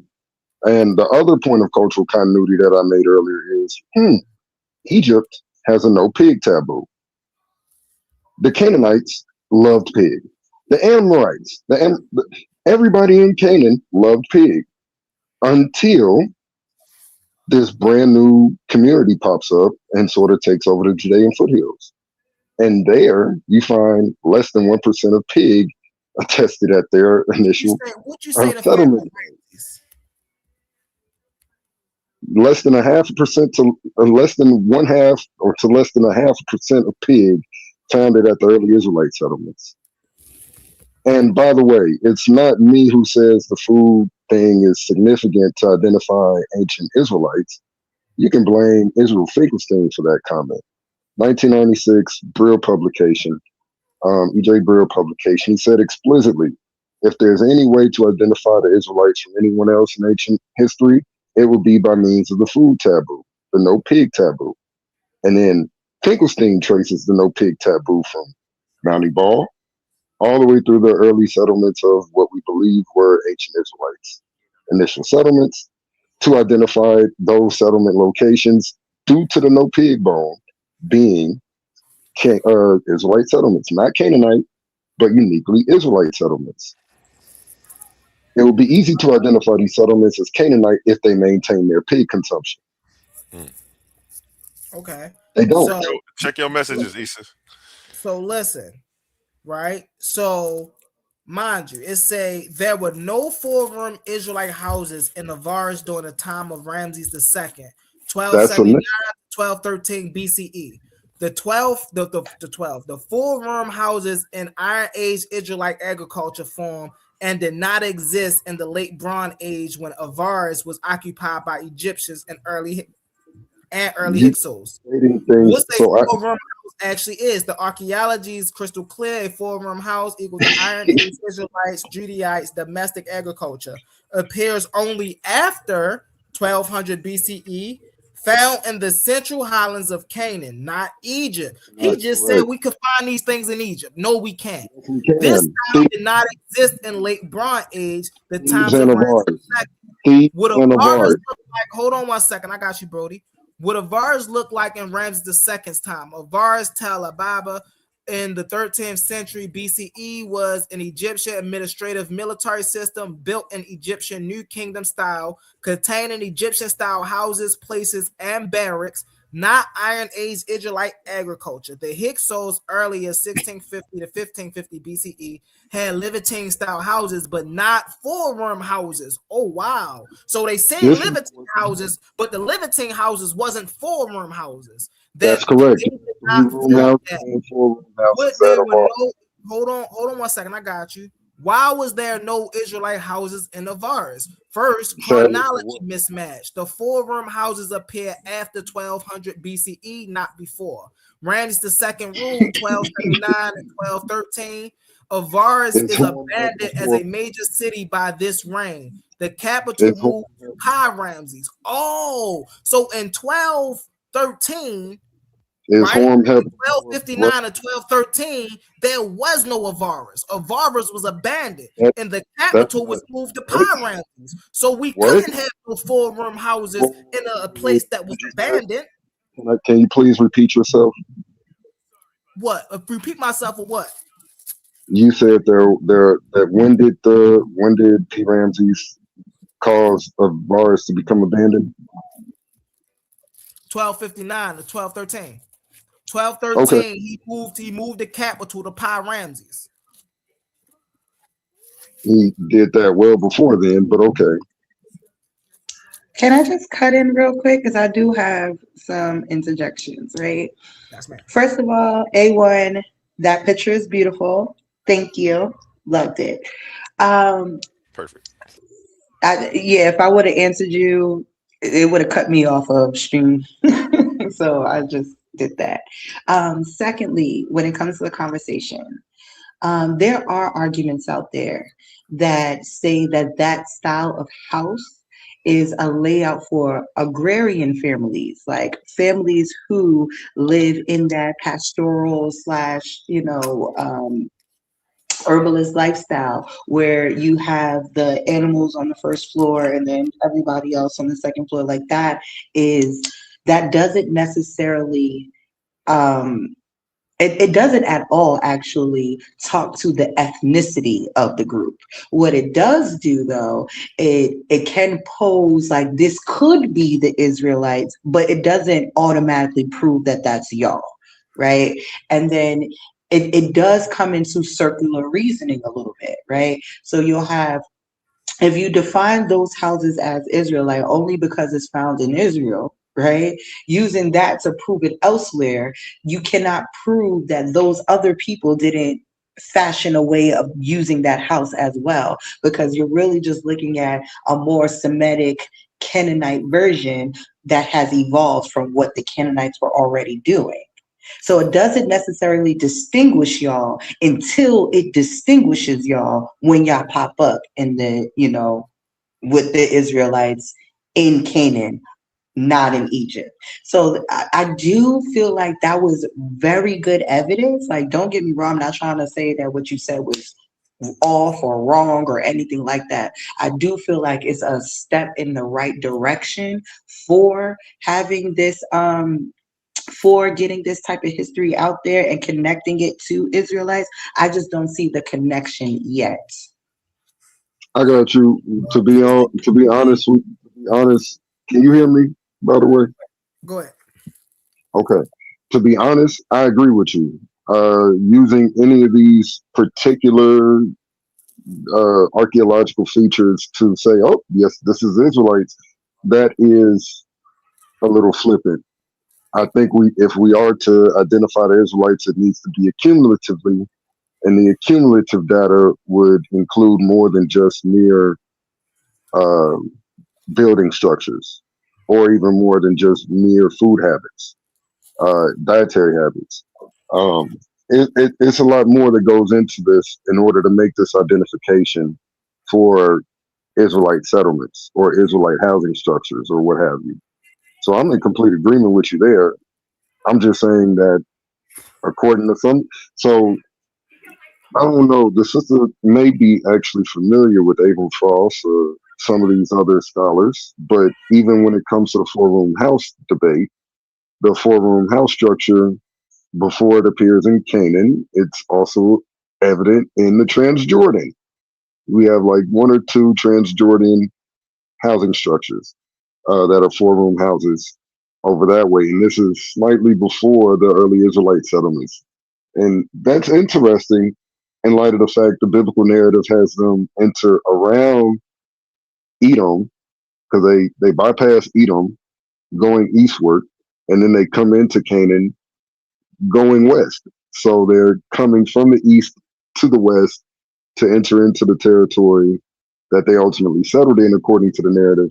And if that four-room house in the Transjordan is to be identified with an Israelite settlement, and I'm not saying it has or is, but if it is, there would be more evidence to the accuracy, the verisimilitude of the biblical narrative of the ethnogenesis. That's it. But yeah, again, there's four-room housing structures abundant out of ours, and there's one four-room house structure at Thebes in a temple complex just outside of where Horemheb was reigning. Again, this is right before Avaris becomes abandoned, and there's archaeological evidence for the abandonment of Avaris sometime during the period of P. Ramses being fully constructed. And it's also very interesting. The evidence for abandonment on the ground at Avaris is not Semitic evidence. I'm sorry, did he cut out, or is that just me? I don't know. It might be me. Can you hear me? Mic check. Yeah, I think that was me. I'm sorry. I think that was me. Is this any better for y'all? You sounded great to me, but that is clear. Okay. All right. So I just took y'all off my Bluetooth. But yeah, Humble, there's plenty of evidence of four-room houses in Egypt. And there's a little bit of, so the main reason why the four-room house argument even gets made is because over 97% of them are found in Israelite settlements.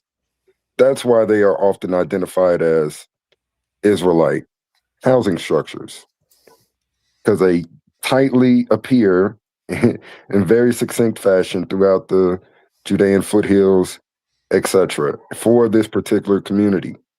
And so that's the primary reason. It's very tight-knit, univocal type of community. They have essentially one type of pottery. They have one type of housing structure. They have they clearly are abstaining from pigs, which is contrary to everybody around them. During the same time, you find an abundance of pig usage, over 10% of pig in most of the neighboring cities.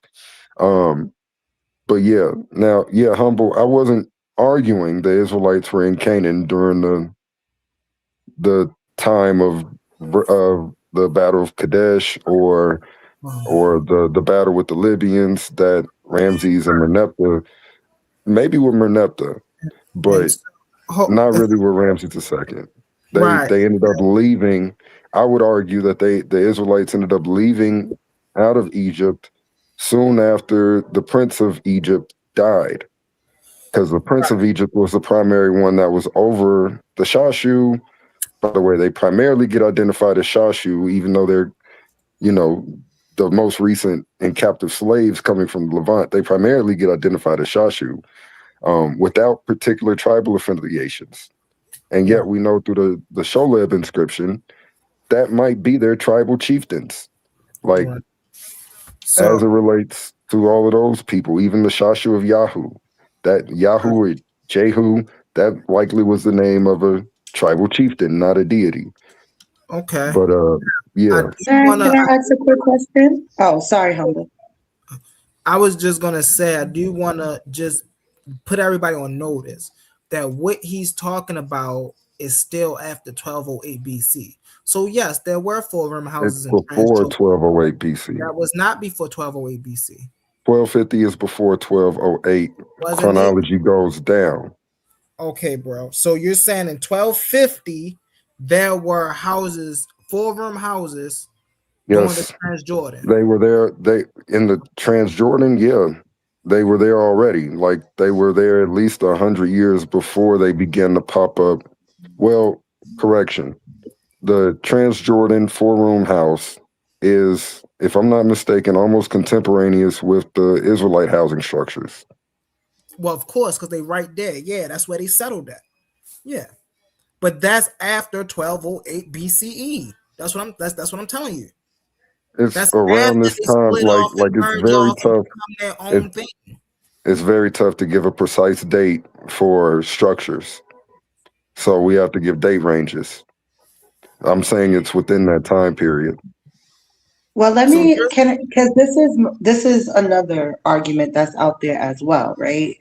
That these houses could have just as well been built by the Hyksos, right? And I think that's why the Israelites constantly try to connect themselves to the Hyksos, because there is a history of, them being in that area. The houses being built could have been built by the early Hyksos settlers before or after.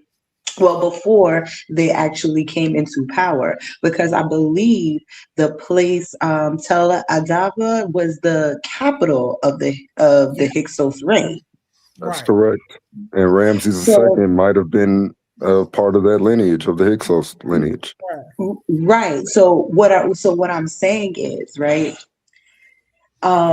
there is something there if you can connect these two things. But I just feel like history itself isn't connecting those dots or let me rephrase, the information that we have so far, the history doesn't necessarily show this Israelite connection, even though the Israelites, the Hyksos, the Canaanites, you could all found a similar foundation because they're all coming out of the same area.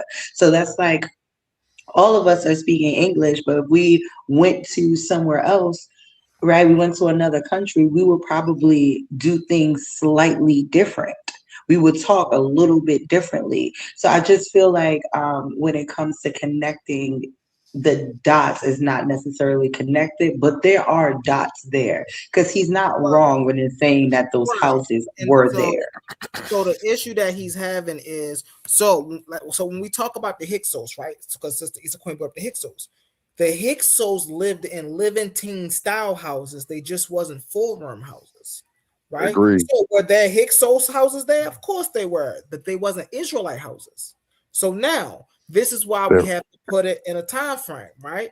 Now, if we're speaking after 1208 BCE or even 1208 BCE going down, right? Then I would most definitely say, okay, yeah, we can see that the settlements of the Israelites.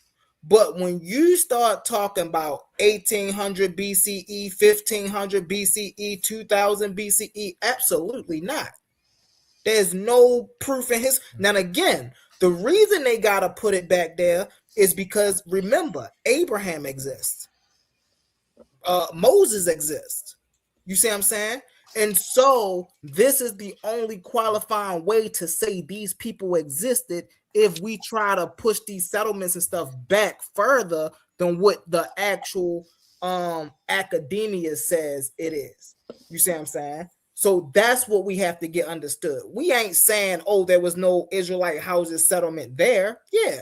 But after 1208 BC, after the Israelites became the Israelites, we can't see this structure happen before they become the Israelites because they still Canaanites at this time. So if you say after they become the Israelites, then we see the structure and things of that nature, of course, I would agree with you. But we don't see the structure before they become the Israelites. Absolutely not. Yeah, so the way BTOC identified the 4-room houses in ancient Avars were by calling them middle cell houses. And he described those middle cell houses as having 4 rooms. And he said that these middle cell houses or pillared houses seem to parallel that of the early Iron Age Israelite settlement housing structures. This is in Avaris. This is before Ramses II, and this is in between the Hyksos and Ramses. It's within this time period you find housing structures of the 4-room style or the middle cell style at Avaris. And again, if you want to read BTOC, you can. You can read the transdisciplinary work. That, matter of fact, you don't even got to read them. You could go to YouTube and look up his lectures at the Exodus conferences, because he has conferences. They just recently had 2 conferences on the Exodus events, if they're historical or not. How do multiple disciplinary fields approach the data? And in his presentation, I could try to pull up the book, but because I'm on my phone, it's not going to act right. Nonetheless, in his presentation, he literally showed the 4-room housing structure in Thebes prior to Ramses II. So this will be prior to Horemheb is the end of the 18th dynasty. So at that transitional phase of the 18th, 19th dynasty, you have 4-room houses in Egypt. That's before the early Iron Age settlements of the Israelites. And I'm saying Israelites in air quotes. And just to let you know, sister, I'm not an Israelite. I am a Christian. I don't personally identify with the plight and history, per se, of the Israelites directly. I do have affinities with their theology, though. So, yeah, I'm not trying to prove my lineage by dealing with Exodus at all. I'm not saying that's what you gained. I'm just letting that's her not know. what I'm saying about you. I was actually, I was actually splitting hairs a little bit because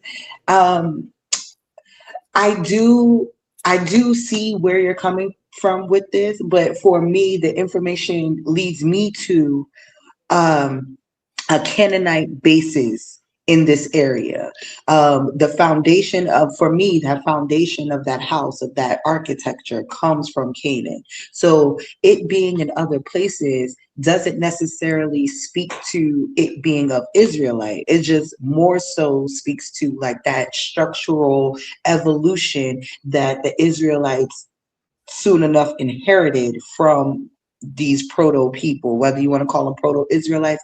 I like to call them just Canaanites, right? Because when you look at the Israelite history, when they are here, they're making their temples. They do have shrines. They do have little ways to worship.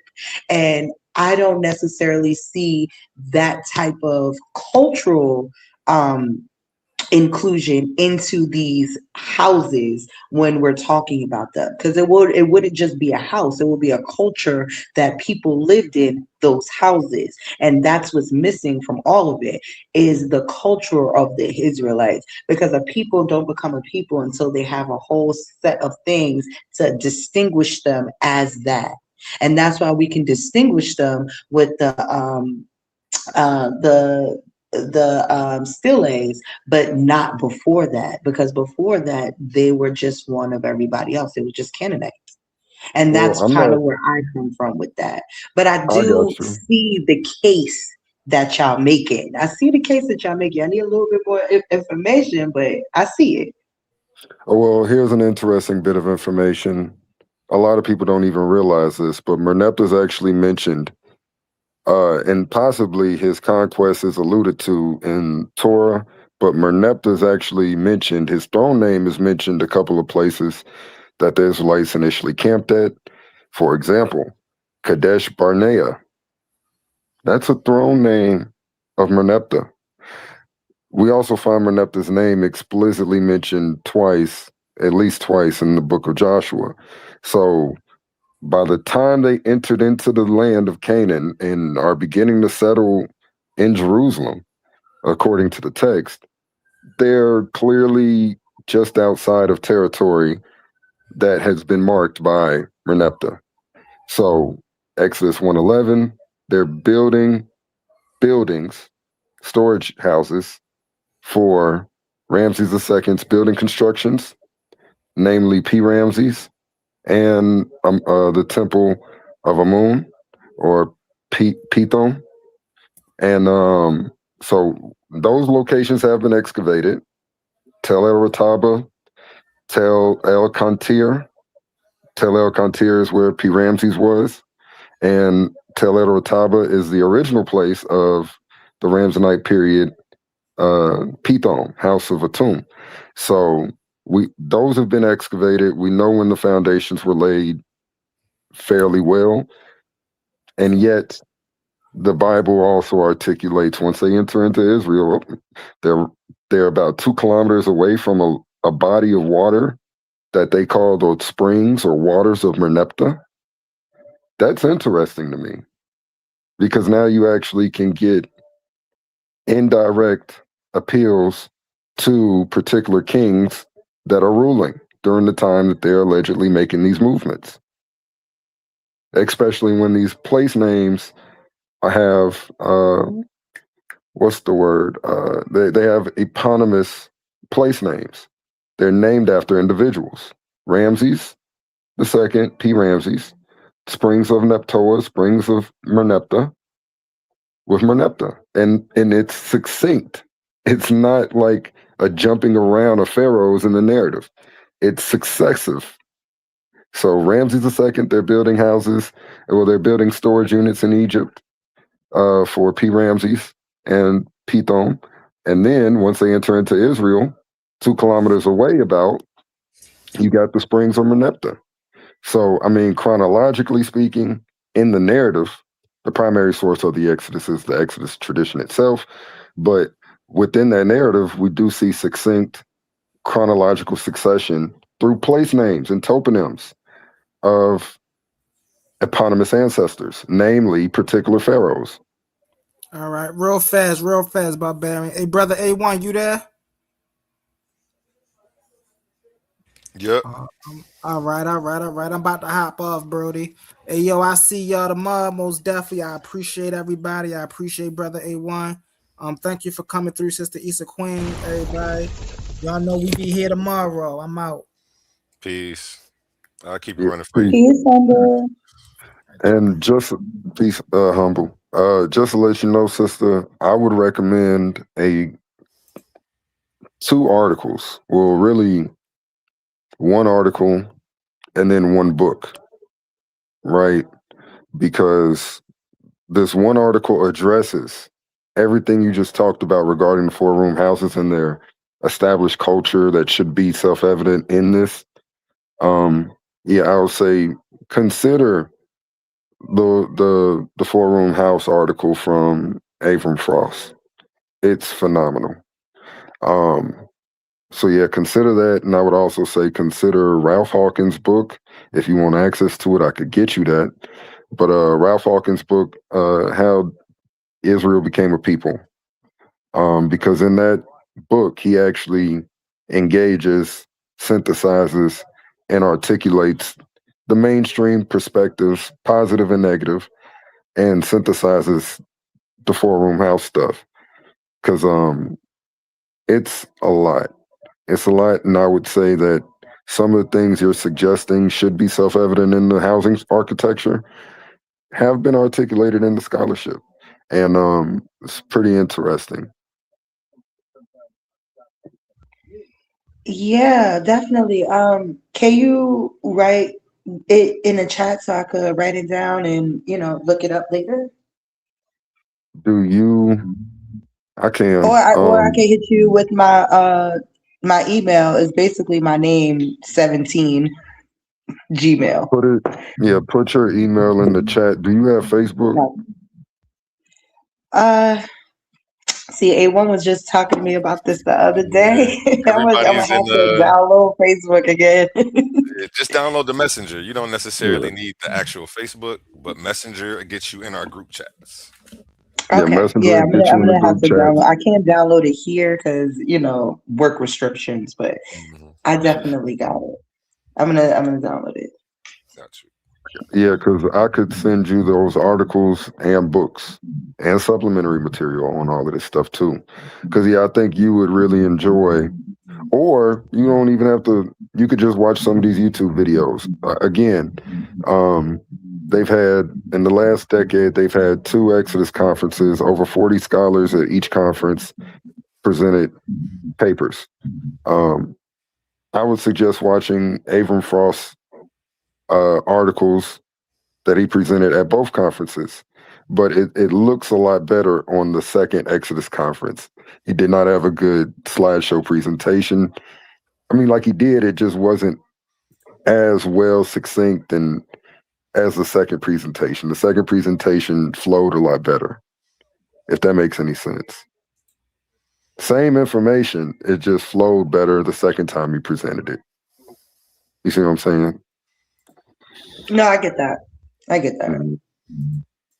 Oh, okay. I see Yeah, I'll it. definitely look at the information. There's nothing wrong with, intaking new information, especially if it's accurate, and it's coming from archaeological, paleontology, all of that. If they're coming from that standpoint, I would definitely look into it.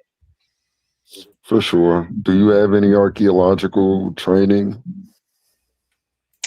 So I'm actually supposed to be doing a dig soon. I'm very excited about it. I can't really talk about it because I signed some paperwork, but I will have some training in it very soon. That's what's up. I have not. I've only attended a dig. I've never participated in a dig, and that was when I was at Jackson State University. I was doing mass media broadcasting and journalism, and I didn't know Mississippi Ole Miss had a top-notch archaeological department. So I went over there and was able to observe them while they did a dig. I have some training in archaeology from Lorenzo Nigro through online courses, and he's an ancient Near Eastern archaeologist. I don't know if you've heard of Lorenzo Nigro, but his name, I don't even know how familiar you are with like some of these topics, biblically speaking, but the Jericho, right? He's the current lead excavator at the site of Tel El Sultan, or Jericho, ancient Jericho, and yeah, he's causing a few uproars in the community, even though I would argue nothing he said is new. Nothing at all he said is new. None of his articulations are new, per se. But because he's the current excavator at the particular site, he just gets a little more weight behind his name. But yeah, it's interesting though. Jericho used to be claimed, oh, it doesn't line up with the biblical narrative. And now, arguably, there's some evidence in light of his research, in particular, in light of his research over the length of Jericho, quote unquote, City 5. Because he says Jericho City 4 was the city that was destroyed in 1550. That's Garstank's destruction layer. There are some problems there in light of his recent research. One of those problems is he hasn't found it, like some of this evidence of the destruction layer at Jericho during a particular time. And that time would be around the time of Joshua's conquest, or at least around the time of Hatzor's conquest. Because we have a very thick ash layer at Hatzor. Hatzor has a very pristine stratigraphy. It's not mixed, jumbled up. We find mixed and jumbled up stratigraphy at Avaris right around the time it becomes important, during the reign of Ramses. But with Jericho, you got two sets of walls. You got the mud brick wall. You got the Colopian wall. I'm sorry. I feel like I'm going off into a tangent, even though this is something that might spark your interest. No, I'm yeah, yeah. I'm not too. Okay, so I'm not too knowledgeable on this part of history. Like I kind of know ins and outs about what pertains to my subjects, right? What is your Because my subject? That should subject have been my. absolutely overlaps with y'all. What is your subject? Uh-huh. Because that's what I should have asked beforehand. Right. So I'm more so into evolution, Paleolithic, Neolithic culture, theology, history of Black women, history period of Black people, but I do a special look for Black women. Just within that wheelhouse. That wheelhouse. I'm not too into the Kemetic science or anything like that. I'm kind of into theology in its entirety. So yeah, I'll dibble and dabble in Egyptology just to understand the theology and how it evolved into Greek, into Rome, into Canaan, things like that. Mm-hmm. And then cross-referencing it with laws and things like that. Because I'm definitely one of those people who see how the religion or the spirituality system, how it dictates how the law is written. So I like to do that comparison as well. I can dig it. For sure. Yeah, but I can listen all day. Is there any time period you prefer to dabble in? I mean, I'm like theology in general is encapsulating all of Yes, it does. history. It does. So give me 1 second. That's my job. Give me 1 second. Mm-hmm.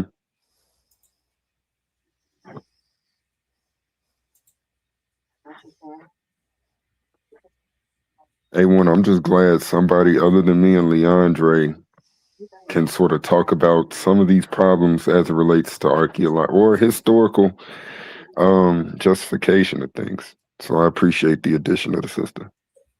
Definitely. She's a part of the freshman class. I'm over here working on the graphics now.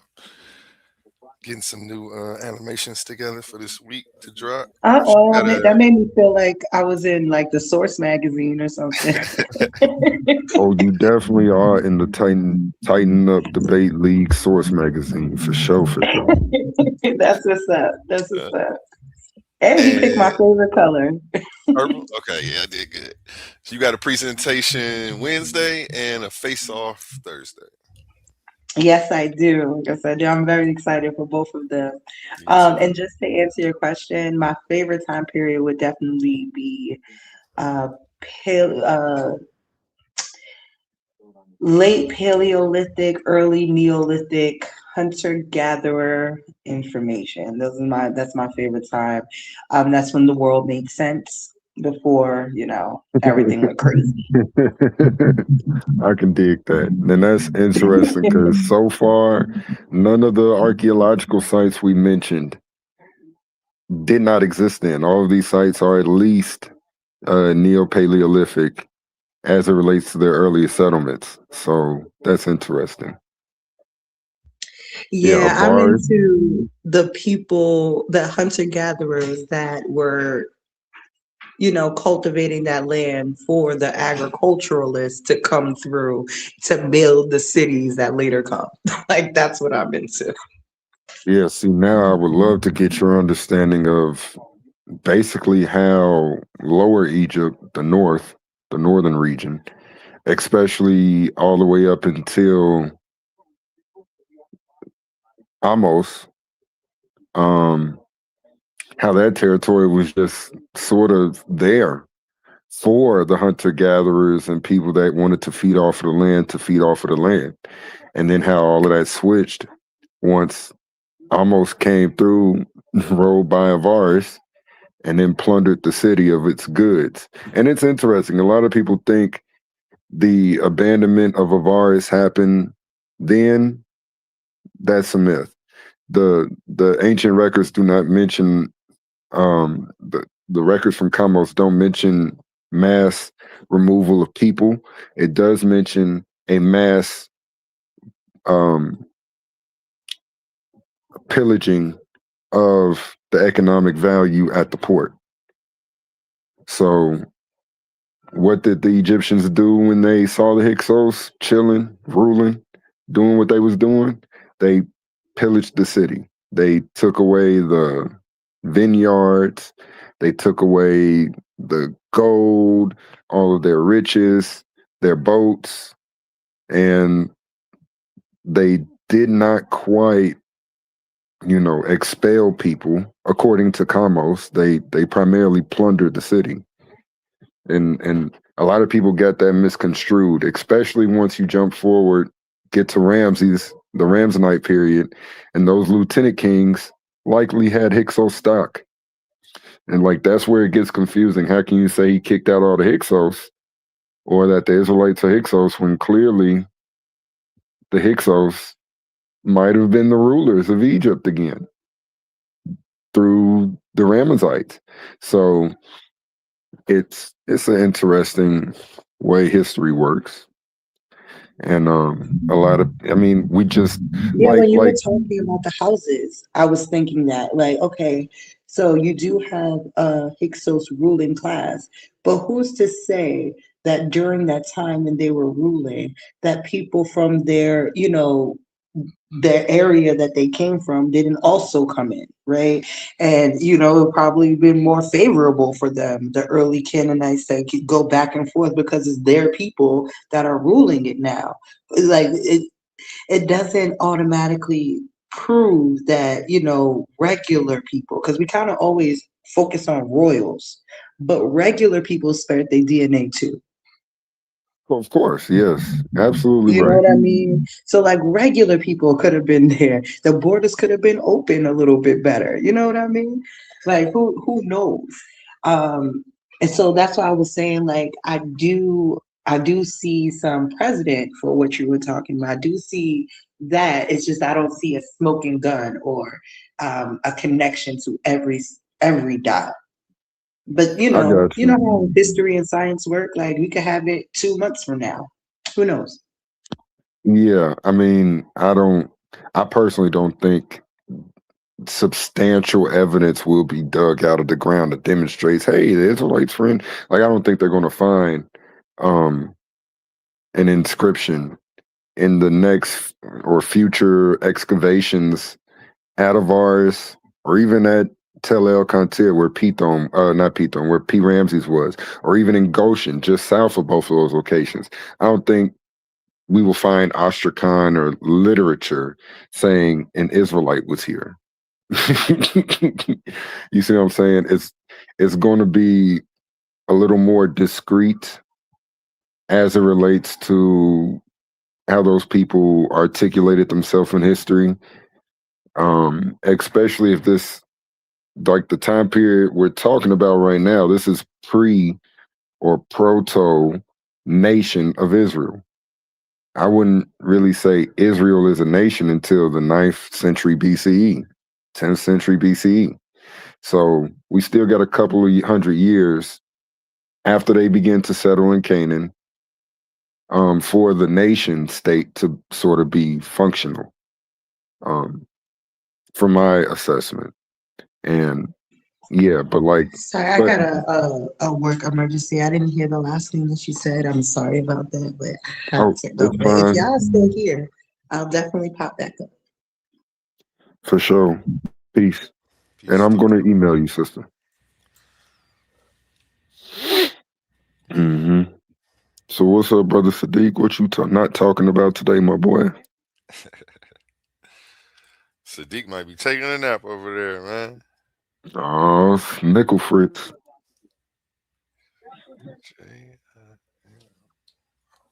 Matter of fact, A1, we can go ahead and do this a little bit right now, with the logos thing. All right, so let me see. How should I tell you? Give me 1 second. All right. You can go to Logos. Let me make sure I'm typing everything in right. All right. If you go to logos.com, like logos.com. Oh, that's what you want me to do? Yeah. All right, hold on. Logos.com? Yep. Gotcha.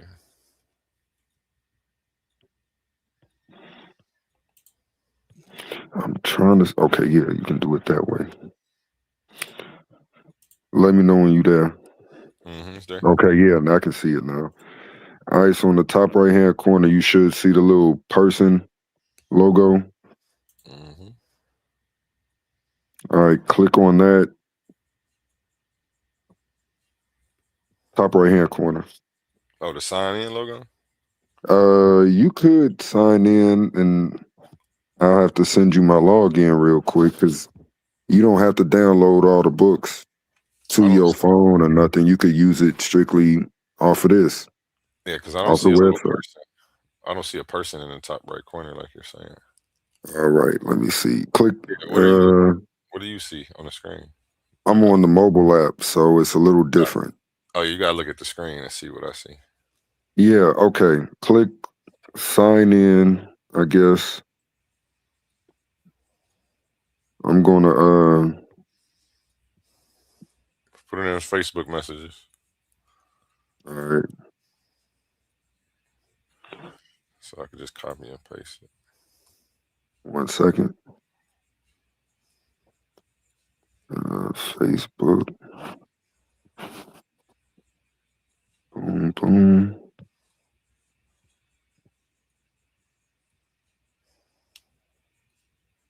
All right, so that's the pass. That's the login.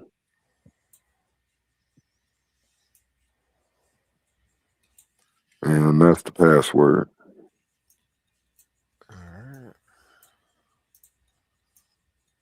Let me stop sharing it so it don't show all that.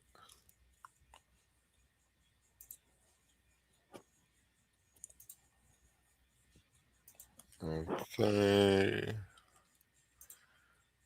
Hold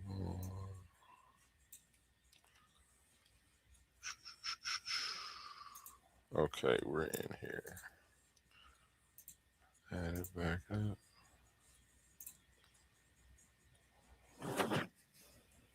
All right. So yeah, that faces the pictures in the top right hand corner now. You can click that. All right, and use on the web. Do it say that? Yeah. Click that.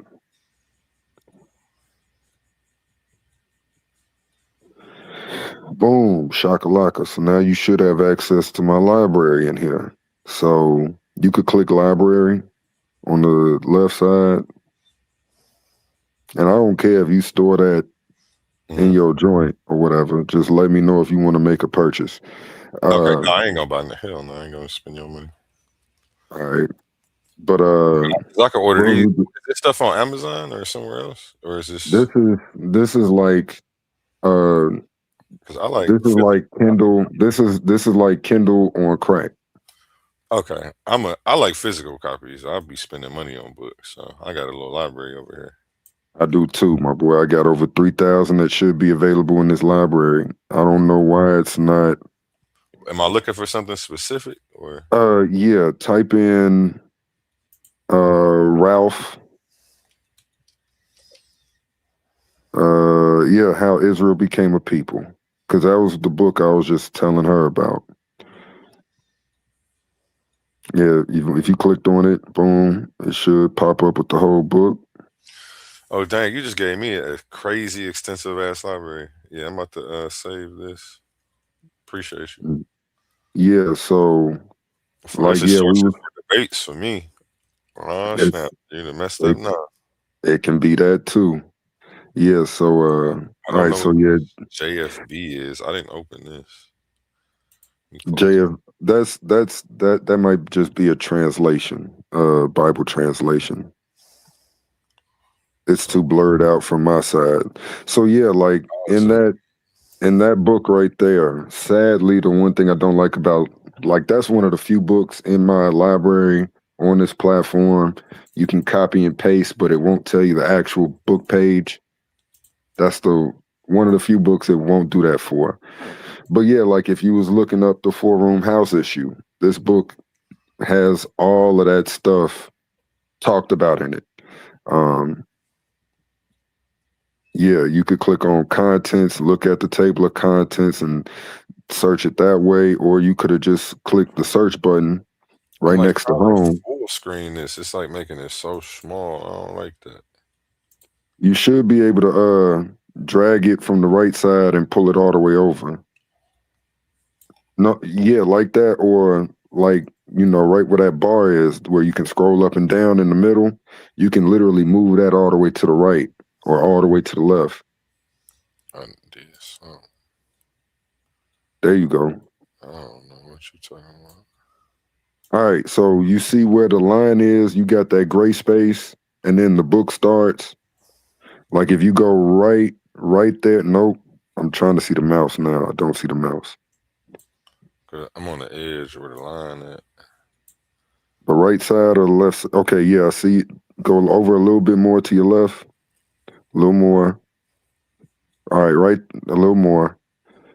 Like literally this edge of the border right there. You should be able to grab on that and drag it all the way over. No, it ain't messing with me right now. Well, They ain't rocking with me, man. oh well, but you can do that on this app or whatever. Damn. But yeah, this does give you access to my library. Boom. Now, if you weren't able to, you should be able to slide it like that now. It's still not working. Oh man. No.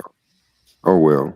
But yeah, you can at least search a lot of the books that I got in here like this. Okay. There we go. Boom. Now you did it. There you go. But yeah, like, yeah, you could do that. Now I don't see the rest of the library. But yeah, you could jump back and forth in sources this way. You could pull up a English translation like the ESV or whatever. Like yeah, you can close out this book. I was just trying to show you how to use the book. But like, yeah, if you can get back to the library, click on home. Maybe that'll show you where the library is again. Oh, okay, there we go. Yep. Now you can type in ESV or any translation, right? Yep. Yep, you can click on the ESV. It's going to pop up. What is this? A translation of? It should be the Holy Bible. The Bible, yeah. I didn't. Okay, yeah, there we go. It's on the right. So yeah, you can scroll down to any random verse. Like you could even any random verse. It don't matter. Yep. Okay, so they did that in this one. Yeah, you could copy or you could highlight one of the words. Yep. Right. Yep. And then it should do. You might be able to do a search all. You can highlight stuff. You can create bibliographies on this app. It makes it. It do a lot, bro. It do a whole lot. Wait, what's that on the right side? Okay, that's not what I was looking for. Try another translation, cause never mind, it's on the left. So yeah, when you clicked on the word, boom, it gave you a, what is that? I can't read it.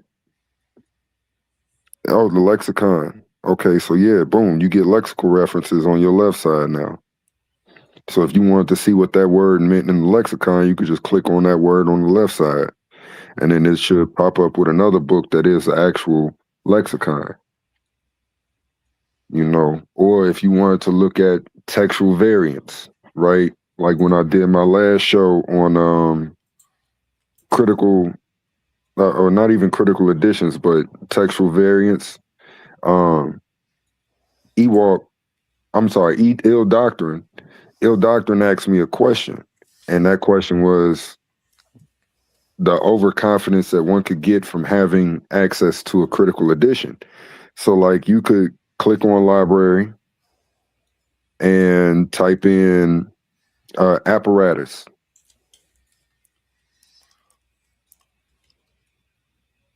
All right, a couple joints should pop up. Keyboard freeze. Damn, my shit just froze for some reason. Oh no. Damn. That nigga put I in there.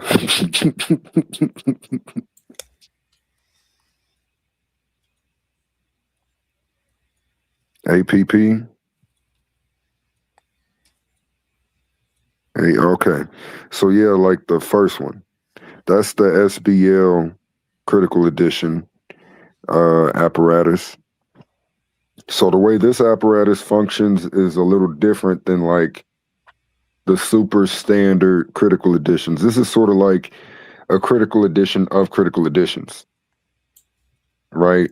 So where you find variations in the manuscripts, they're going to be as represented in critical editions of the text, right? But like if you were to do apparatus or type in 10, click library again. Click library again. Yeah, I know this is getting real tiring and boring. Type in TY H G. What? Okay, just TH. Maybe that's it. TH. Tyndale House. GNT.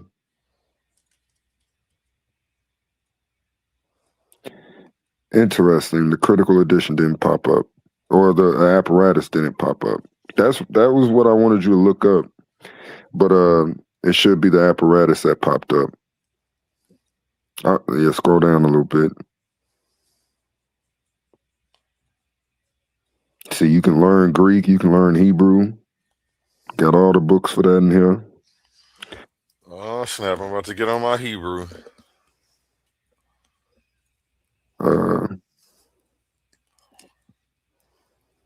It's going to be Tyndale House Greek New. It's the last one right there. The Greek New Testament apparatus. Yep.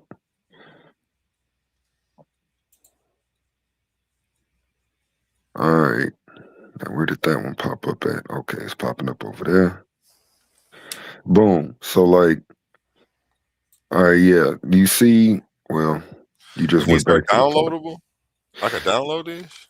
If you really want to, yeah, you could take the login and password I sent you and download it to your phone or your computer if you really want to. I do not recommend it because it's a lot of files. It's over 15 gigs of hard drive. No, I was just talking about like the PDFs of each book I wanted. The easiest way to do that would be through the app. And then you get to pick which books you prefer to have stored on your phone. But I can't save them to my computer on my hard drive. You would only if you put the app on your hard drive. These are paid for books. This is not my digital PDF EPUB library. Gotcha. Yeah, but all right, so on the right side, if you were to, you see where it say page 2 or whatever, or contents on the right side, click contents. And yeah, that third, yeah, you can click right there, the third one. Yep. So that's the Gospel of John, Evangelion, Lucan. So yeah, that's the Gospel of Luke. And you see how this one's slightly different from the one on the left? Mm-hmm. The one on the left does not list the manuscripts. Like Aleph, B, C, Phi. it doesn't list the manuscripts on the left side because it's only doing textual reconstructions based on critical editions. So it's identifying where critical editions differ and their particular differences in word choices. While on the right side, this critical apparatus, it shows you word choices as it relates to particular manuscripts. But yeah, so like this is just a brief little intro. We would have to have a whole nother show just breaking down how to go through some of these sources a little faster. You could even let's see, in the top left hand corner where it says passage or topic, you could type in up there study assistant. I don't know what it does on the computer. Click study assistant on the far left side. Because I think study assistant is like the app's AI. Yep. I use Logos books to answer questions like, how does Jacob dream at? There you go. So yeah, like you could type in down there 4-room house debate for Israelites, and you can click search, and it should. This is kind of cool. I'm trying not to. I love it. I don't like AI personally, but it's making it way too easy for me to not want to use it. Mm-hmm. The 4-room house debate centers. Hold on, let me make this full screen. Close out of this. Actually, just dang, I don't want to close them all out. So, wait, how do I do this? Is it gonna make me close? You might have to close out everything on the left side. I see. And then on that right, I don't see view. Yeah, I don't see view on there either. That's I was wondering if it was gonna work. You can drag that to the left side though. Copy and like hold and drag it to the left. It should be able to drop over there. I don't know where to grab it from. Right there. Oh, there we go. All right. Okay, what is this? I didn't open this. Maybe I did. Okay, so if I close all this, no, I ain't gonna. They're not letting you do the view. Nah. Oh well. Well, just check that out right quick. What does it say? Yep, it says the 4-room house debate centers on whether this architectural style can reliably identify ancient Israelite settlements. This dwelling type, also known as the pillared or pillar courtyard house, flourished from approximately 1200 to 586 BC. And its practical design with ground level areas for food processing, storage, and animal husbandry, and upper floors for living activities made it well suited for rural farming families. The scholarly consensus has shifted dramatically. Beginning in the 1970s, archaeologists uncovered structures matching this design in regions outside traditional Israelite territory, including Canaanite coastal cities, Philistine settlements, and areas in Transjordan at sites like Tel Kizin, Tel Quazil, and Sahab. Yep. Scholars including Alstrom argued that the design evolved from late Bronze Age Canaanite traditions featuring courtyards surrounded by multiple rooms, rather than representing a distinctive Israelite innovation. The emerging consensus holds that the architectural form developed from local Palestinian urban building traditions and served as an adaptation suited to hill settlers with limited labor and resources facing multifunctional household needs. That was just the first two paragraphs. I'm like, oh, well, there's only one more. I might as well read it all. However, significant methodological problems undermine the consensus. I guess that's important.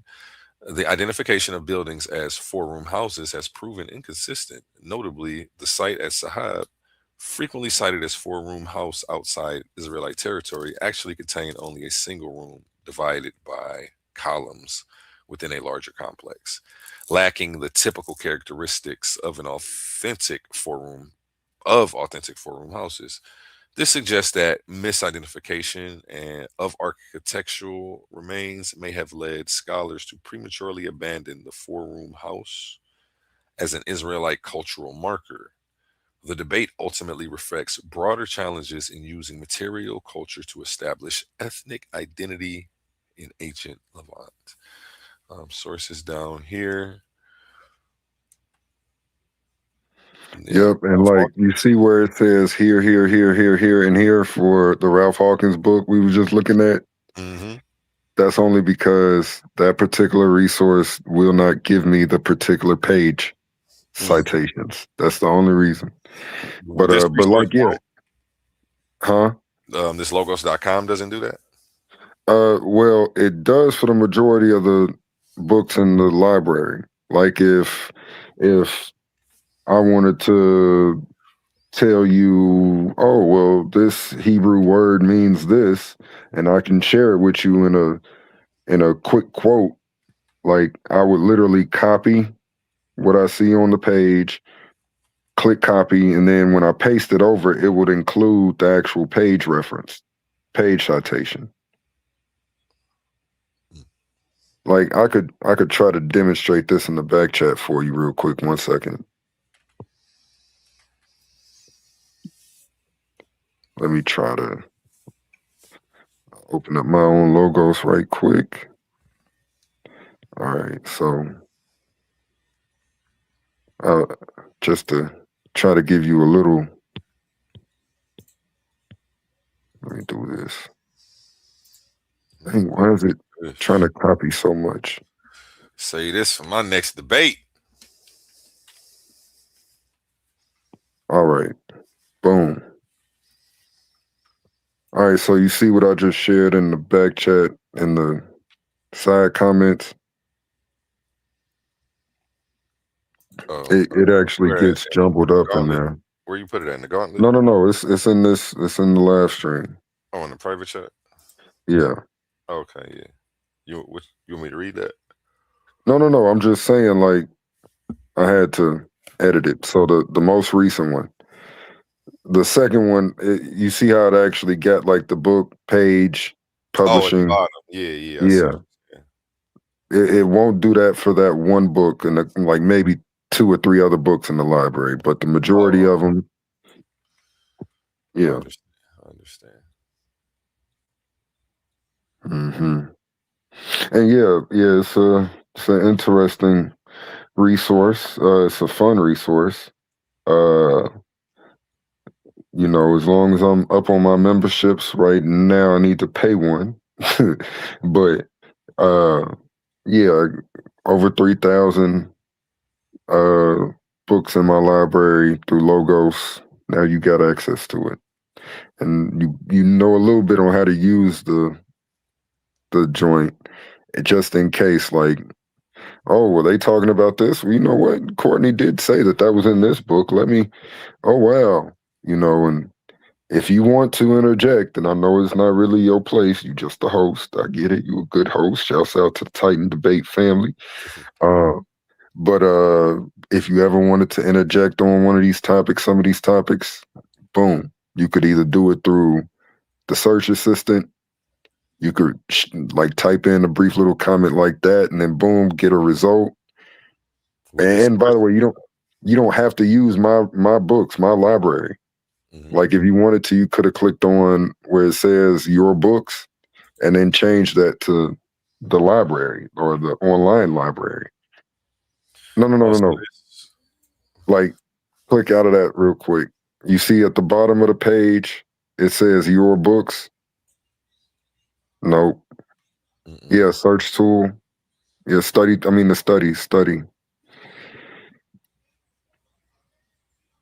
Huh? The study assistant.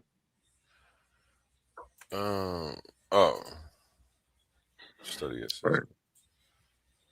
Yeah. Now, when you type a question over there on the very bottom of the I see it. right there. Okay. Yeah, you could just click All on a books. particular book. You could do all books. All books is going to give you like more information. So like if you wanted to, oh, that's a good one. Exit are Hebrews Haribu. Haribu. I ain't never did it over there. So you can share your screen, man.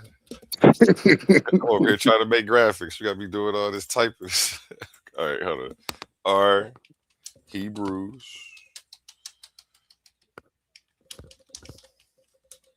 What was the word I was supposed to type in? Haribu. Haribu. Or Hebrews Haribu.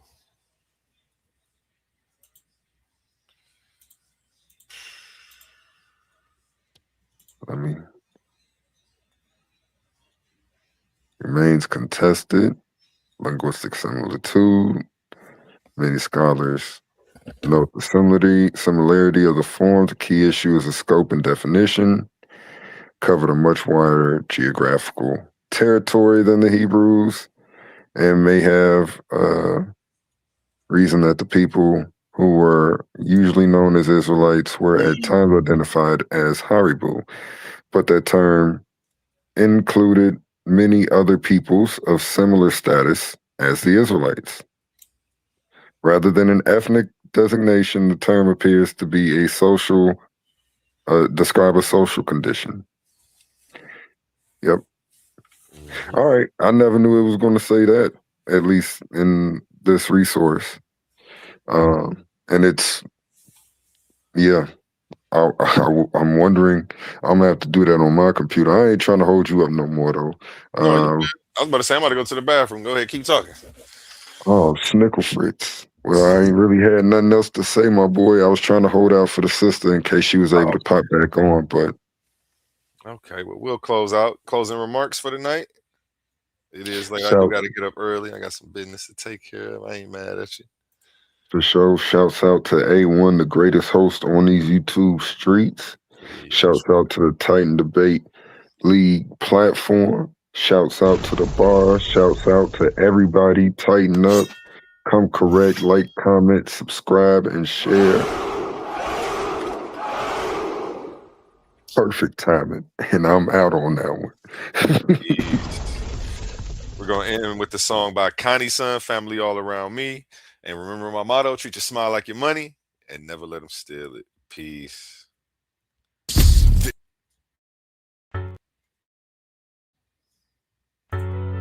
Let's pause the noise for a second, because if you're still here right now, you're already different. Not everyone gets this. Not everyone understands real debate, real scholarship, real intellectual smoke. But you do.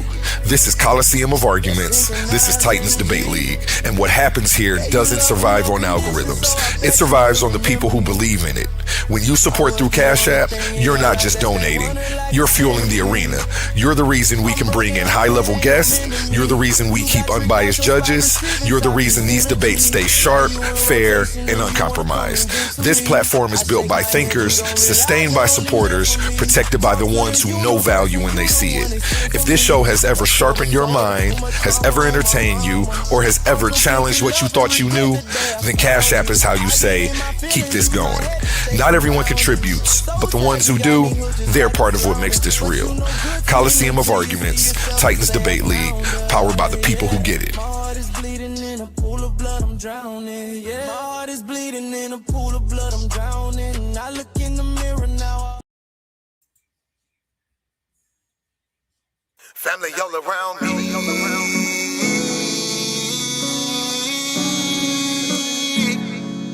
Family all around me. My family, she my family, he my family, she my family, he my family, she my family, we are family. We might have the same last name, but that don't make you my family. I got some people with the same blood, and I know that they can't stand me. I got some people I call that ain't kin, that's gonna pull up and handle it. They take care of that business like family. We come from them trenches like family. They talking, you listen, that's family. They don't tell your business, that's family.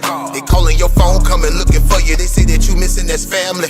They don't need permission, that's family. When you hurt, they can feel it, that's family. Let them come while you're cheering, that's family. Let them come when you living, that's family. Family all around me.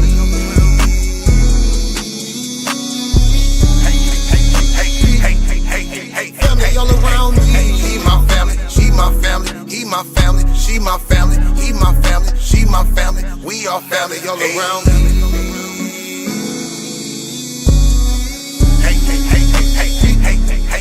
Family all around me. He my family, she my family, he my family, she my family, he my family, she my family. We are family. Hey, ain't nobody fighting around here. Ain't nobody shooting around here. Everybody that's around here, family. All love, no hate, be clear. No shade, all love, be real.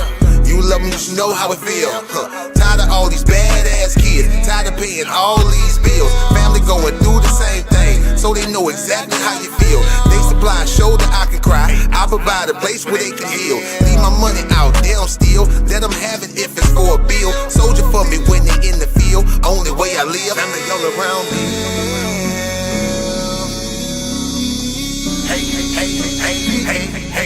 Family all around me. He my family, she my family, he my family, she my family, he my family, she my family. We are family all around me.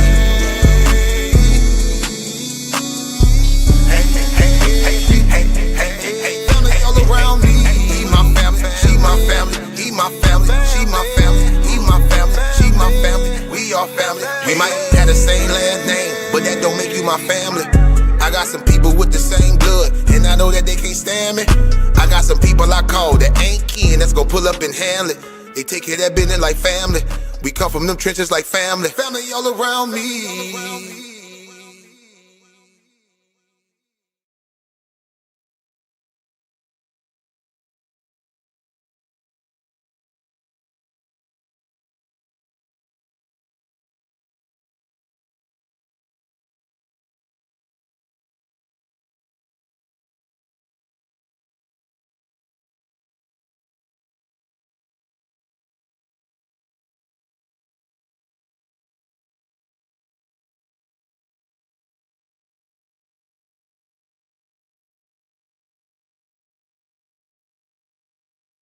Trying to douse my flame. Yes, they can try, yes, they can, it'll douse my flame. 10 toes where I stand, I'm the motherfucking man, wanna put out my flame.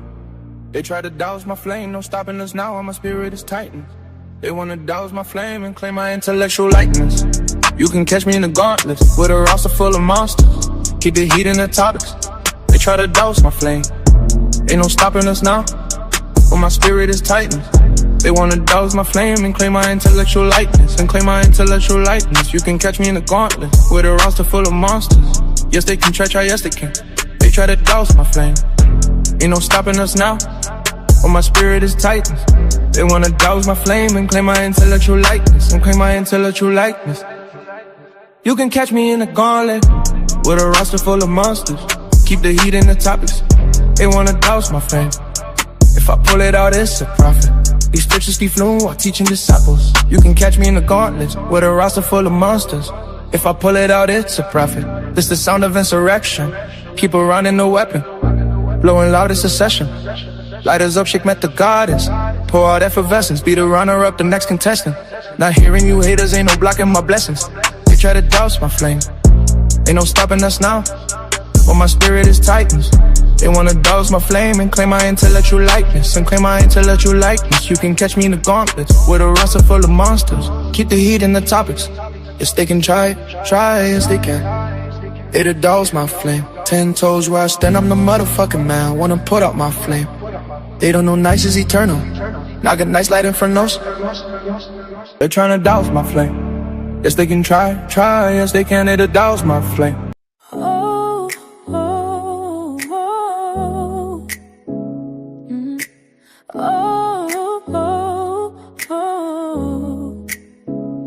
the sounds of the trumpets. Start the rounds in the gauntlet. Get down or lay down when we stomping. This the clash of the titans. Hear the sounds of the trumpets. Start the rounds in the gauntlet. Get down or lay down when we stomping. Real for a second. It's the clash of the titans. Hear the sounds of the trumpets. Start the rounds in the gauntlet. Get down or lay down when we stomping.